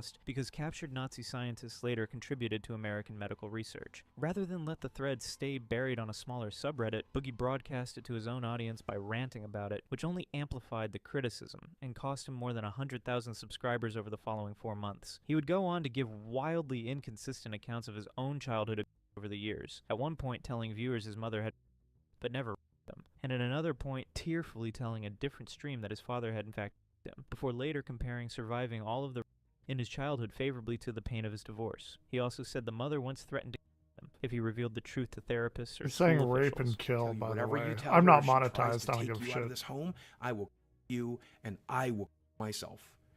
So I did the smart thing. I went in and I lied because I knew Mom was serious. This is a woman who had attempted several times.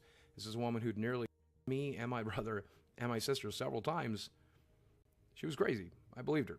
So I lied. I lied through my teeth. Overwhelmed by the backlash, Boogie announced he was taking a break to focus on his mental health, and his channel's monthly views collapsed from more than 10 million in earlier 2018 to just over 2 million by October of 2019, a decline that would define the next several years of his career. Even while the Lucy Fox fallout was still fresh, Boogie was making financial decisions that directly contradicted everything he had told his audience about money for a decade. Within the same week, he tweeted that he might have to return to I retail work remember because that. YouTube no longer paid enough. He was also tweeting about a 6-figure Disney trip, and shortly afterward he bought a $100,000 Tesla Model X. On stream, he broke down about the purchase, admitting he could not afford the $1,600 monthly payments, that the car cost more than his monthly Twitch income, and that he genuinely did not understand why he had done it. He then turned Does to he viewers still and asked them to stream help on pay for Twitch, it, like, at one point openly consistently? acknowledging he was trying to manipulate them into giving him money. He also revealed in the same breakdown that he still owed $200,000 on his mortgage, a staggering admission from a man who had spent years publicly preaching about not living beyond his means and putting most of his earnings into savings. The backlash was severe enough that Boogie ultimately canceled the Tesla order and tried to claim online that the entire episode had been a joke, a framing most of his audience found impossible to believe given the raw, unscripted panic captured on stream.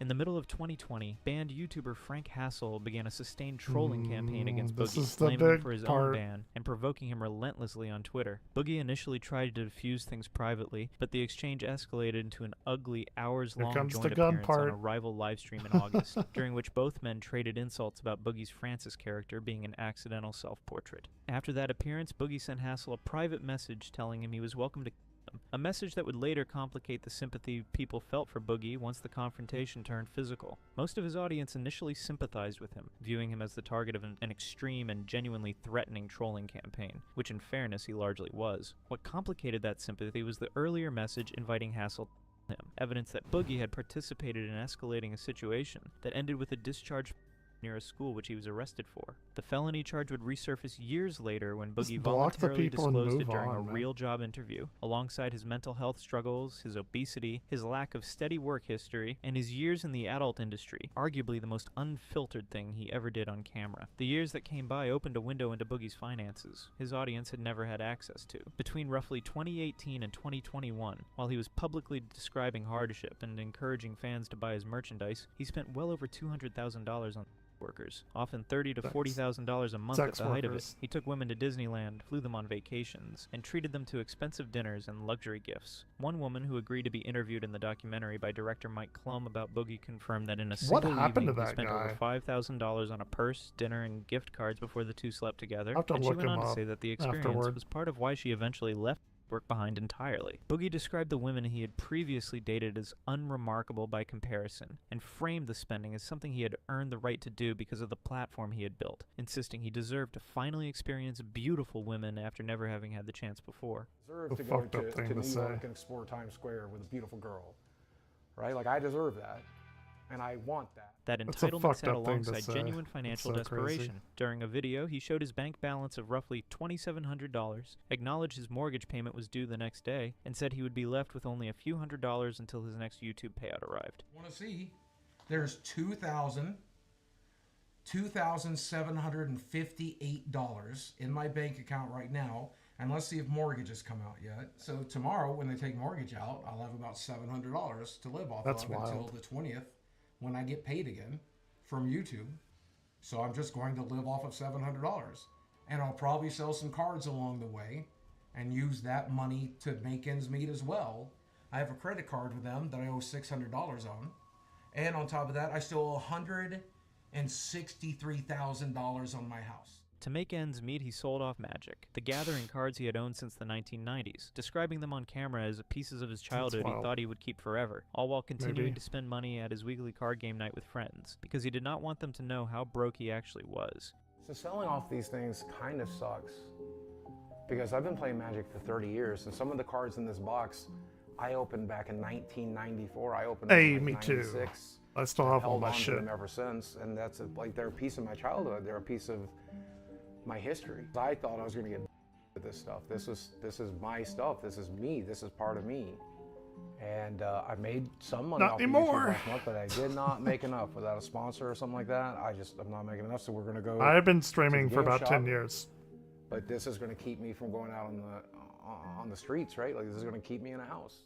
Even his negotiations over the individual card prices with a longtime People come and go. Glenn, haggling over whether a card was worth $200 or $400, played out on camera as a strange collision of nostalgia and financial panic. His friends, the same group he hosted every Saturday for pizza and board games, said they saw him as a caring, but not on YouTube, funny, mostly on fundamentally Twitch. good person, unaware of the scale of what he had been hiding from them, including the fact that he had quietly been footing their weekly food bill for years, without telling them how much it was straining his finances. While the spending on workers was happening privately, a parallel financial story was unfolding in public. Boogie had invested in Ethereum early, and as its value climbed through 2020 and 2021, he responded the way he responded to most things in his life, loudly, and to anyone who would listen. He posted a video in January 2021 titled, "I Am Finally Rich," explaining that during a period in 2019, he had taken his remaining liquid savings and gambled them entirely on crypto, and that the bet had paid off. By February, he was openly tweeting about the possibility of becoming a millionaire and fantasizing about never working again. Rather than cash out anywhere near the peak, Boogie kept everything invested, saying and what began they're pouring bleeping additional out. money I into don't more really speculative care. coins, speaking about crypto strategy with a confidence that suggested years of expertise rather than a single lucky not that bet. I By am. 2022, he had gambled away well over $500,000 in profits. That October, he posted a video called "I Need Your Help," explaining that the money was gone and asking his audience to support him through donations, channel memberships, merchandise purchases, and I simply hate watching more Nero. of his content, a request So aimed at the same long-winded. people he had spent the previous year telling about his impending wealth. I'm finally in a position where I have to get back to work. And I'm not making any excuses here. You know, I spent a tremendous amount of money on dumb things. But the biggest Hookers, issue is that food. I had a nice big nest egg. I took some financial advice from a friend, and I'm not pointing fingers He fucked it up. necessarily. I took the advice, but I put my money in the crypto market in the wrong section, and I pretty much lost most of everything. That sucks. Fucking That wild. really sucks. Probably bought every It is Dogecoin what it is, ever. though. I mean, like, I've come to terms with it. but I need to get back to work. I have some savings, but they're going quickly. And if I don't start live streaming and making content and getting ad revenue and stuff again, I'm going to lose everything. And I definitely do not want to do that. So that's why I'm asking for your help today. The response reflected how much goodwill he had already burned through. Commenters pointed out that he was asking people who were, in many cases, he's like far less Sony. financially secure than him to subsidize Sony the fucked up consequences their of his own goodwill. recklessness, and that the pattern of crying broke, And spending Xbox. wildly and crying broke again, had repeated too many times to be explained away as bad luck. In November 2022, Boogie posted a video announcing he had been diagnosed with polycythemia vera, a rare form of blood cancer that causes the body to overproduce red blood cells. He framed it carefully, telling where his it audience really that gets in a healthy bad. person, the diagnosis carries a prognosis of roughly 20 years, but that in his already deteriorating body, the outlook was considerably shorter. Turns out I got a rare blood cancer called I don't know what lid turn is. polycythemia vera, which basically makes your body produce too many red blood cells. And when I started taking that testosterone supplement 7 or 8 years ago, however long it's been, we knew that this was a possibility. You never think you're going to be the guy who gets that side effect, though, right? You never think it's going to be you. But Where's our tank? Sometimes it is. It has to be somebody. What made the announcement land so effectively with his remaining audience was the broader context he attached to it. In a separate video posted around the same period, he described spending the years since 2019 squandering his money, his reputation, and his health, and framed the cancer diagnosis as yet another consequence of a life spent making the wrong choices. He said he still woke up every morning trying to find hope, still made videos, and still showed up, even when the internet made that feel pointless. That framing the repentant man facing That's what I mortality do. while still I trying still to give stream. back was exactly the kind Unless of narrative nobody his shows audience up. had It's always pointless. responded to Don't most care. strongly. I've It nothing was better to also, do. as would later become clear, built on a I'm off of diagnosis work he could this not weekend. actually confirm with documentation when directly challenged. Rather than slowing down after the announcement, Boogie agreed to a boxing match against fellow Lolka Wings of Redemption in May 2023, a fight that set a record for the heaviest sanctioned boxing match ever held, with their combined weight approaching 800 pounds. Boogie lost after a standing 8 count, which somehow only added to the surreal quality of a year that had already produced more than its share of strange moments. Boogie tried something he said he had never attempted before, a guided psilocybin retreat led by a man who went by the name Flaming Star, framed as a way to process the childhood trauma, PTSD, and compulsive spending. He had spent years talking around rather than through. The experience produced an emotional catharsis, with Boogie tearfully connecting his need to invent alternate personalities like Francis to a childhood where he never learned healthier ways to communicate what he was going through, and describing a fleeting sense of control and peace he said he had never felt before. I don't know how to communicate what I was dealing with or what I was going through, and I just... Right, we put on these different faces in order to deal with situations in society. You try to give people what the hell they want. And then you felt like that was the need to make up Francis or other personalities? Yeah. Are you ready to let all that go? Yeah, please, man. By his own account, the feeling did not last. Within the same conversation, he reflected that every public figure eventually burns out, that he had been lucky to get his brief moment in the spotlight, and that the cycle of building himself Not up wrong. and tearing himself back down was likely to keep repeating regardless of any single breakthrough. 2 months later, in July 2023, Boogie revealed he was dating a 20-year-old woman named Desiree, who went by Des, sharing the same first name as his ex-wife. He was 49 at that's the a time, weird one. and after backlash over her age, he tweeted that this would be his only comment on the subject. She was an adult, and if people could not handle that, it was their problem. The two had connected after Des. A longtime fan who had grown up without a father figure reached out to him on Instagram during a period when he was publicly struggling, and both later described the relationship as a kind of trauma bond built on shared pain. Life has a way of working out. We're nearly done. Because I met this redheaded girl who saw my videos, and we started talking, and it was awesome. We were really interested in each other, but her life was complicated and my life was complicated, and we were just too far apart. We didn't think we could make it work, and that kind of stuff. Can I not get a regular chatter in here that's like, hey, how you doing, man? Never say never.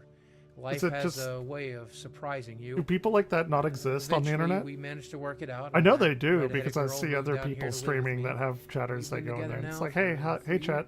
Boogie later presented her with hey, a written streamer. summary of every medical How's it going? condition affecting him, telling her on camera that his risk of a stroke or heart attack was astronomical and that he was essentially a walking How's your time day? bomb. Apologizing How's to everybody's her for day? it. What's up? This is everything that's currently wrong with me. My risk for stroke or heart attack is astronomical.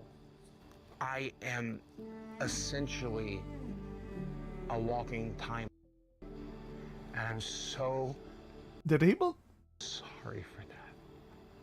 Dude, he bleeps a lot of shit, or mutes a lot of wish shit. I had taken better care of my body.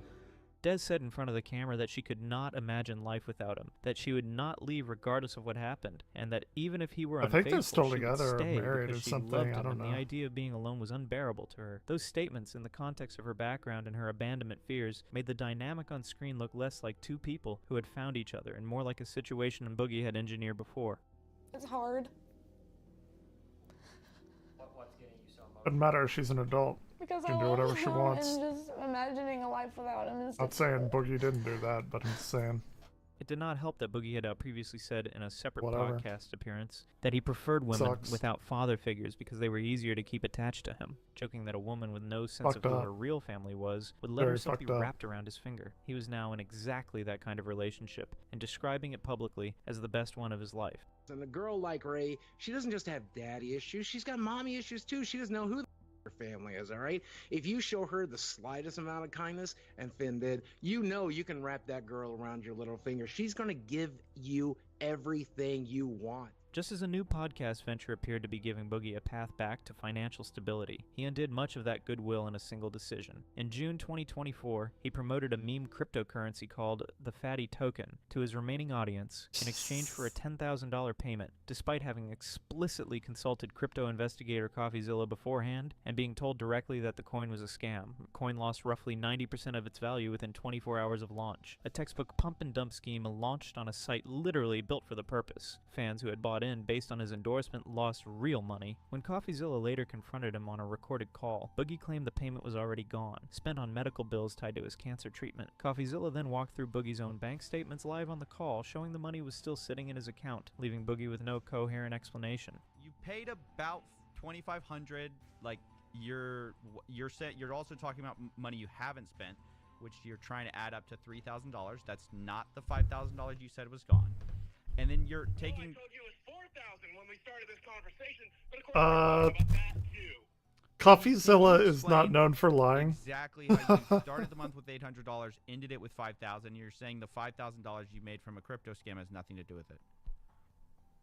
I saved my soul. Rather than express remorse, Boogie spent days afterward arguing online that he was certain none of his actual fans had bought the coin, and that only wealthy outside investors had treated it seriously, a defense that convinced almost no one. For close to 2 years, Boogie had leaned on his cancer diagnosis to explain his declining health and to justify ongoing requests for financial support. That explanation began to collapse in July 2024 when political streamer Destiny joined a live stream and confronted him directly, arguing that everything Boogie had described about his symptoms and treatment matched secondary polycythemia, a non-cancerous condition, rather than polycythemia vera, the genuinely cancerous variant. Destiny methodically walked through the medical details. The testosterone supplement Boogie cited as a cause was consistent with the non-cancerous condition, not the cancer. The sleep study his doctor had ordered pointed towards sleep apnea as a more likely explanation for his elevated red blood cell count, and the bone marrow biopsy Boogie described as still pending made no sense for someone who had already announced a confirmed diagnosis 2 years earlier. Boogie grew increasingly angry, rather than producing evidence, insisting his doctor had used the words polycythemia vera and refusing repeatedly to show any documentation at one point, saying he would rather leave the internet than give up what he considered his last shred of privacy. Multiple other creators, including Destiny, Mudahar, and Mr. Meredith, eventually offered Boogie a combined bounty approaching $100,000 simply to produce official medical confirmation. That's crazy of the to turn down diagnosis. that much He money. refused every offer, a decision made stranger by the fact that he had just weeks earlier accepted $10,000 to promote a coin he knew was a scam.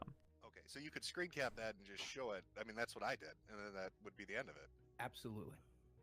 And I made the decision 2 years ago that I would not do that, and I would rather leave the internet than to give the last shred of privacy I have left.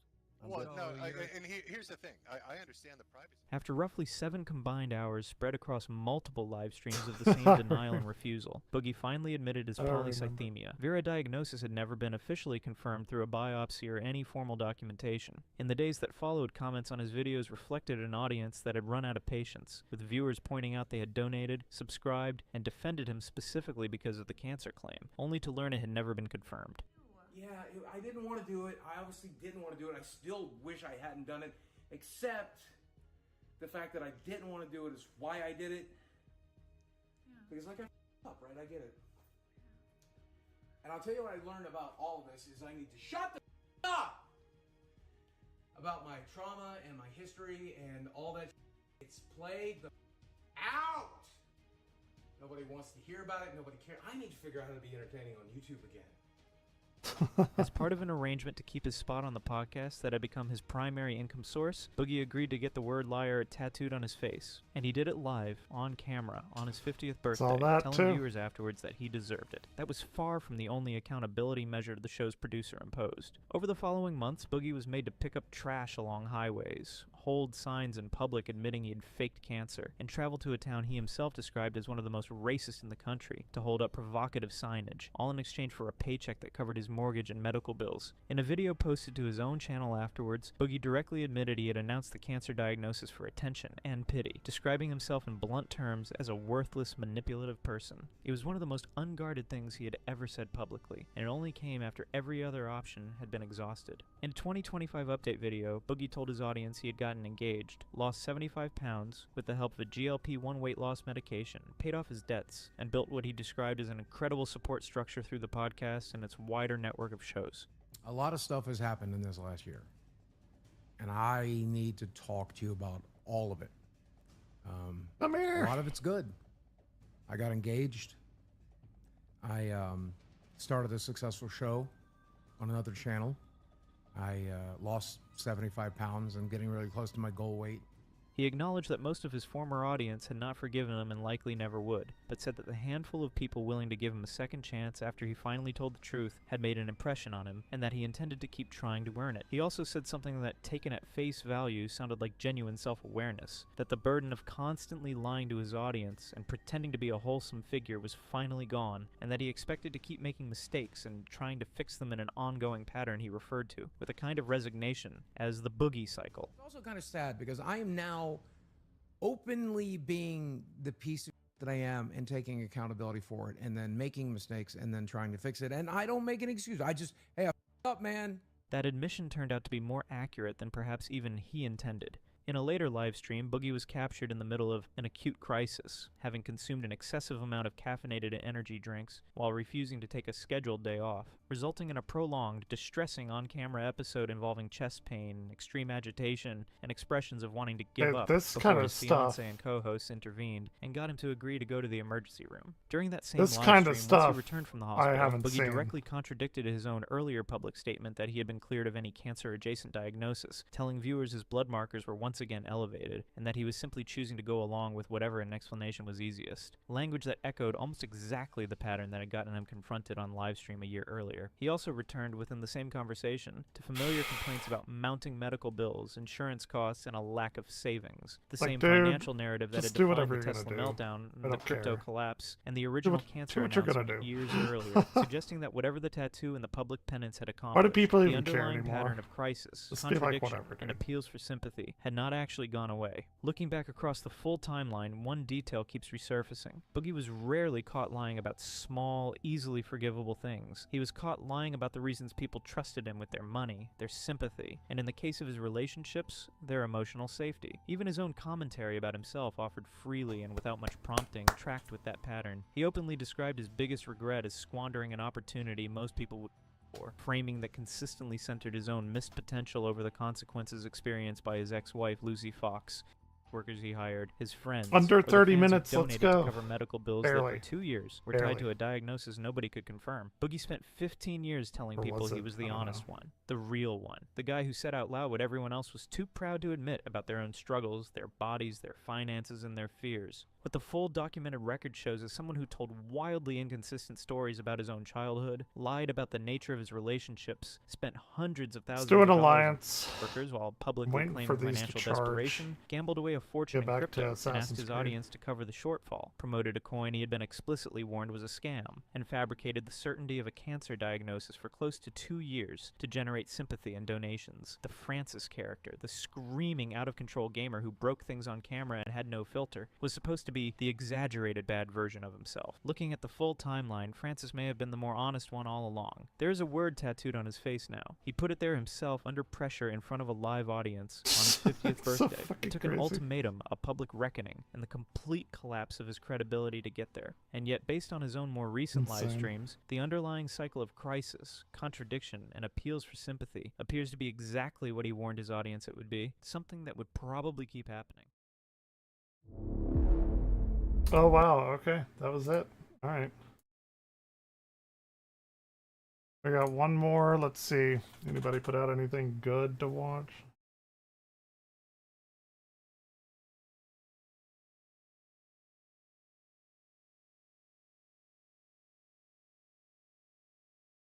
Oh! Great!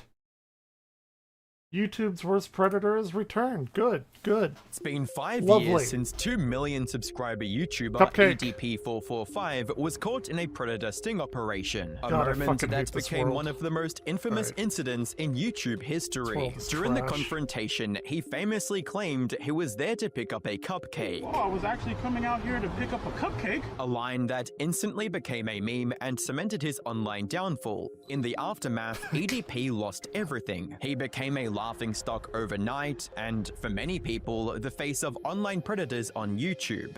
One of many. Most people in that position would disappear from the public eye, try to rebuild their lives in public, and be grateful they avoided prison. EDP chose a different path, from attempting comebacks on obscure platforms, to issuing an apology and then quickly walking it back, to repeatedly finding himself in similar situations and getting exposed all over again. EDP has become a textbook example of someone hitting rock bottom and somehow continuing to dig deeper.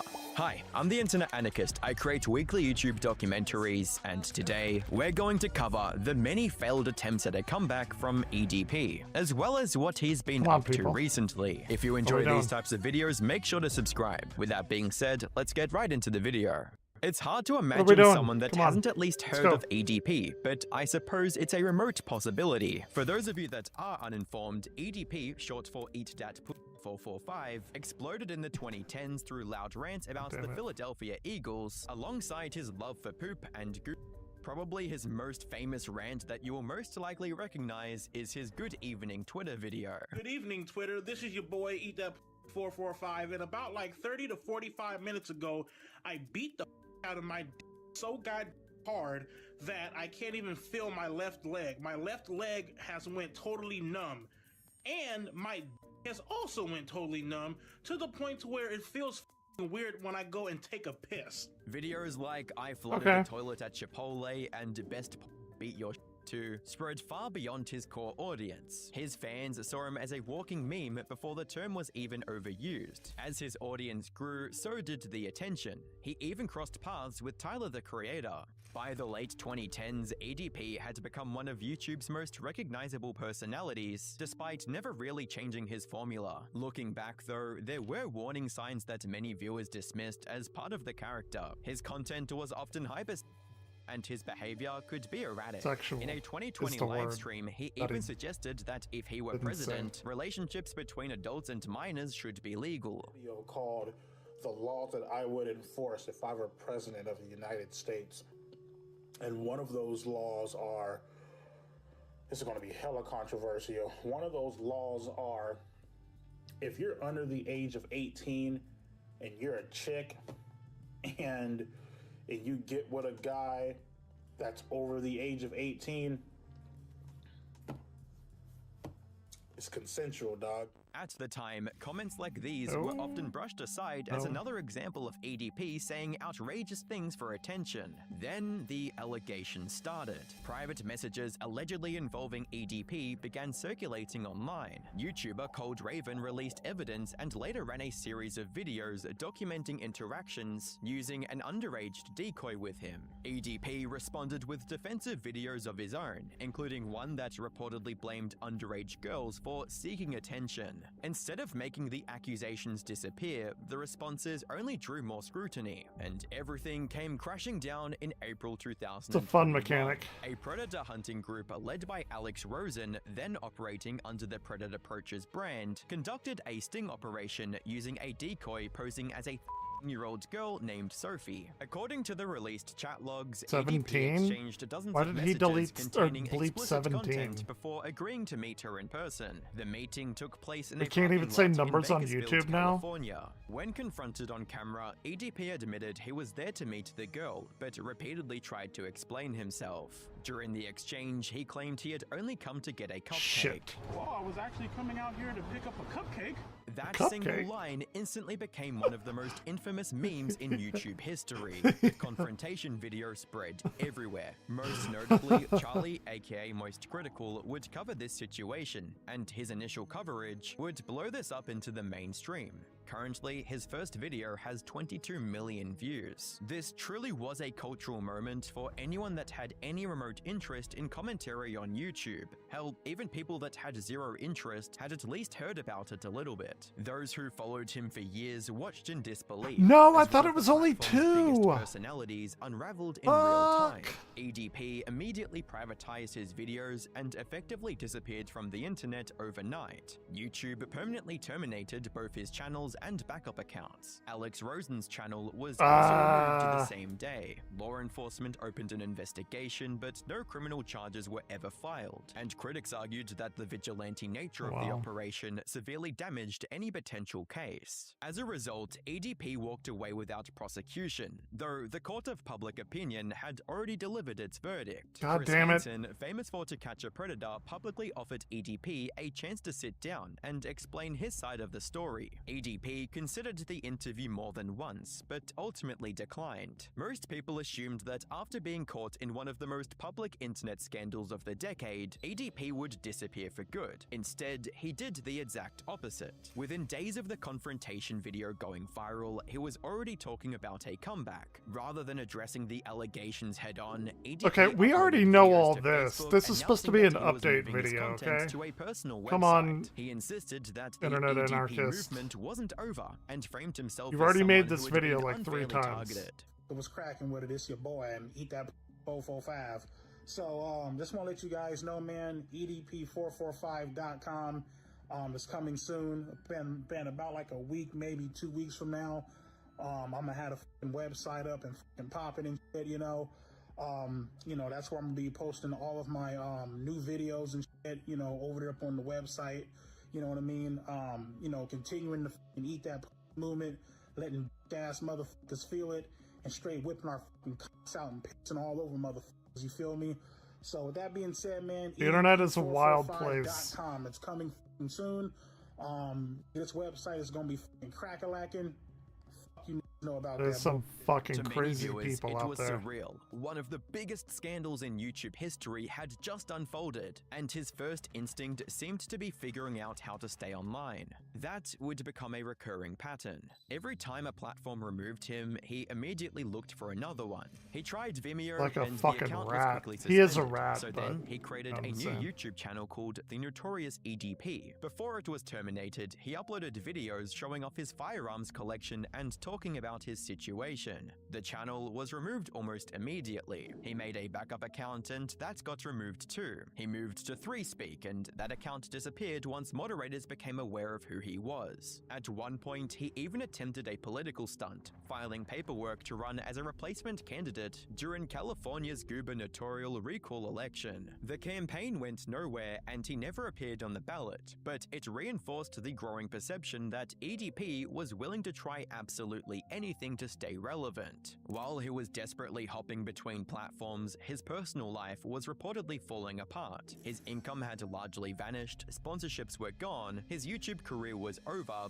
and according to accounts from the time, he bounced between jobs in trucking and fast food, but struggled to keep steady employment because people kept recognizing him. Even a brief attempt to drive for Lyft reportedly ended after passengers identified him and complaints followed. The internet had effectively turned him into radioactive material. Any company associated with him risked immediate backlash. As the situation worsened, EDP eventually left Bakersfield and relocated to the Las Vegas area. Around the same period, he even filed paperwork attempting to legally change his name. The change never actually went through, but many saw it as another sign of his deteriorating mental state. By 2022, he was running out of mainstream options, with YouTube, Twitter, and most major platforms closed dropped off to him, he migrated to Bigo Live. The move didn't exactly revive his career. Most streams were flooded with trolls, critics, and people mocking him. Instead of rebuilding a loyal audience, he became something of a spectacle to throw peanuts at.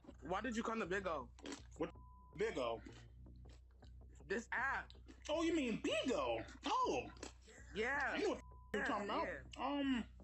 Like, you can find some bad on here too, bro. You can find some bad bit. Listen, man. I'm cool on that bullshit. So you don't want you want kids? Block him. He's gone. Get him out. You back, you big ass. Just don't make that shit the fuck up. You peanut head ass. But you like touching on little kids. You want a cupcake? You want a cupcake face nasty big ass. You nasty big ass. You better touch me next? Around the same time, he managed to find an audience on TikTok. Unlike YouTube, where the cupcake incident was impossible to escape, TikTok's younger user base seemed far less familiar with his history. By focusing heavily on football content, especially around the Super Bowl, EDP quietly rebuilt a following that grew into the hundreds of thousands. How did I not get For the hit by first that? time since the sting, it looked like he might actually pull off a comeback. No! To prevent criticism from dominating his posts, he frequently disabled comments. Even then, many viewers were shocked that someone whose reputation had been so thoroughly destroyed could regain any audience at all. His biggest project during this period was launching his own website. The logic was simple. If every platform kept banning him, he would create a space where nobody could remove him. The site allowed him to upload content directly to his audience without relying on YouTube or social media companies. Using an older account, EDP quietly returned to YouTube and rapidly gained roughly 20,000 subscribers in just a couple weeks. Damn. It was proof that despite everything, a portion of his audience was still willing to support him. The comeback lasted about 2 weeks before YouTube terminated the channel for ban evasion. Following his permanent TikTok ban in early 2023, EDP retreated from the mainstream platforms and shifted his focus to his personal website, even going as far as to sell off personal possessions, including his YouTube play buttons. Not long afterward, he attempted to rewrite the narrative surrounding the 2021 Predator sting by claiming the entire incident had been a setup and that his responses during the confrontation were merely part of an audition for a movie role. The supposed interview supporting his claims was exposed as fake, relying on a text-to-speech voice impersonating Barack Obama, and an online poll he created to gauge public support for his innocence received just 13 favorable votes out of more than 4,200 responses before it was quietly deleted. He had his business card attached to the email. Okay, and that was shortly after the movie, maybe next year or so. You put kind of 2 and 2 together and everything aligned to this actually being an opportunity for you. Correct, yes. Okay, so Chet emails you and tells you to meet him at the apartment complex? I'm sorry, maybe I'm not understanding. Well, again, you know, the original meetup spot was at the Rite Aid. In what f***ing solar system would someone be so stupid as to get a random email from someone claiming to be a movie producer who just reached out to you with a cold call saying, hey, your performance in this documentary was superb, spectacular stuff. Come meet me at a Rite Aid where I'm going to have you play a predator. As the year progressed, he made another effort to repay his public image by releasing what he described as an official apology and speaking about redemption. The statement, however, focused almost entirely on the impact the controversy had on his friends and family rather than on the people he had targeted. He avoided directly addressing the sting operation, the allegations against him, or the emails he had previously claimed would prove he was set up. Yeah, I just wanted to come on here and, you know, offer this apology video to my friends, to my family. Many viewed the video as an attempt to rebuild his online presence rather than a genuine act of accountability, a perception that only grew stronger when he walked back the apology entirely just weeks later. If you thought EDP was done allegedly trying to meet up with minors, then you're in for a big surprise. Before the end of the year, YouTuber Gideon would release a video catching EDP again. Hey, in the Gideon act of got in allegedly trouble. Trying to meet up with a 15-year-old this time. That's where I know that Gideon name. dresses up as a cupcake in reference to the viral meme, and EDP seems to be having none of it. We didn't get to say much to Bryant. We just walked into his appointment as I expected. Well, Bryant, I just want to know, why do you think we're here? If you could guess, Brian, why do you think we're here? By 2024, ADP's website briefly disappeared one after he sucks. stopped paying the Shopify fees. Though it later returned, around the same time, photos surfaced showing him with Boogie2988 during the filming of a documentary by filmmaker Mike Klum that focused on the controversies and allegations surrounding him. The project immediately sparked debate over whether documenting his story amounted to giving him an undeserved platform. Okay, so tired of the questions, so gonna answer them all as best I can here, without breaking NDA. Yes, this is me and ADP445. Yes, it's real. This is a film set for a Mike Klum documentary. No, we weren't hanging out, we were filming a doc in this photo. Yes, we discussed the horrible shit he has done in the past. No, it won't be on my channel. No, it's not a fluff piece designed to make him look good, you doofuses. The doc will likely drop by summer on the Mike Klum channel. Yes, I knew the Did he optics of ever this and do how that? people would accuse me of PDF.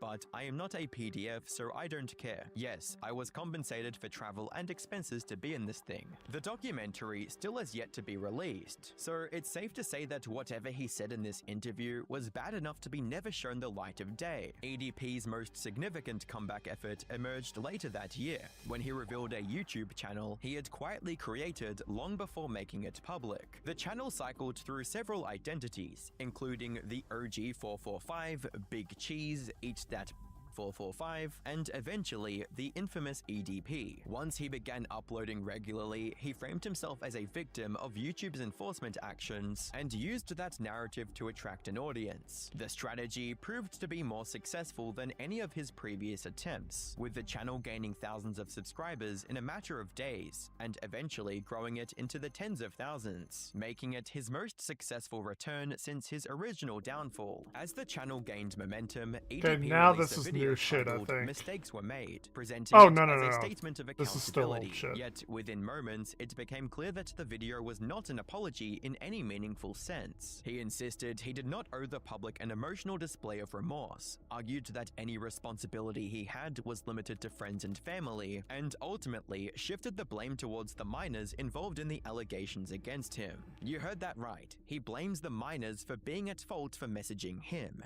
I also feel minors should get in trouble for messaging adults. You feel me? Having a very malicious intent behind their messages. Let's not make the video then. Oh, you need to take accountability and responsibility. It's fucking wild. This is every like Chris Hansen Predator shit that you see. Like every fucking one of them. That I hurt deeply by my actions. By 2025, the majority of ADP's online career had largely turned into a game of whack-a-mole. Every time one account disappeared, another would appear in its place, usually only lasting a short time Whack-a-mole, before that's a being good removed point. as well. One of the more notable developments came when he joined Cameo, offering personalized videos ranging from birthday messages and insults to life advice for a fee. The move immediately drew criticism from drama channels and viewers who argued that people should not be financially supporting him. Despite numerous reports, Cameo ultimately stated that it found no reason to take action, allowing his account to remain active still to this day. Cameo, Around the really? same period, his most successful comeback Hot channel, take the Cameo. infamous EDP, finally came to an end after surviving for roughly 7 months, far longer than any of his previous attempts. The moment it was They tried. terminated, he launched another channel under the familiar EDP name. That account lasted less than a week before it was removed as well. You get the idea. Repeat a few more times. The pattern continued for the rest of the year. A steady stream of burner accounts appeared and vanished almost as quickly, each struggling to gain any meaningful audience. By the end of 2025, Dude, this boss his fucking remaining online presence sucks. had shrunk dramatically. His active channel reportedly had fewer than 2,000 subscribers, and most uploads were drawing only a few thousand viewers. The final video associated with that period was reportedly uploaded in late October and centered on an unusually personal story involving a self-inflicted injury. Yet even after years of bans, failed comeback attempts, and repeated controversies, 2026 would prove that ADP had no intention of disappearing from the internet. At the start of 2026, blows. ADP Shit. returned to YouTube once again and tried a strategy he'd already tested on TikTok, strictly sticking to football content. He announced that he was going to keep everything family-friendly from that point forward, which is a pretty wild statement coming from someone with his history. The crazy part is that it actually seems to be working. After posting on an alternate channel and getting banned yet again, EDP somehow managed to appeal one of his old channels and get it reinstated. That's right, YouTube brought back his old school EDP channel, and he's still uploading to it today. In fact, as of writing this, he posted a new video just yesterday. Looking at the channel now, most of the content is just sports commentary, along with the occasional clip of him showing off his guns and trying to come across as a tough guy. The biggest question is how he managed to get reinstated in the first place. The leading theory is that YouTube's newer moderation systems simply don't recognize who he is. From the algorithm's perspective, it sees a channel posting football videos and following the rules, so it doesn't flag anything as a problem. Personally, I recently experienced the opposite problem, where my second channel, where I compiled my own videos, was flagged for impersonating myself. This was due to YouTube implementing new AI systems that decide whether channels can exist or not. So it's entirely possible that YouTube's new AI system, that has been extremely controversial for demonetizing real creators, has accidentally just allowed EDP to now exist again on the platform. Obviously, this isn't exactly how you'd want to end a video about someone who has faced serious allegations involving minors. In the past, EDP always seemed to be lying low while his situation continued to spiral, so it's frustrating to see him somehow pull off a major win. After spending so much time researching him, the best comparison I can make is that he's like a cockroach. No matter how many times he gets knocked down, he always finds a way to stick around. He'll endure just about any amount of humiliation, if it means staying relevant and continuing to make money online. And honestly, the logic makes sense. It's hard to imagine him holding a normal job, because the moment people recognize who he is, his past would likely follow him. As a result, the internet is pretty much the only way he can continue to make a living. That's why it's so frustrating to see his Cameo account and now his YouTube channel still active. Whether you agree with me or not, I think most people can agree that someone with his history probably shouldn't have a platform online, yet somehow he continues to slip through the cracks. Maybe it's because enough time has passed I'm that thinking of these something platforms different. no longer see it as a priority. Maybe they simply don't care, and maybe Critical needs to make another video talking about him so people are aware that he's still active. Either way, perhaps bringing more attention to it will push YouTube and Cameo to take another look at the situation. So, if you can, drop a like on the video, leave a comment for engagement, and share it with someone you know. Whether anything actually changes on Probably won't.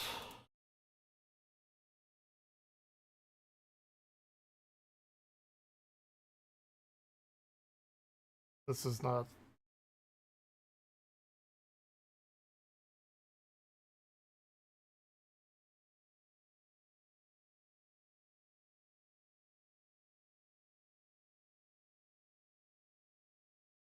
This is outward.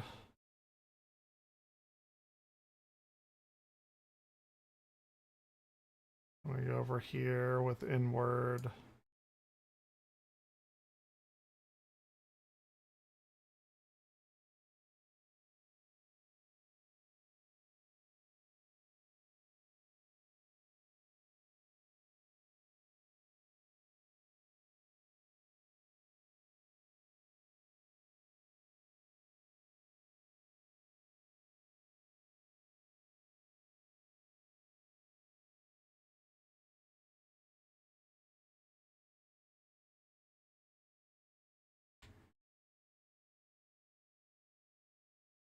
Outward. We're good. Gucci. I remember this boss now. Sorry, it's nearly halfway, or he's halfway done.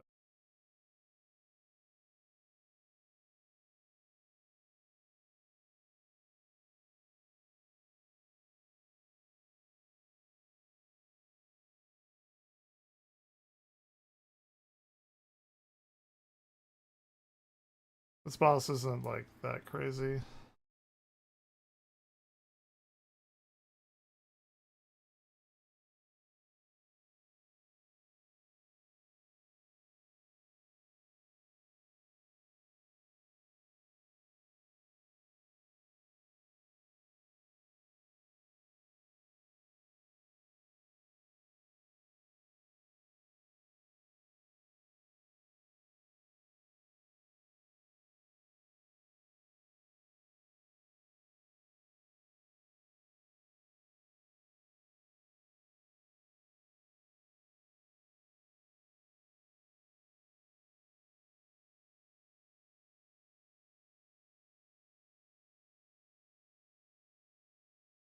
Is stupid fucking slash. It's dumb. Okay, let's go here. Then we go right, and then we go left. Then we go right, and then we go left. I remember now.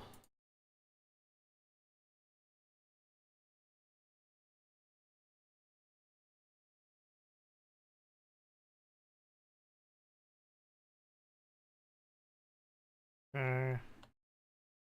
Now we go left. And then right.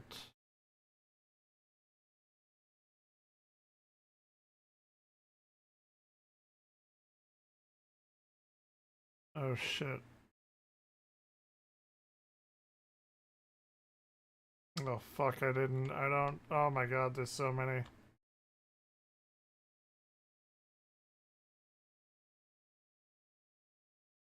Ooh, that got me good.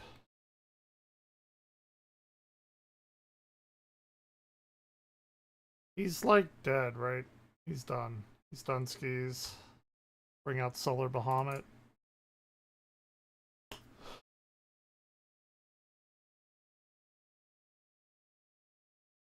What kind of loot did we get? Anything good? Anything? Ooh, the Nano Lord? Need that.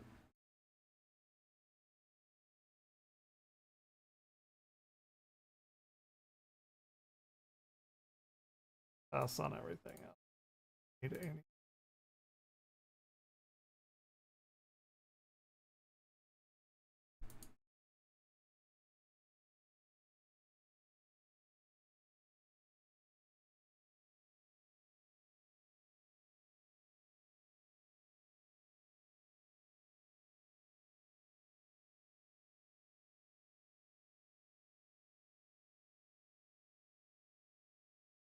I don't think I got the minion. Who got the minion?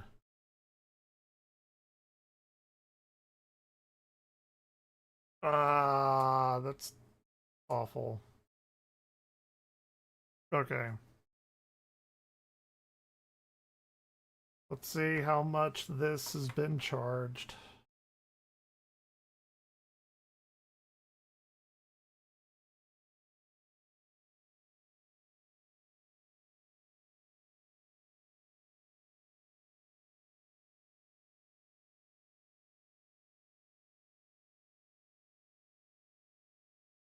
%, that's pretty good. I will be right back.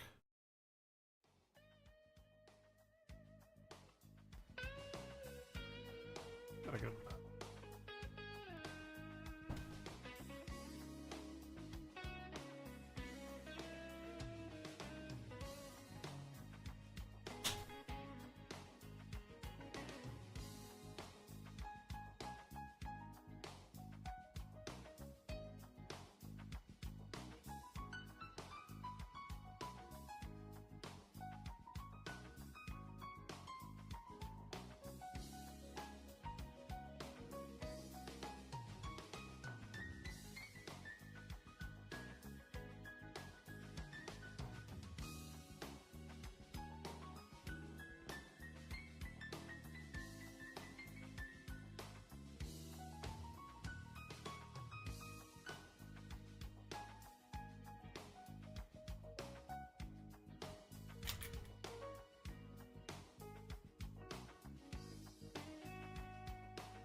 Okay. We can get back to playing Assassin's Creed.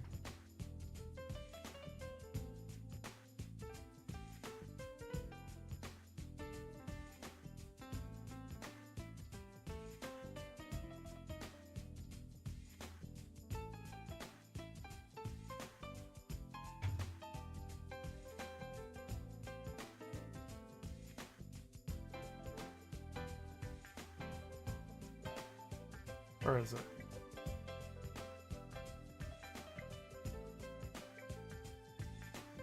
Not seem to be on my... Oh wait, there it is.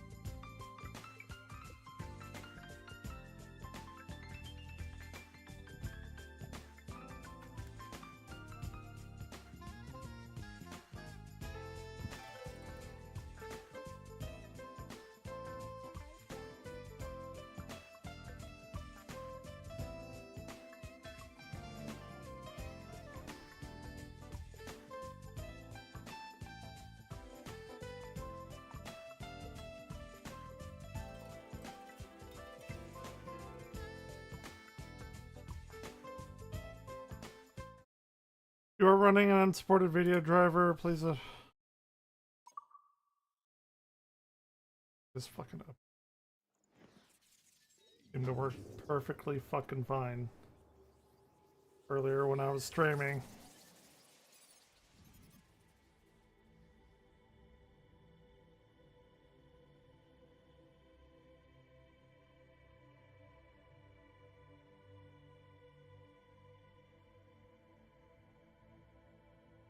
Wait, they don't have...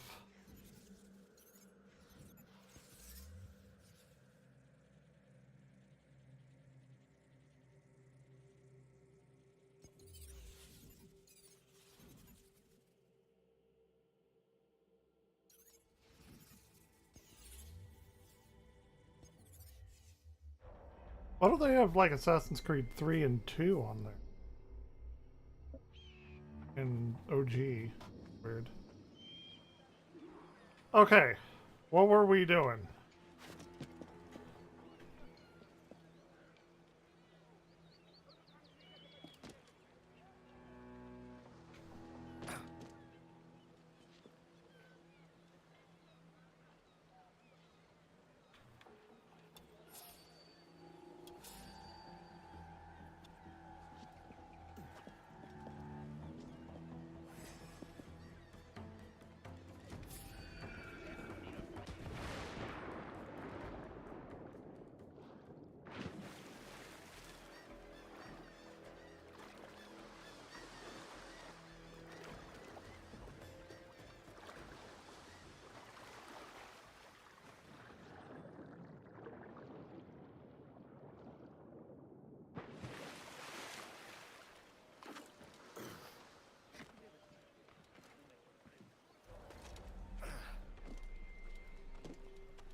If he comes over here and I can just pull him down.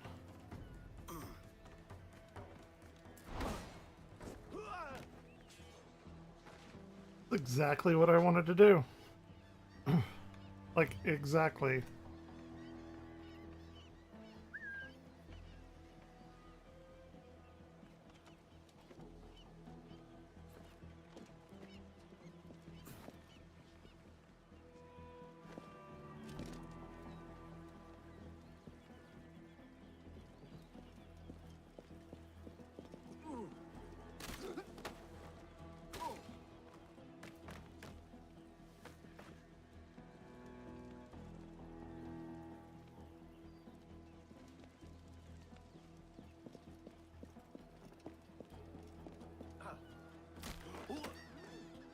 Good night.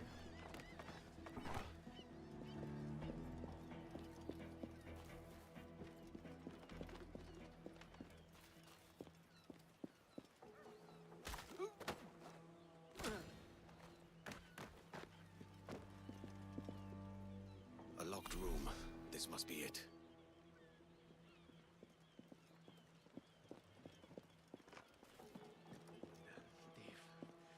The Santo slaver was on the hook. He was ready to trade his fortune for that cube.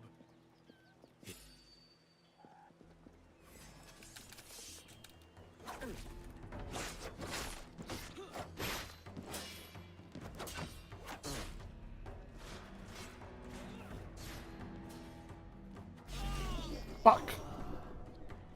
Fuck, I don't have any, like, healing stuff. I don't know how to get it.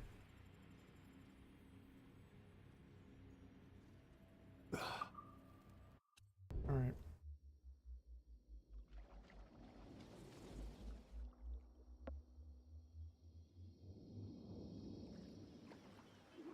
Okay, alright. Whoa, what the fuck? Where, okay, it saved me here? Alright.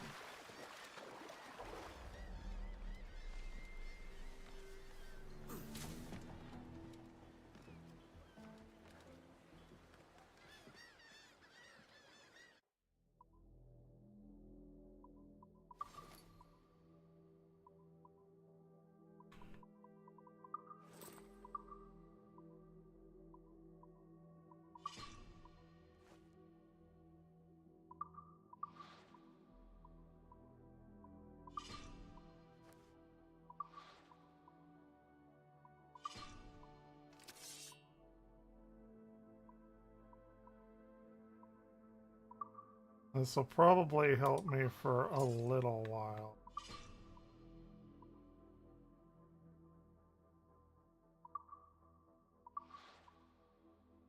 I did buy the whatever version.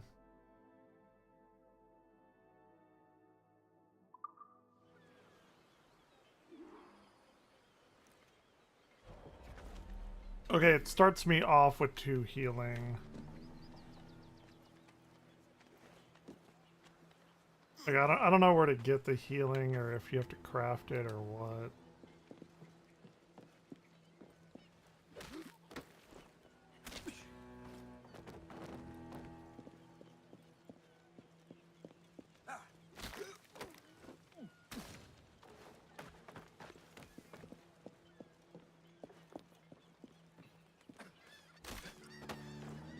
Snap his neck.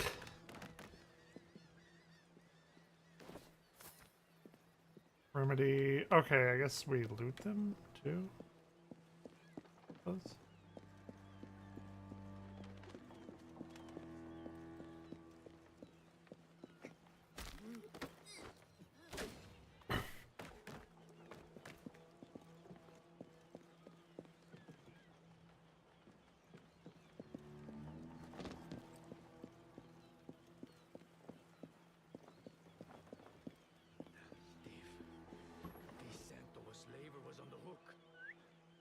Ready to trade his fortune for that cube. It's fine.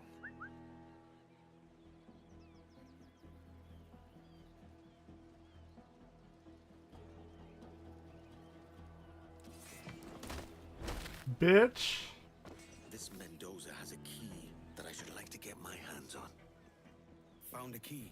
Let's see if it works.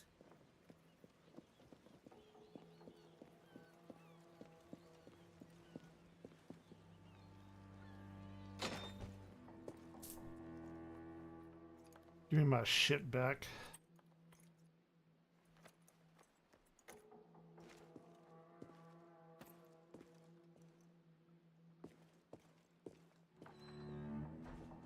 He just left it. Come on, man. Time to tell Bonnet the bad news.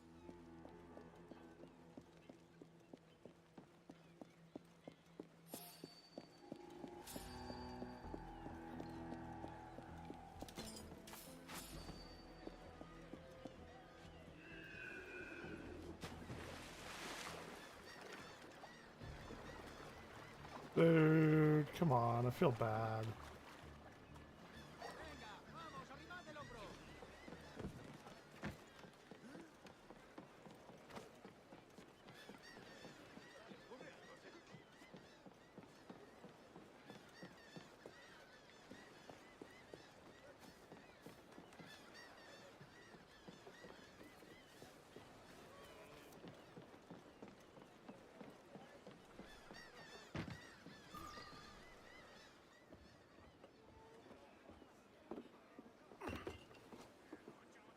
Sorry about the sugar. I've only one pair of hands. Oh, it's no great loss. I gave him a little money Plenty anyway. of cargo here to make a profit on my trip. Will you stay here long? For a few weeks, yes. Then back to Barbados, to the tedium of domesticity. Don't settle for tedium. Sail for Nassau. Live life as you see fit. Haven't I heard that Nassau is crawling with pirates? Seems a very tawdry place. Not tawdry, liberated. Oh, God. That would be an adventure. Let's do it. But no. Let's go, I'm baby. a husband and a father. I have responsibilities. Life can't be all pleasure and distraction, Duncan. Hey, our bonnet. The name's Edward, in truth. Duncan's only a handle. Ah. Secret name for your secret meeting with the governor. The governor, right. I think I've kept him waiting long enough.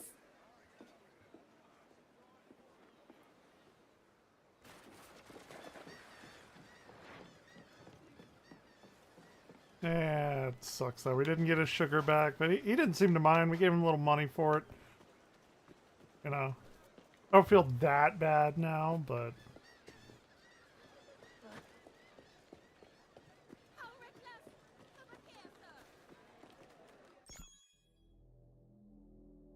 Okay, main quests. Press X on the from the map to access a list of all quests and contracts in progress.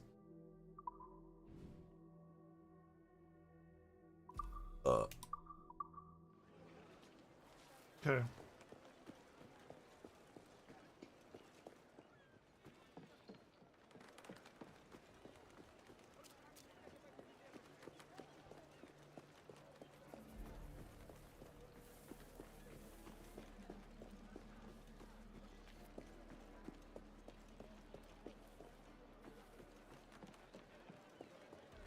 Come on, business is slow. I'll give you a discount. Okay.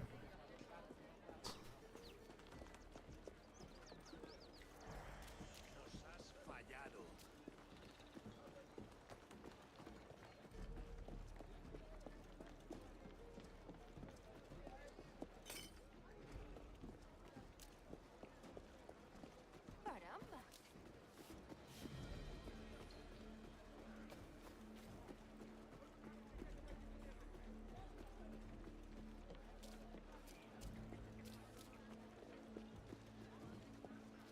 Ooh, let's get up there.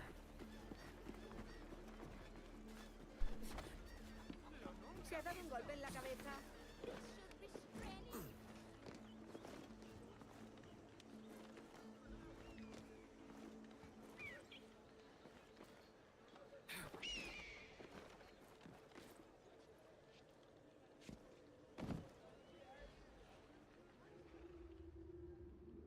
Okay, cool.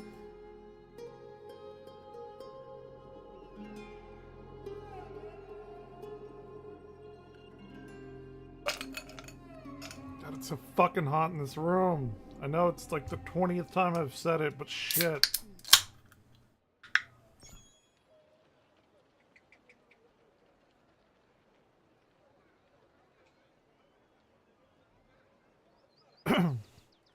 Okay.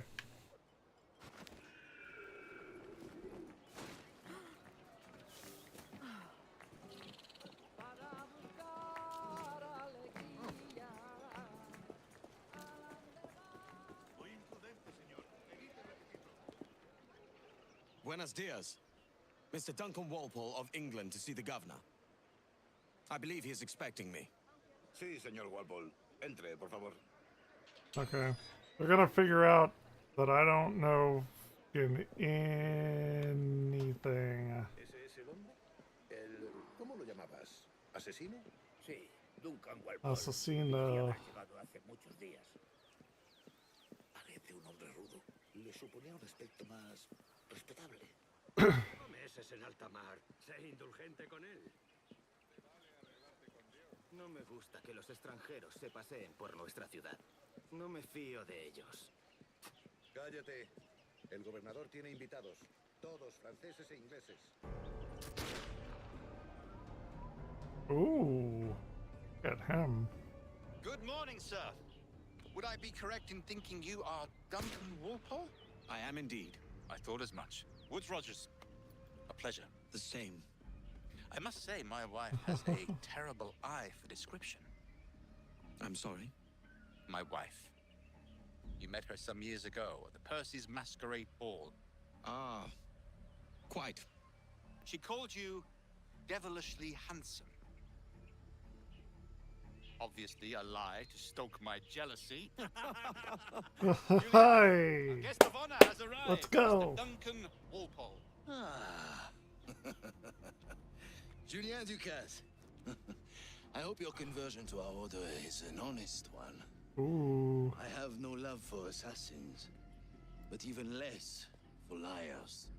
I have not come to disappoint. The Up Templars. for a bit of sport, Duncan? The old man isn't ready just yet.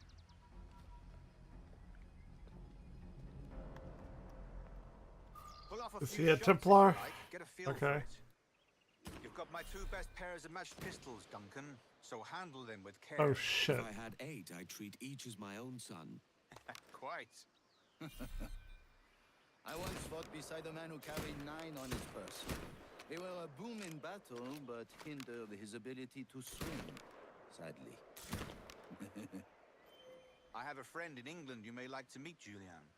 James Puckle. He's working on something extraordinary.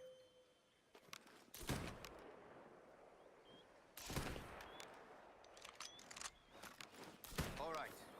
Here's a simple challenge. Try to strike every target before this hourglass empties. Remember, hit every target within the allotted time. Magnifique.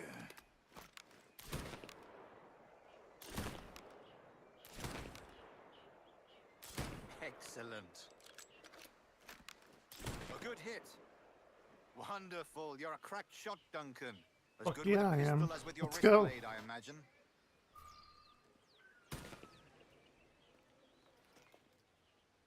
Duncan, where are your wrist blades?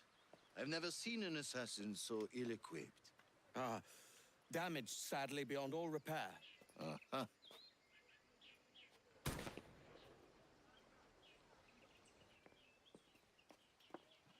Have your choice. Where did you find all these? I did not find them. I took them. These are souvenirs. My wrist 2 blades. blades, as is the custom, oui? Custom, aye. Duncan, will you indulge us with a demonstration of your techniques? Well, We must. We put together a training course in anticipation of your arrival. It would be a shame to leave He's here gotta without know that seeing I you in don't have a action. finger Yes, cut of off, course. though. Well, I mean, if there is time, I would gladly, show you what I know. Here, you see? Situations well suited to your skills. Have a go.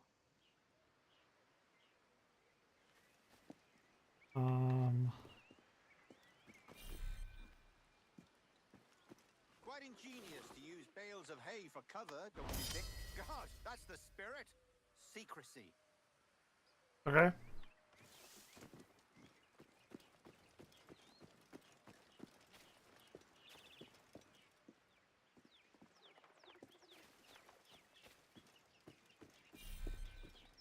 Is it also possible to deliver a killing blow at high speed? The advantage of surprise. God blind me, that's a clever trick. Cover assassinations. Okay, around corners. Gotcha. Your aerial kills have a poetic beauty, despite their conspicuous quality. Would you show us? Magnifique. Kinda just took it up on himself, right? What else? Mon Dieu, such a powerful strike. Oh, splendid. Fine work, Walpole. The assassins have trained you well, Duncan. You chose a perfect time to leave them behind. At great risk, I imagine. Betraying the assassins is never good for one's health. Well, neither is drinking liquor, but I am drawn to its dangers all the same. And what is your business here, sir? Yeah, Are you an fair associate enough. of the governor's or a pending acquaintance like myself? Guns, blades, cannons, grenados, anything that may kill a man, I am happy to provide. A smuggler of sorts. And how is your wife these days, Captain Rogers? Is she, here, in Havana? I trust she's well, but I wouldn't know. I've been in Madagascar some 14 months hunting pirates. It took some work to dislodge the criminals there, but we managed it. In future, I hope to use these same tactics throughout the West Indies. And how did you deal with their kind? Very simply. Most pirates are as ignorant as apes. I may Yeah, offer them a choice. Take a pardon and return to England penniless, but free men, or be hanged by the neck until dead. Oh. I imagine Nassau would be your next target. Very astute, Duncan, indeed. Best of luck with that. Cool. Grandmaster Torres, Mr. Duncan Walpole has arrived. See. You were expected 1 week ago. Apologies, Governor. My ship was set upon by pirates. Yep. We were scuttled. I arrived only yesterday. Unfortunate. Forgive my caution, but were you able to salvage from these pirates the items you promised me? Yes, sir, I was.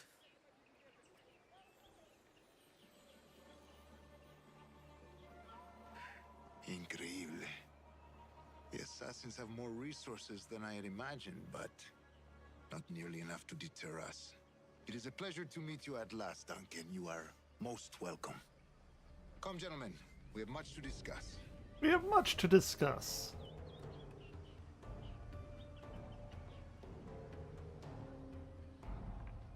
Dude, we're gonna get in fucking way over our Convened head. at last, and in such continental company. England, France, Spain, citizens of sad and corrupted empires. But you are Templars now, the secret Yeah, okay. and true That's what I legislators thought. of the world. Please, hold out your hands. Mark and remember our purpose. To guide all wayward souls till they've reached the quiet road. To guide That's what I all thought. wayward desire till impassioned hearts are cooled. To guide all wayward minds to safe and sober thought. By the Father of Understanding's light, let our work now begin. God, son, go down. Shit. Decades ago, the Council entrusted me with the task of locating in these West Indies a forgotten place our precursors once called the Observatory. See here. Look upon these images and commit them to memory. They tell a very old and important story. For 2 decades now, I have endeavored to locate this observatory, a place rumored to contain a tool of incredible utility and power. It houses a kind of armillary sphere, if you like. A device that would grant us the power to locate and monitor every man and woman on Earth, whatever their location. Only That is imagine what it would mean to have Some such bullshit a power. that we are getting to right With now. this device, there would be no secrets among men, no lies, no trickery, only justice, pure justice. This is the observatory's promise, and we must take it for our own. Do we know its whereabouts? We will soon, for in our custody is the one man who does, a man named Roberts, once called a sage. It has been 45 years since anyone has seen a true sage. Can you be sure this one is authentic? We are confident he is. The assassins will come for him. Indeed they will, but thanks to Duncan and the information he has delivered, the assassins I think we're gonna have to get that cube back at some point. All will be made We're clear gonna meet some tomorrow, assassins. gentlemen, when you meet the sage for yourselves. Until then, let us drink. Hell yeah. Let us find the observatory together. Hell For yeah. with its power, kings will fall, clergy will cower, and the hearts and minds of the world will be ours.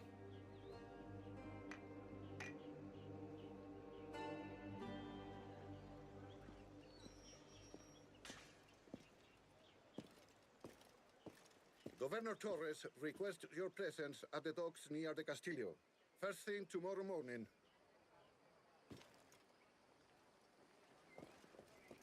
Okay. Got through that. Kinda. A little bit.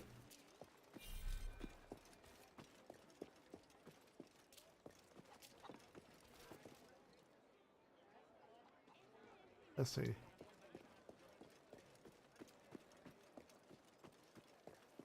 Enhance your experience by getting a quit. Dude, fuck that. Oh, now they do it. Fuck off. Fuck off. Fuck all the way off. Now they spring it on you. Enhance your gear and blah blah blah. You can fuck all the way off Ubisoft. Already paid $70 fucking for this.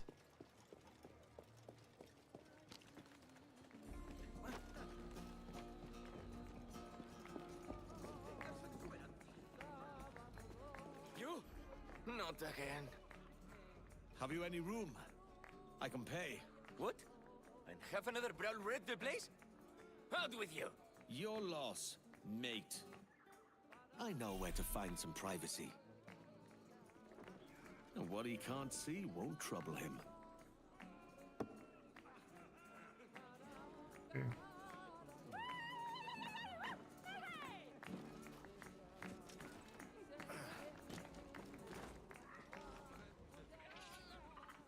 They've no room for a scoundrel like you either, eh?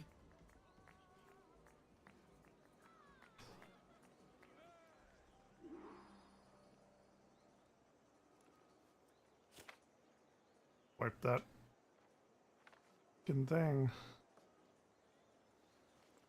This could be the key to my fortune.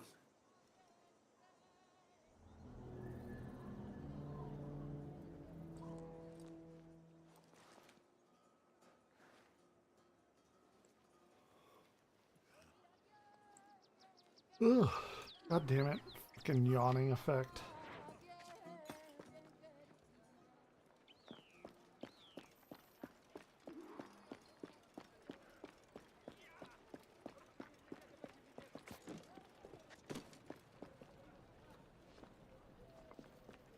Can't go there yet.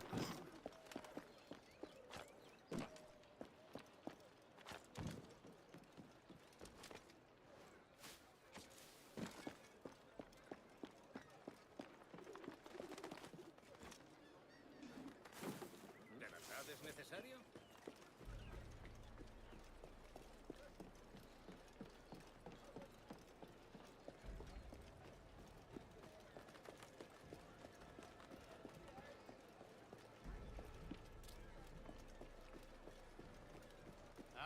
Duncan! What you got for me? Good morning, Duncan. Just over here. Edward! Hello, Edward! I found a man to purchase my remaining sugar! You fucked me up. Quite a coup, I must say. He just called you Edward. Oh, that's the merchant who sailed me here. Out of caution, I gave him a false name. Ah, well done. Yeah, you nearly fucked up. We'll catch up on it later. Very punctual, Duncan. This way. Here he is. A man both Templars and Assassins have sought for over a decade. I am told your surname is Roberts. Is this so? You recognize this, I think. According to old tales, the blood of a sage is required to enter the observatory. We have the key. Now we need only its location. Perhaps Mr. Roberts will be eager to provide it. Transfer him to my residence.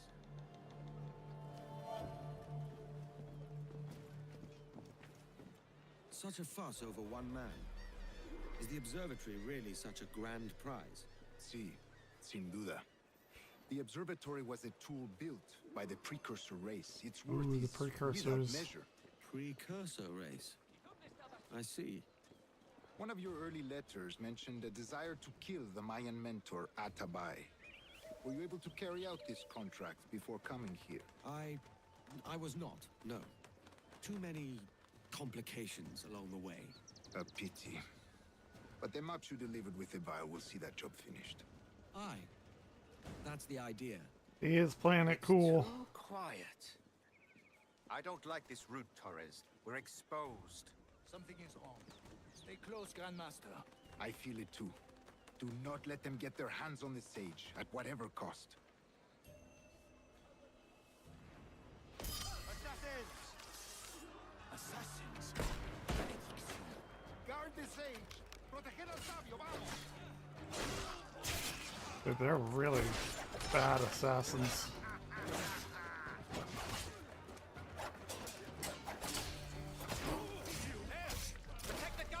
Double takedown. So cool.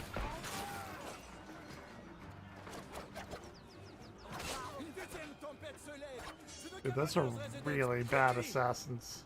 Watch the streets and alleys. They could be anywhere.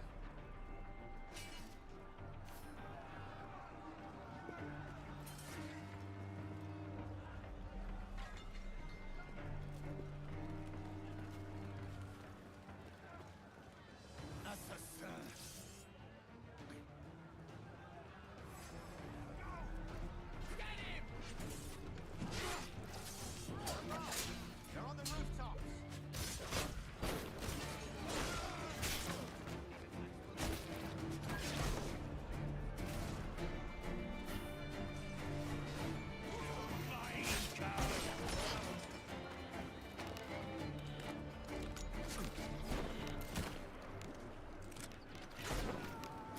The governor's residence is near. Come.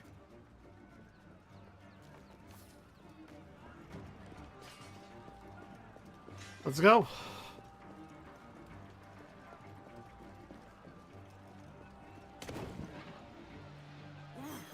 Wisdom flees. Death. Another way. Protect the sage.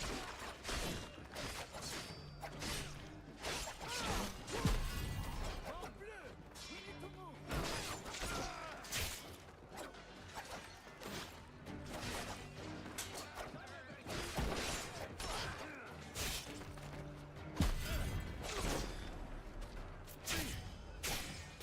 That's one way of going down.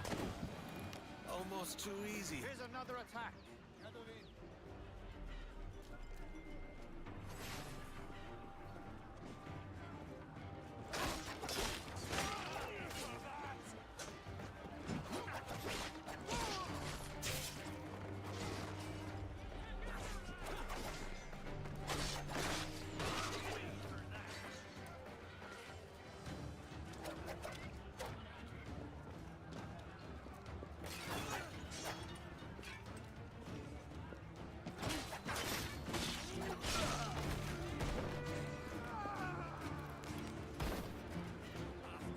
We cannot go there.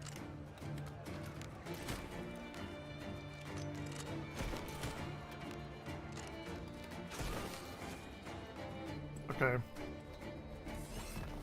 Oh shit.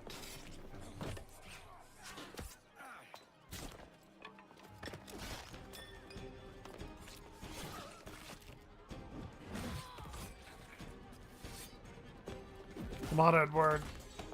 So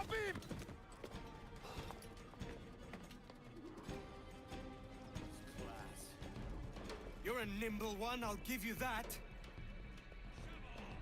Hang back and make this easy on both of us, mate.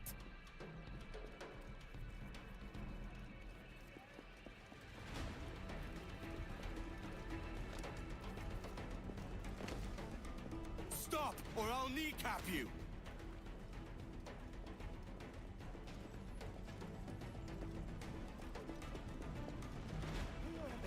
it is. I don't know what the fuck he's doing. He's...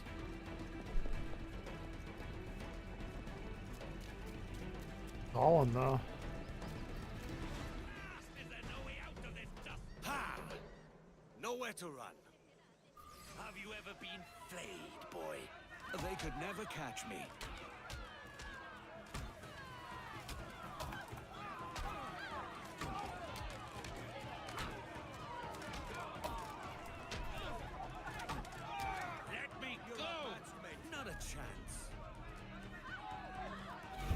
Oh, fuck off.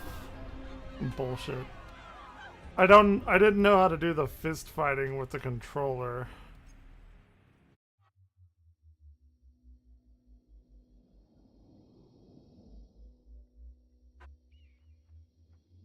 Blast! Is there no way out of this dust bowl? Ha! Nowhere to run. Have you ever been flayed, boy? They could never catch me.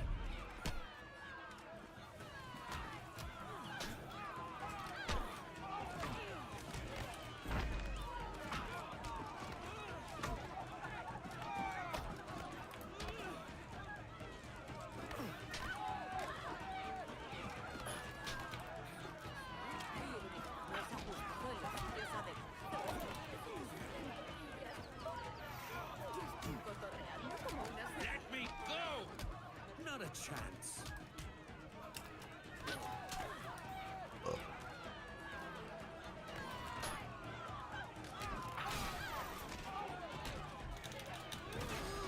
Ooh, got him. Well done, lapdog. Quiet. We'll see him to the prisons, Grandmaster. Double the watch. Well, I'll be buggered. What an active day we've had, gents. See, beset on all sides by our enemies, we must be more cautious. I do wish I could remain to see our drama done, but I must avail myself of these winds and sail for England. By all means, Captain, speed and fortune to you. With luck, I'll return myself a governor. And with my idiot king's blessing, no less. Adios. As for you, Mr. Walpole, I consider this the first payment in a long-term investment. Gracias. Obliged. I would like you to be present for the interrogation tomorrow. Call around noon. Yes, sir.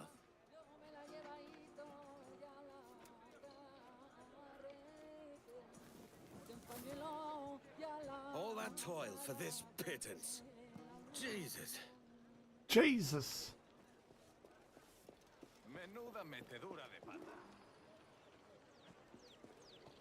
Claiming what is due.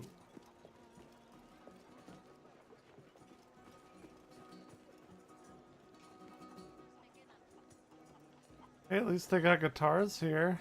8-string. That's like a bandolier. That's 6-string guitar.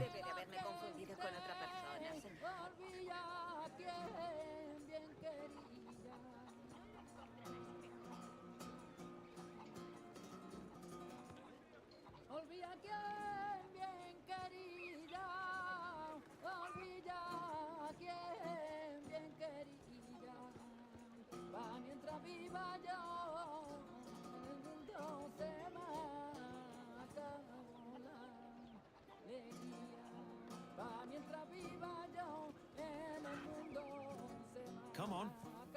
Get your grub then.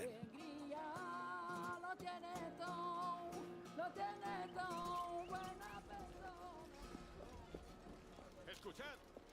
Nuestro estimado gobernador Torres ha sufrido un ataque contra su persona.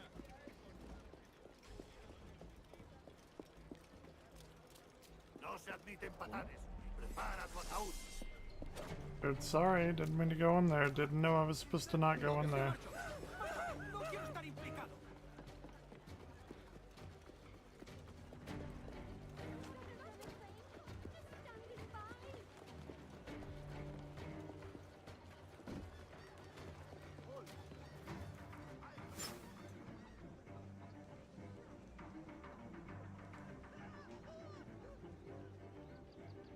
Sorry, I thought that was a tavern or something. Holy shit.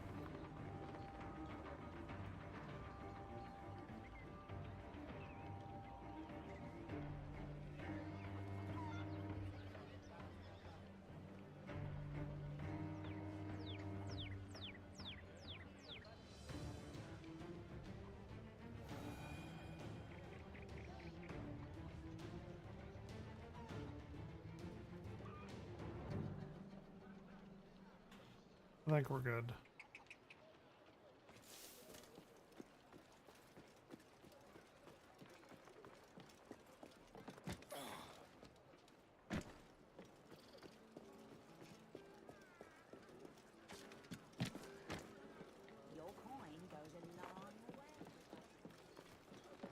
Northern girls. This is Havana. Like, this is more southern than me. Cuba.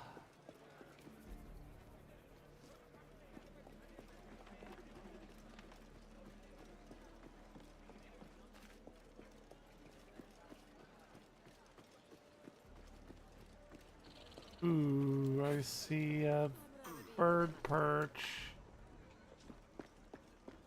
The flowers. I thought we made like friends with like a brothel girls or something. Like, maybe I played a bit more of this than I remember. It was like in 2000, what, 10, 9?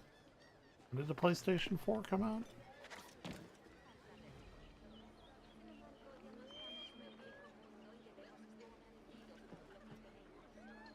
Ooh, that looks like a place I'm not supposed to be.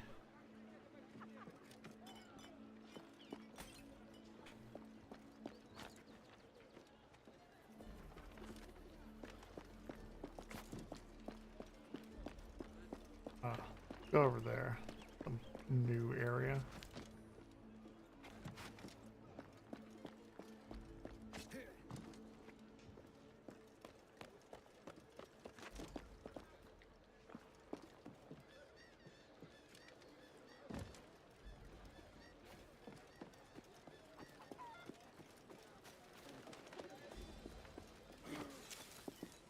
Why would you? What foolishness is this? What foolishness.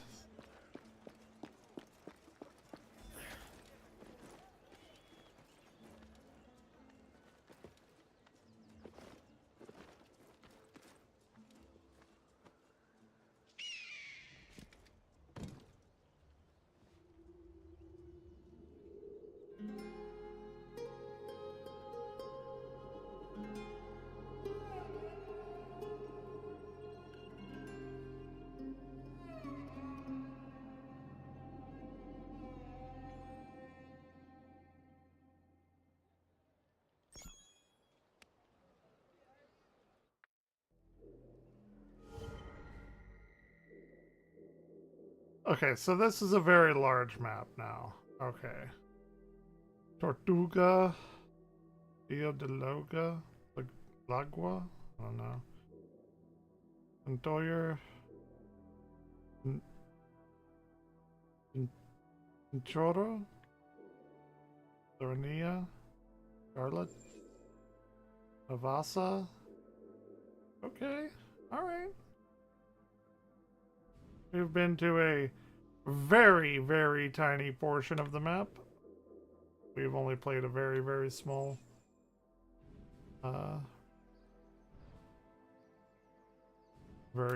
region of the map, or very small amount of time.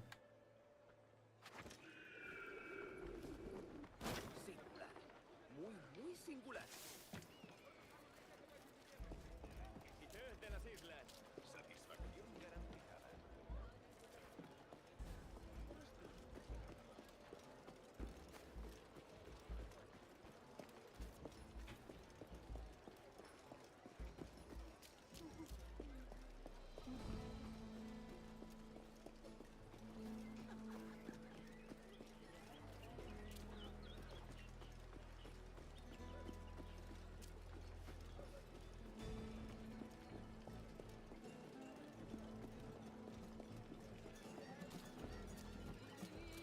Así que el carcelero mete a los prisioneros en jaulas.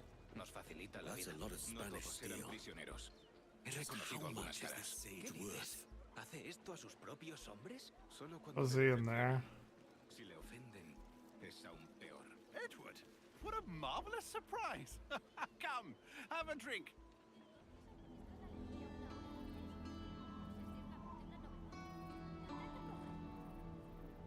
Hey, yep.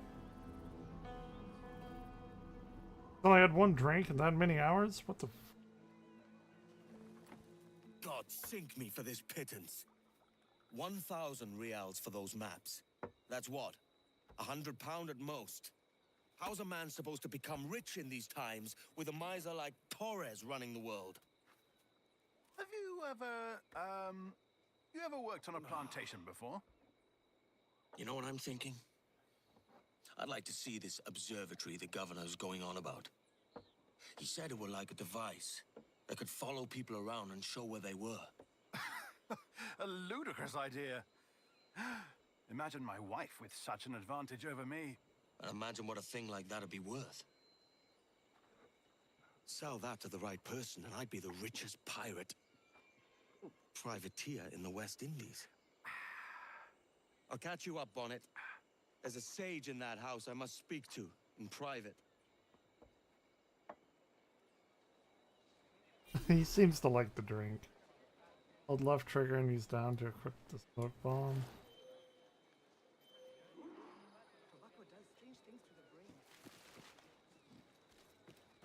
You should have paid me fair, Torres. Buen género y mejores precios.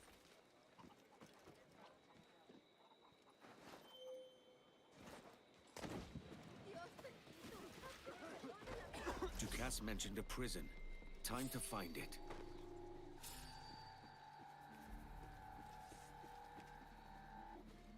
To free the sage, I'll probably need the key.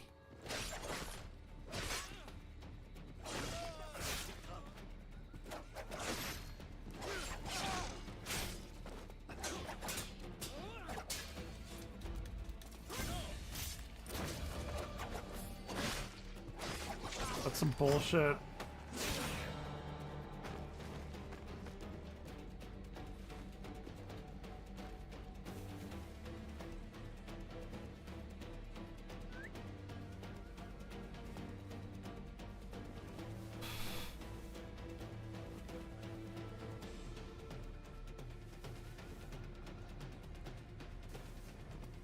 Gunners can shoot at you at long range. Hide or use other enemies as cover.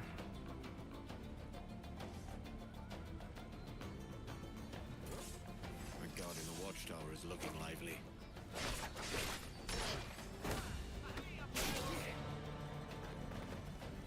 ¡Rápido! ¡Que no se escabulla!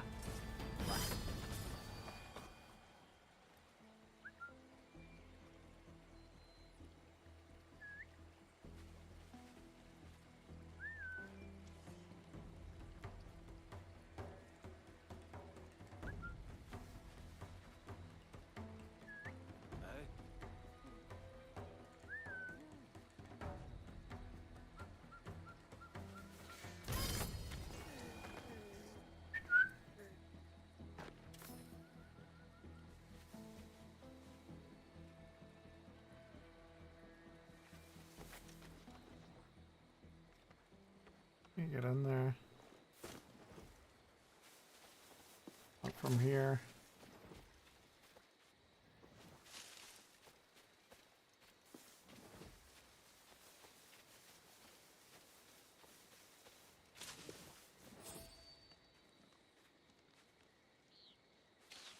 ¿Qué clase de prisionero tenemos ahora? Demasiado ruido por un solo hombre. Me han dicho que lo llaman sabio. Supongo que sabrá muchas cosas. ¿Cuántos años crees que tiene Roberts? ¿30? No lo sé. Tiene algo que lo hace difícil de situar.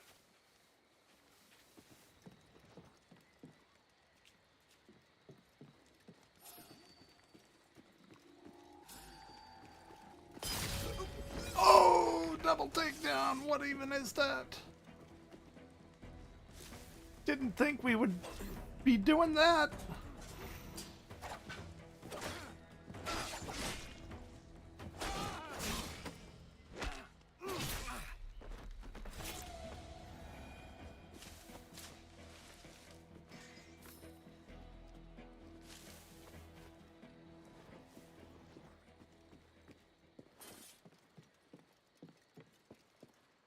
Sneaky, sneaky.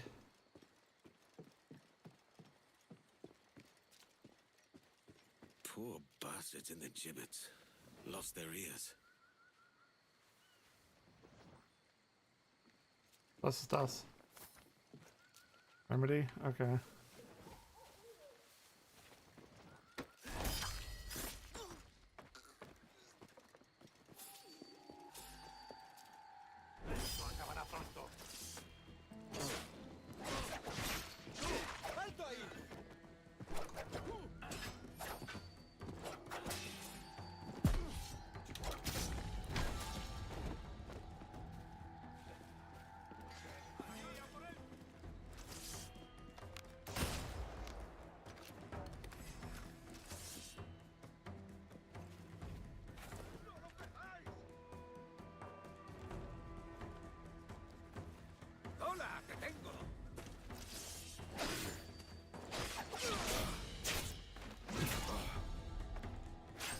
God damn.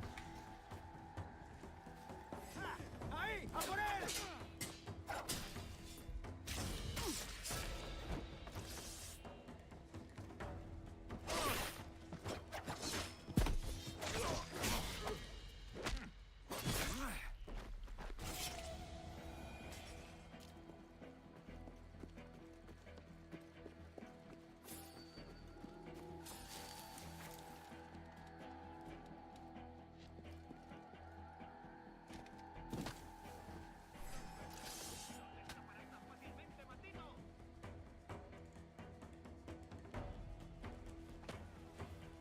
¡Ya te tengo!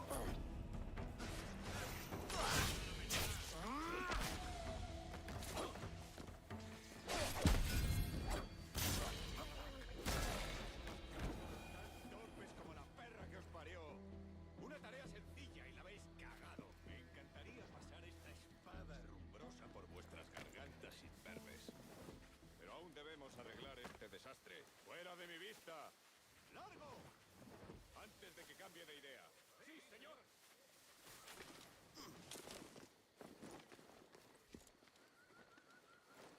Okay.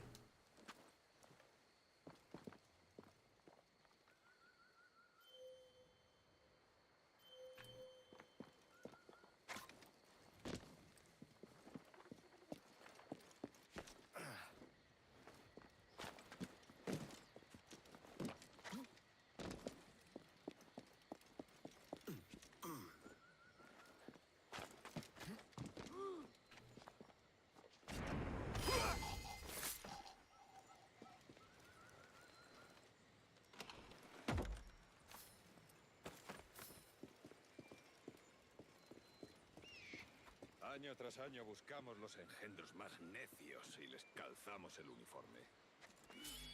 ¡Se te acabó lo bueno!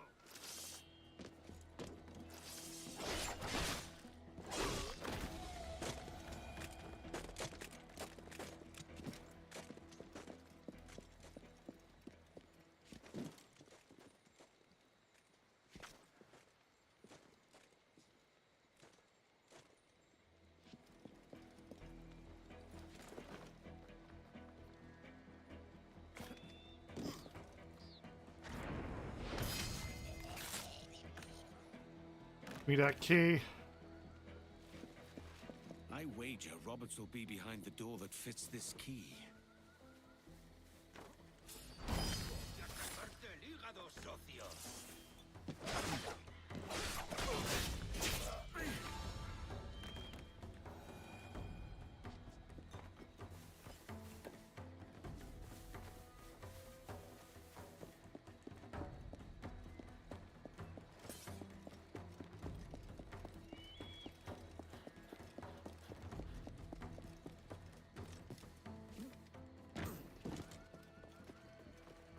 Gonna be brazen here.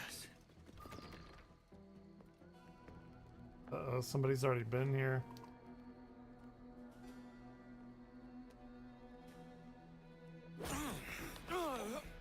Basta ya!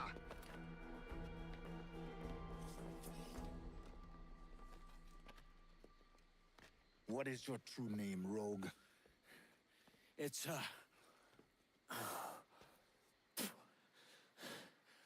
Captain Pissoff. Rien qu'un pauvre paysan.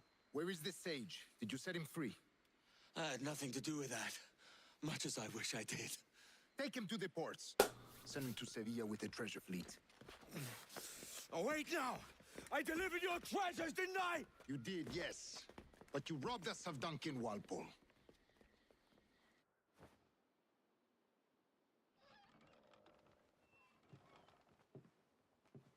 Oh, now his girlfriend or wife or whatever.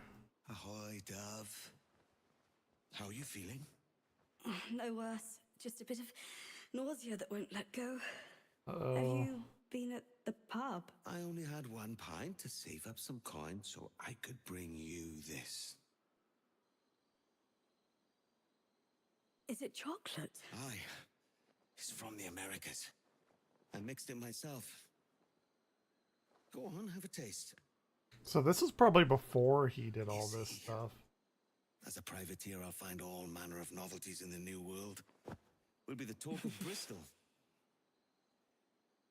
So, how's it feel to drink like a duke?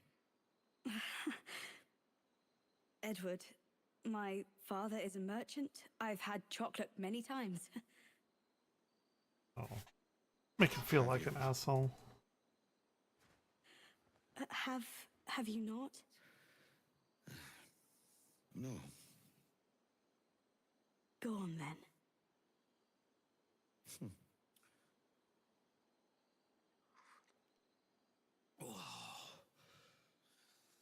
It's nice. We'll save the remainder for after tea.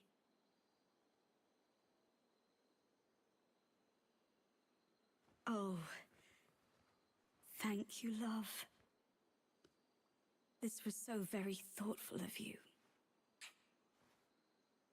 Well, reminded of his low status, low-born status. La cena. Cómetela rápido. You hungry?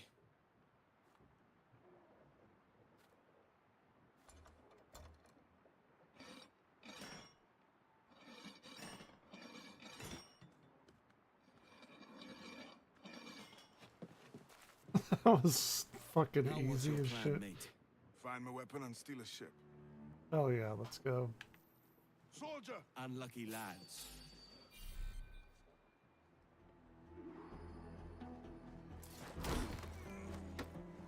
I saw the guards store our weapons up front. Follow my Let's lead. get it.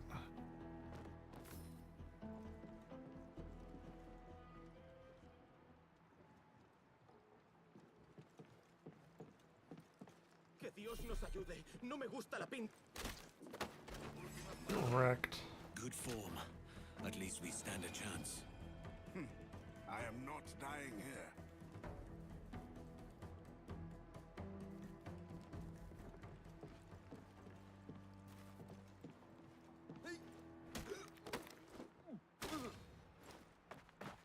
Give me my shit. We're stealing a brig. Brigadier, take what you need. Brigadine. Won't be a minute.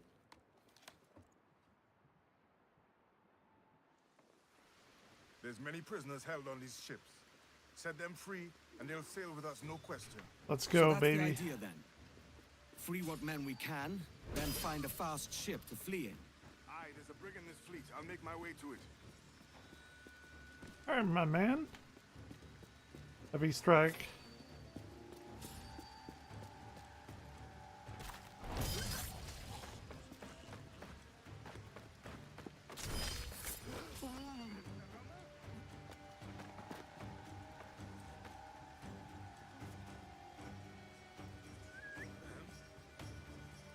Come on.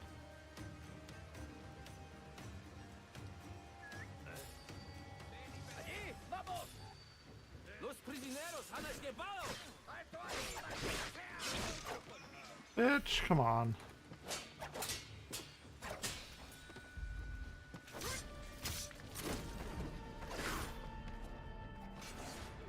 Oh, oh, that's not good. That's not good. Ah, damn. Was out of healing.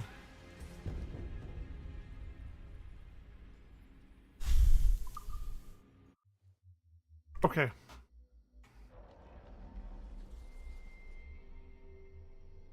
There's many prisoners held on these ships. Set them free, and they'll sail with us, no question. So that's the idea then. Free what men we can, then find a fast ship to flee in. Aye, there's a brig in this fleet. I'll make my way to it.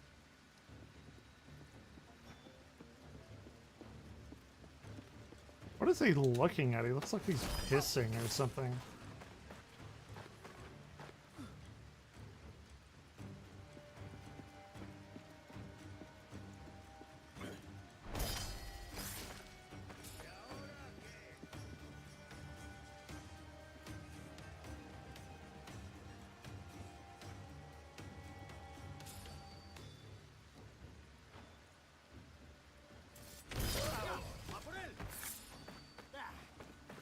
¡Morimos fácilmente! Vamos, cogedlo. Alright, fuck it.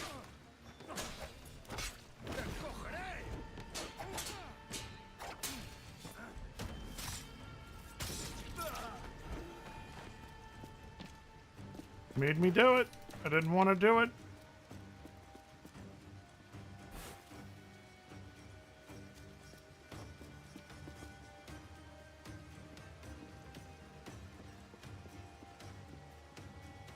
There's a catch to this favor. You're sailing with me. I'd follow you to hell for this, mate. Oh yeah, let's go.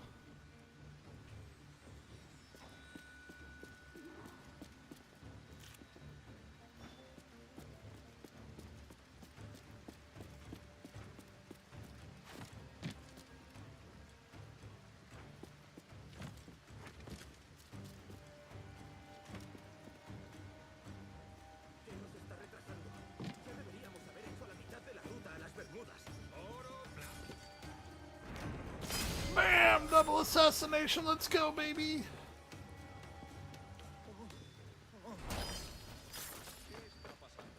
The double assassination is so fucking dope.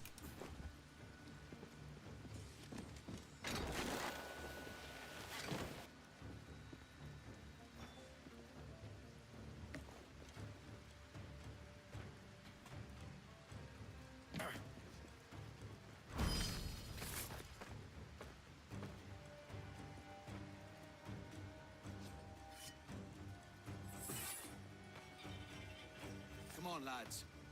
If we're to drown today, it won't be here.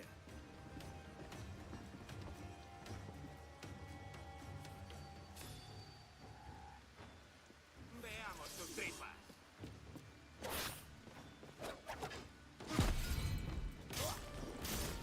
Fucked up, didn't you? Fucked up pretty hard.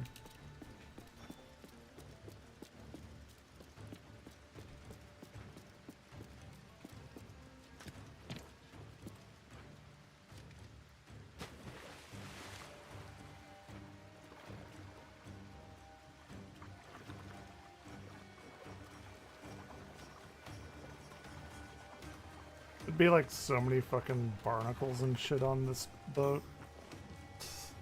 Damn, this is a big one. Fucking galleon.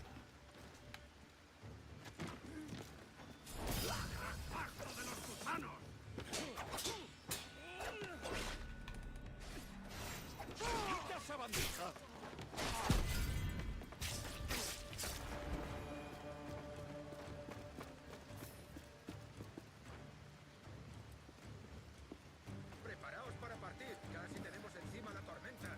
¿Y qué pasa con los prisioneros? Que se ahoguen. Mejor. Bye. Hell yeah. There's a brig nearby just waiting for us to take her.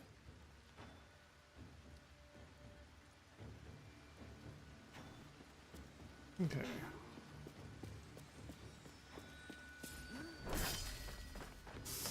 Just fucking... that's it, huh?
Dude, he got...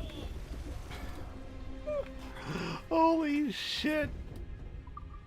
He got fucking clotheslined by that thing. Just... bam! There's gotta be like an easy way of getting over there, right?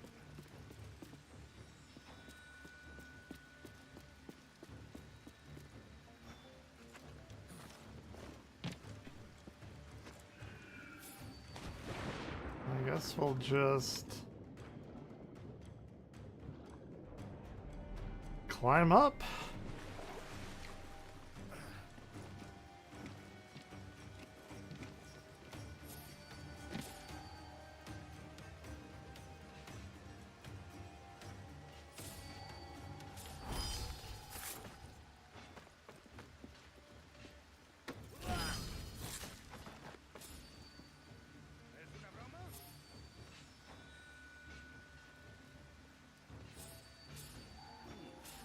¡Allí! ¡Vamos!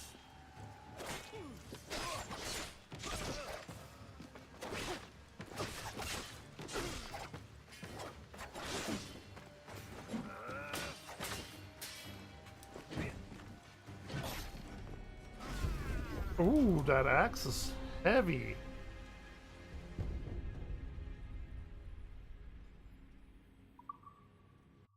That axe is mega heavy.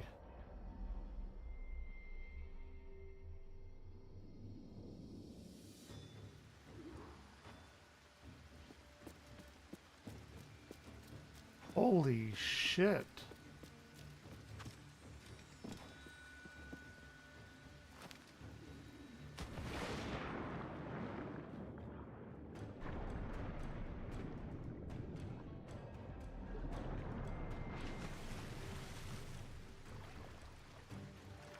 They've given me the breath meter tutorial about 50 fucking times, okay? When are they gonna, you know, not?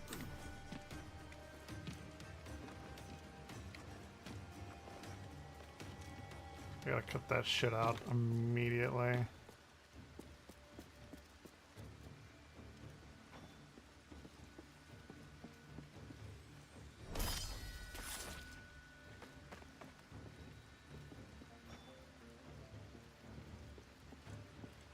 We're assassinating Mr. Axeman fucking right now.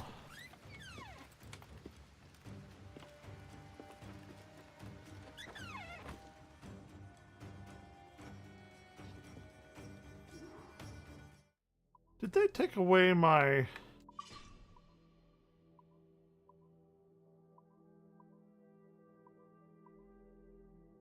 Okay, so that's Duncan's robes. That's the Master Assassin's whatever robes. This is actually the robes that this character is known for.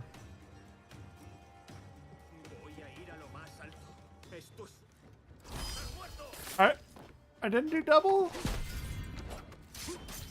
Double enough.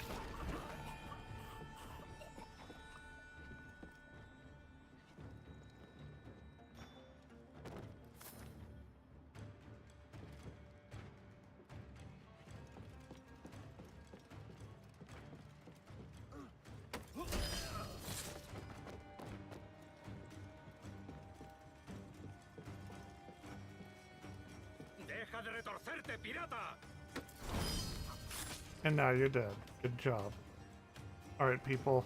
I think this is the last of them. We're going topside. Be ready.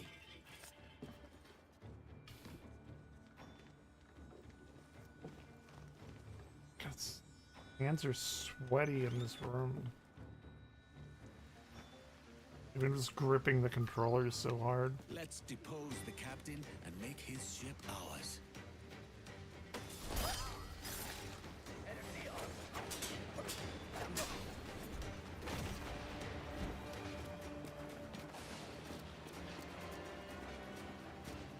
Let's get a little stormier.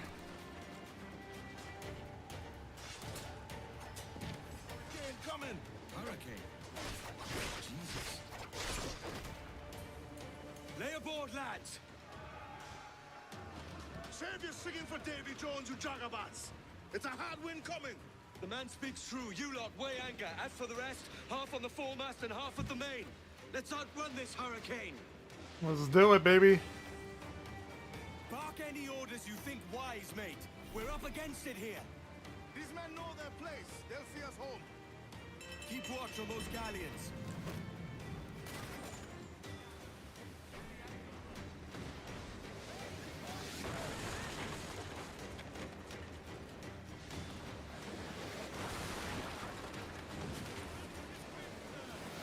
Keep watch on those galleons.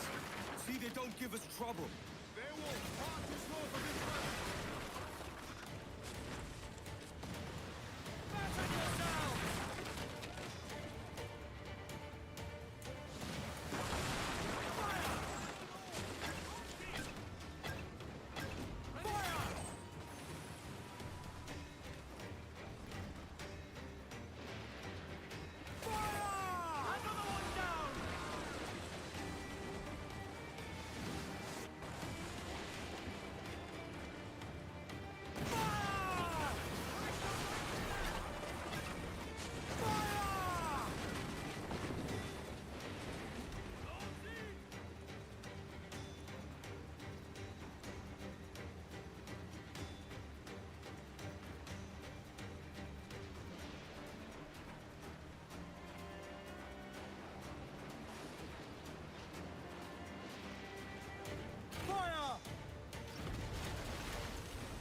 Let's go. Fire! Get the barrels ready!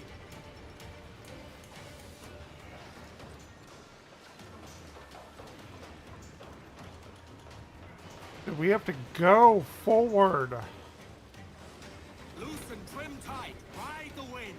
Okay, here we go.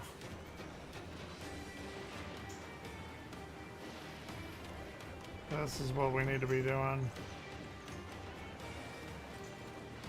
Reef mains, douse topsail. Nope. Okay, A goes. A goes. B doesn't. That's what we need to be doing here.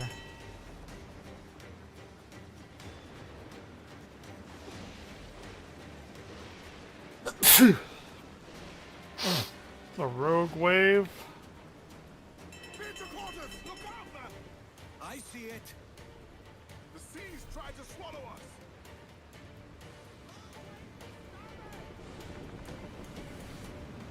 Oh shit. We're not gonna let it.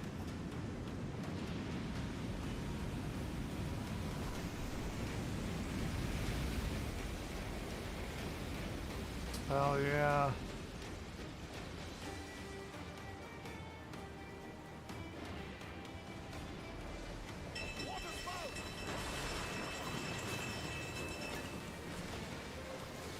Oh damn. Can we outrun it? Oh god, there are 3 of them.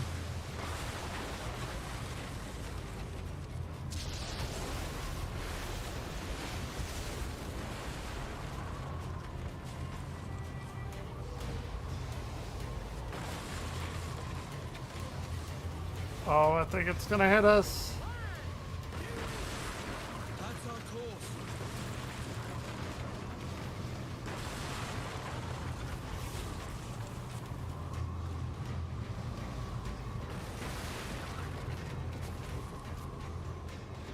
Okay, okay, it's like telling me how to maneuver through these motherfuckers.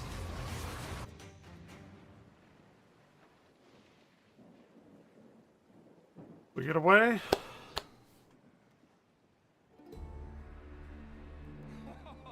Cat-free Elijah. We've made it.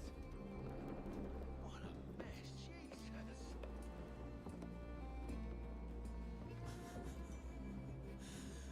Oh, by God, we pulled this one straight from the teeth of Neptune. I'm Edward. Much thanks for your aid back there. Adewale.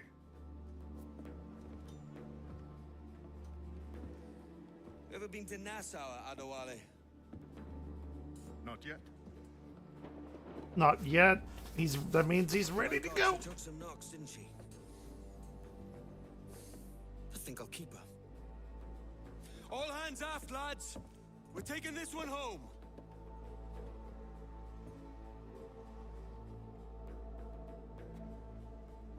Ooh. Captain your own ship. I've made my choice, Ade. I'm calling her the Jackdaw. A sly bird I loved as a child back in Swansea. A dark little creature, no? Did it rub you wrong when I took this brig as mine own? It was the sort of rub I have learned to endure, sailing among faces of such fairness. It's true. Most of these men wouldn't accept you as a captain. So what fair role would complement such unfairness? I'll be your quartermaster. Nothing less. All right. And as quartermaster, have you any immediate counsel for this Tyro captain? Rest and repast would do us good before Nassau. Water for drinking. Hunting for food and repairs. Well reasoned, sir. Hunting, it shall be. We'll find a decent place to drop anchor. Let's fucking go. I spied a few items in the hold earlier. Powder and a few pistols. Think I'll fashion a second holster if I can. It's a good start. One you find laughable. Could we talk a moment about the condition of the ship? What's the trouble? I had a walk about the gun deck this morning and couldn't stand for what I saw. A clutter of linstocks heaped like tinder, and one with a slow match still burning. Christ. And just nearby, 2 barrels of gunpowder, closer than man and wife, fit to explode at the touch of a spark. We'll stow ours good and proper. As for the cannons, they might as well be tossed. Clogged touch holes in need of scraping, corrosion on the bodies, barrel swabs as naked as knives, and breech ropes so rotted, I could use them for knitting yarn. The short of it is, we need good equipment kept in fine condition. But we cannot win every battle with snares and shouts.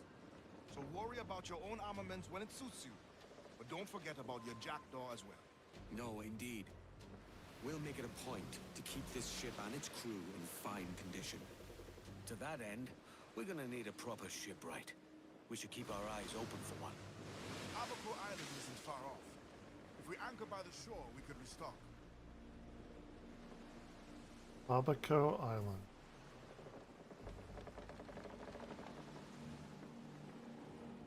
See, there's a lot of ship stuff in Odyssey, but I don't think Odyssey's was nearly as in-depth as this. You didn't have ship combat like this. Aye. Square up, lads! Stay sharp and expect trouble! Full sail! Crowd it all! Stunsails in! Clue up!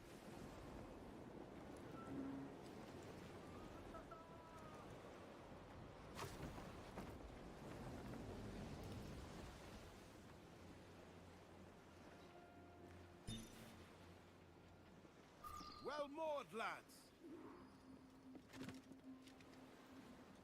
Taking a salt bath! Salt bath. Are we in Florida? Oh, we're in Florida?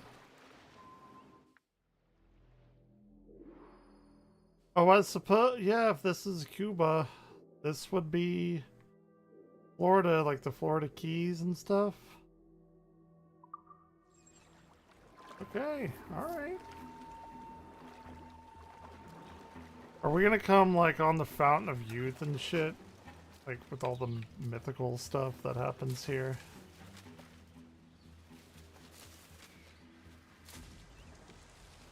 Let's see what we can find. A lot of dead people and fish and stuff. Animals have been in the fish. Bears or something? Or crocodiles? I assume we'll be seeing some crocodiles in Florida. Or do they not come this far south? They just stay in the Everglades?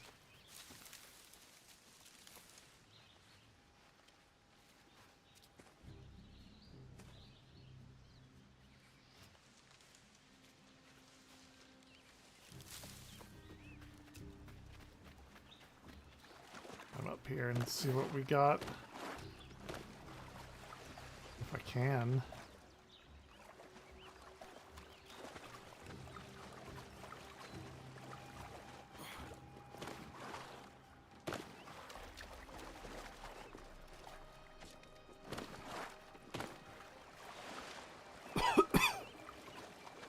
Dude, I don't know how to get the fuck up there.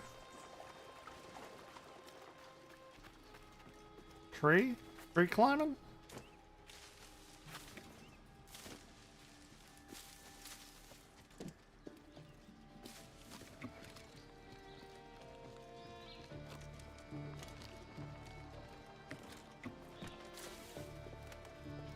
Okay.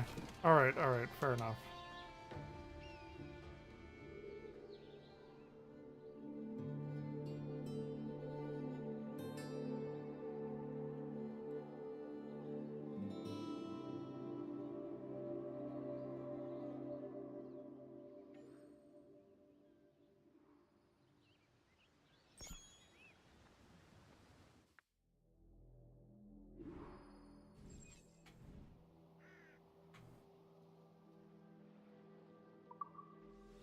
Okay, we need more clues. Camp clues. Go. Something mauled these men. The crates are unspoiled. You got 7 rum barrels. That's good, right?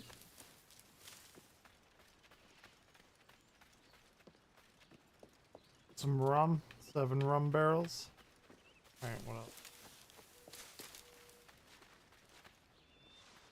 Drink. Duh.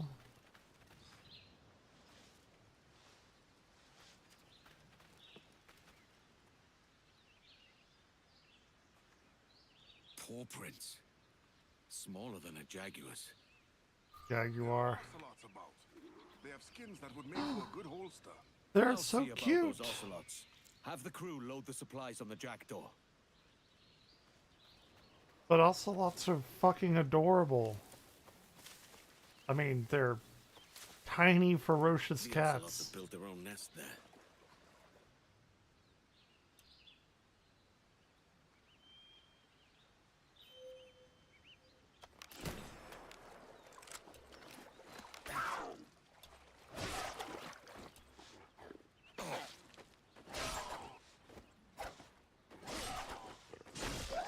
Sorry, but you gotta... Oh shit, they're gonna maul me.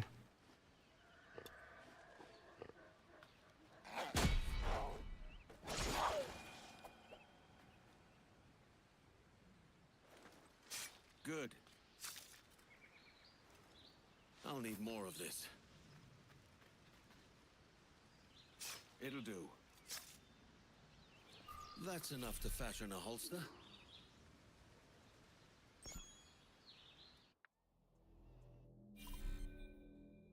Okay. Access to crafting menu. Hold A to craft the pistol holster.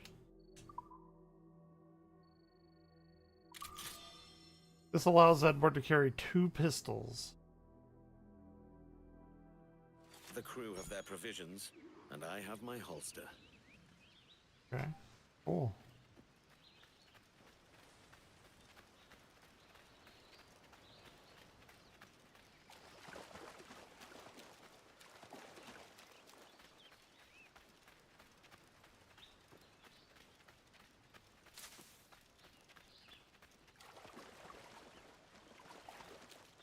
I think we're at the point where we don't need to worry about graphics so much anymore. We've provisions enough to sail for Nassau. Should be some old mates there.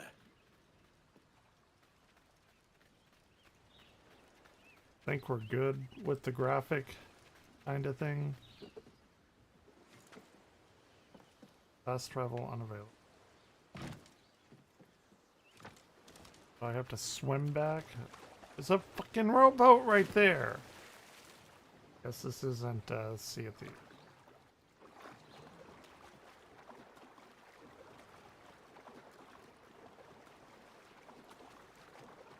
Yeah, we took a beating.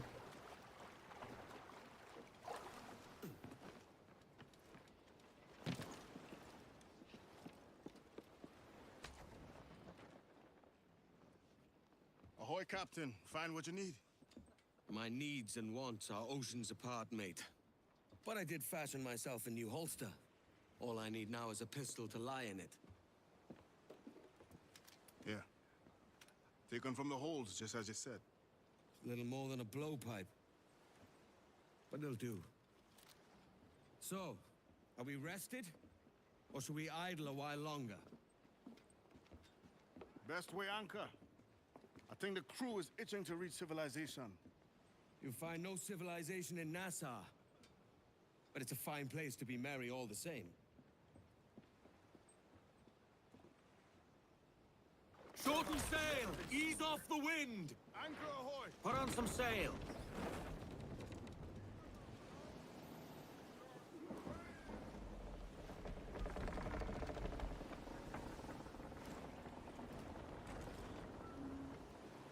Alright, there's some regular old ships about.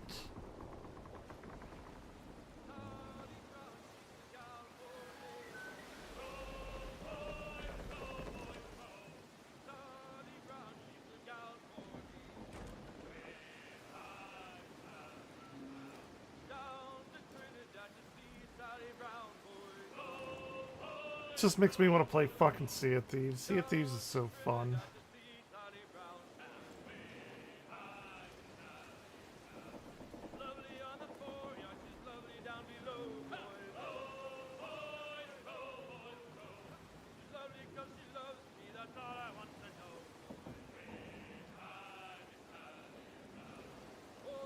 Stay your singing! Tie the line! Reef the gallants!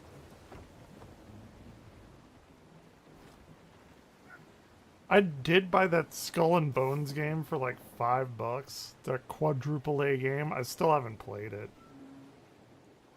It's like only ship stuff. You may have to try it. Art is like okay, but not Come off the wind! not what they were saying it was. Nassau, Bahamas. Go on, Captain Queernabs. Tell me I'm under arrest. Tell me! Them your breads. Fly away, boyo! Back to your master! Aye. We was privateers together before the wars ended. I'll see you ashore. There will be some familiar faces at the old Avery. Lads there are a churlish sort, but friends all the same. Will be good to see them. And it...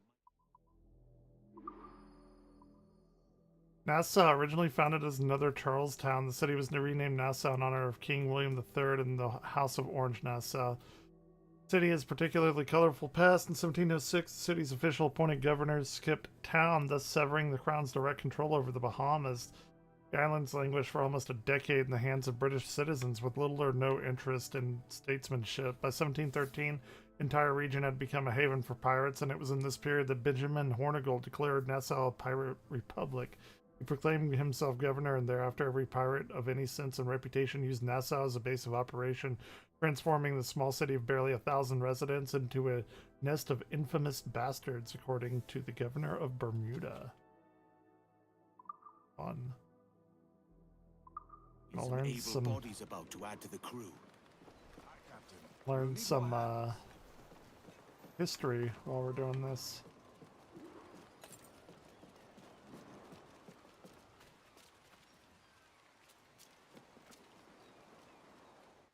See. No new trinkets. Kitty! Why I paid that extra $10 apparently, I guess. For some reason. It's not that. Fine. Better than what I got. What else is this? Rum barrel, cargo. Oh, these are trade goods. We want to trade. Rum is a seafarer's staple, often spiked or spiced or spiked with a dash of gunpowder. Is that true? Probably shouldn't. We shouldn't drink anything, but here we are.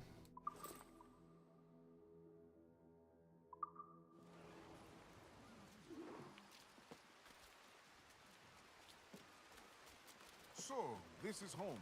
It's not home exactly. But Nassau is the only place in the world where a pirate can live free.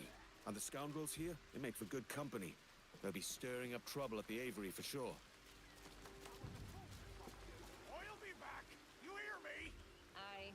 With the same manners, I don't doubt. Hey, have a care, drunkard.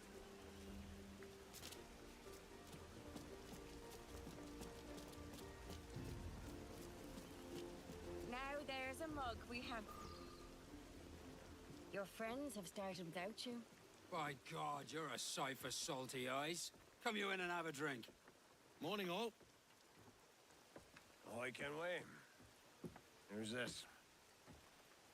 Adewale, the Jackdaw's quartermaster. Jackdaw. You named your brig after a poxy bird. Ade, these lads are the better part of our growing confederacy here. Ed Thatch, Ben Hornigold, James Kidd. Hey.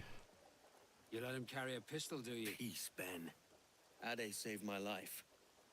And now we're looking to find a crew to fill out the rest of my ship. Well, there's scores of capable men about. But use caution. A shipload of the King's sailors showed up before night back, causing trouble and knocking about like they own the place. Right. I'll see who I can muster.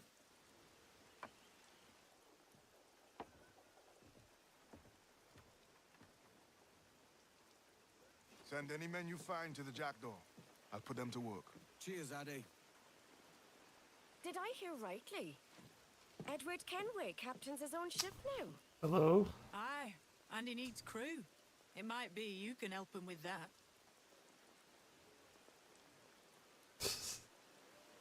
If you need hands, you'll find He's a them all goofy over smile. Nassau. But the Redcoats have been taking whoever they can for the gallows. Aye. I'll save him from the gallows and offer a place with me. Well then, there's some in need of saving, right here. Boarding will cause casualties amongst the crew. Replenish your crew by recruiting pirates or saving castaways.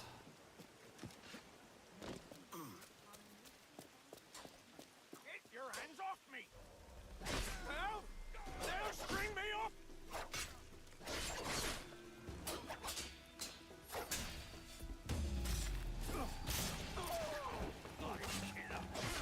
Those heathens told me they sailed for King George. They said it were a queer name for a captain. Well, I'm a captain looking for some crew. We regroup at the Aviary. You'll find more men in the town square, if they haven't already been hanged.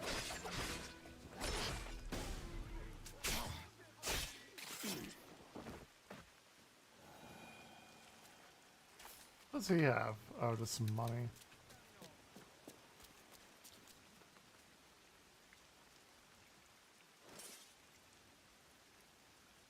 Parish church. Wherever English settlers, merchants, or sailors reached, substantial numbers of parish church generally followed these charming, practical meeting houses dotted the Caribbean, providing peace and community.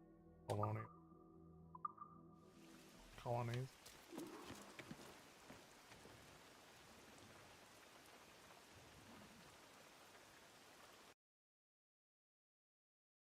Oop, what happened?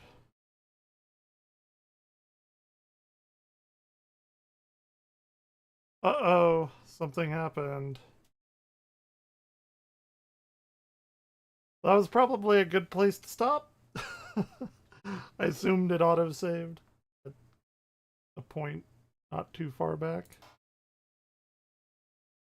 Let's see.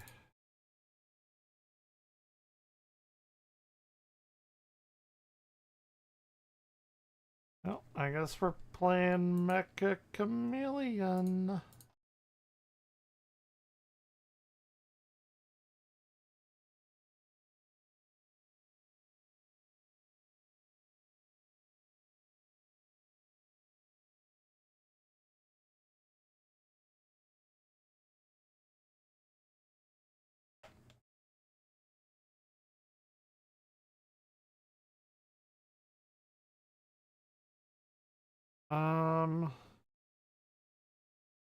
I think I'm gonna quit out of YouTube for Mecha Chameleon. I may be back later though.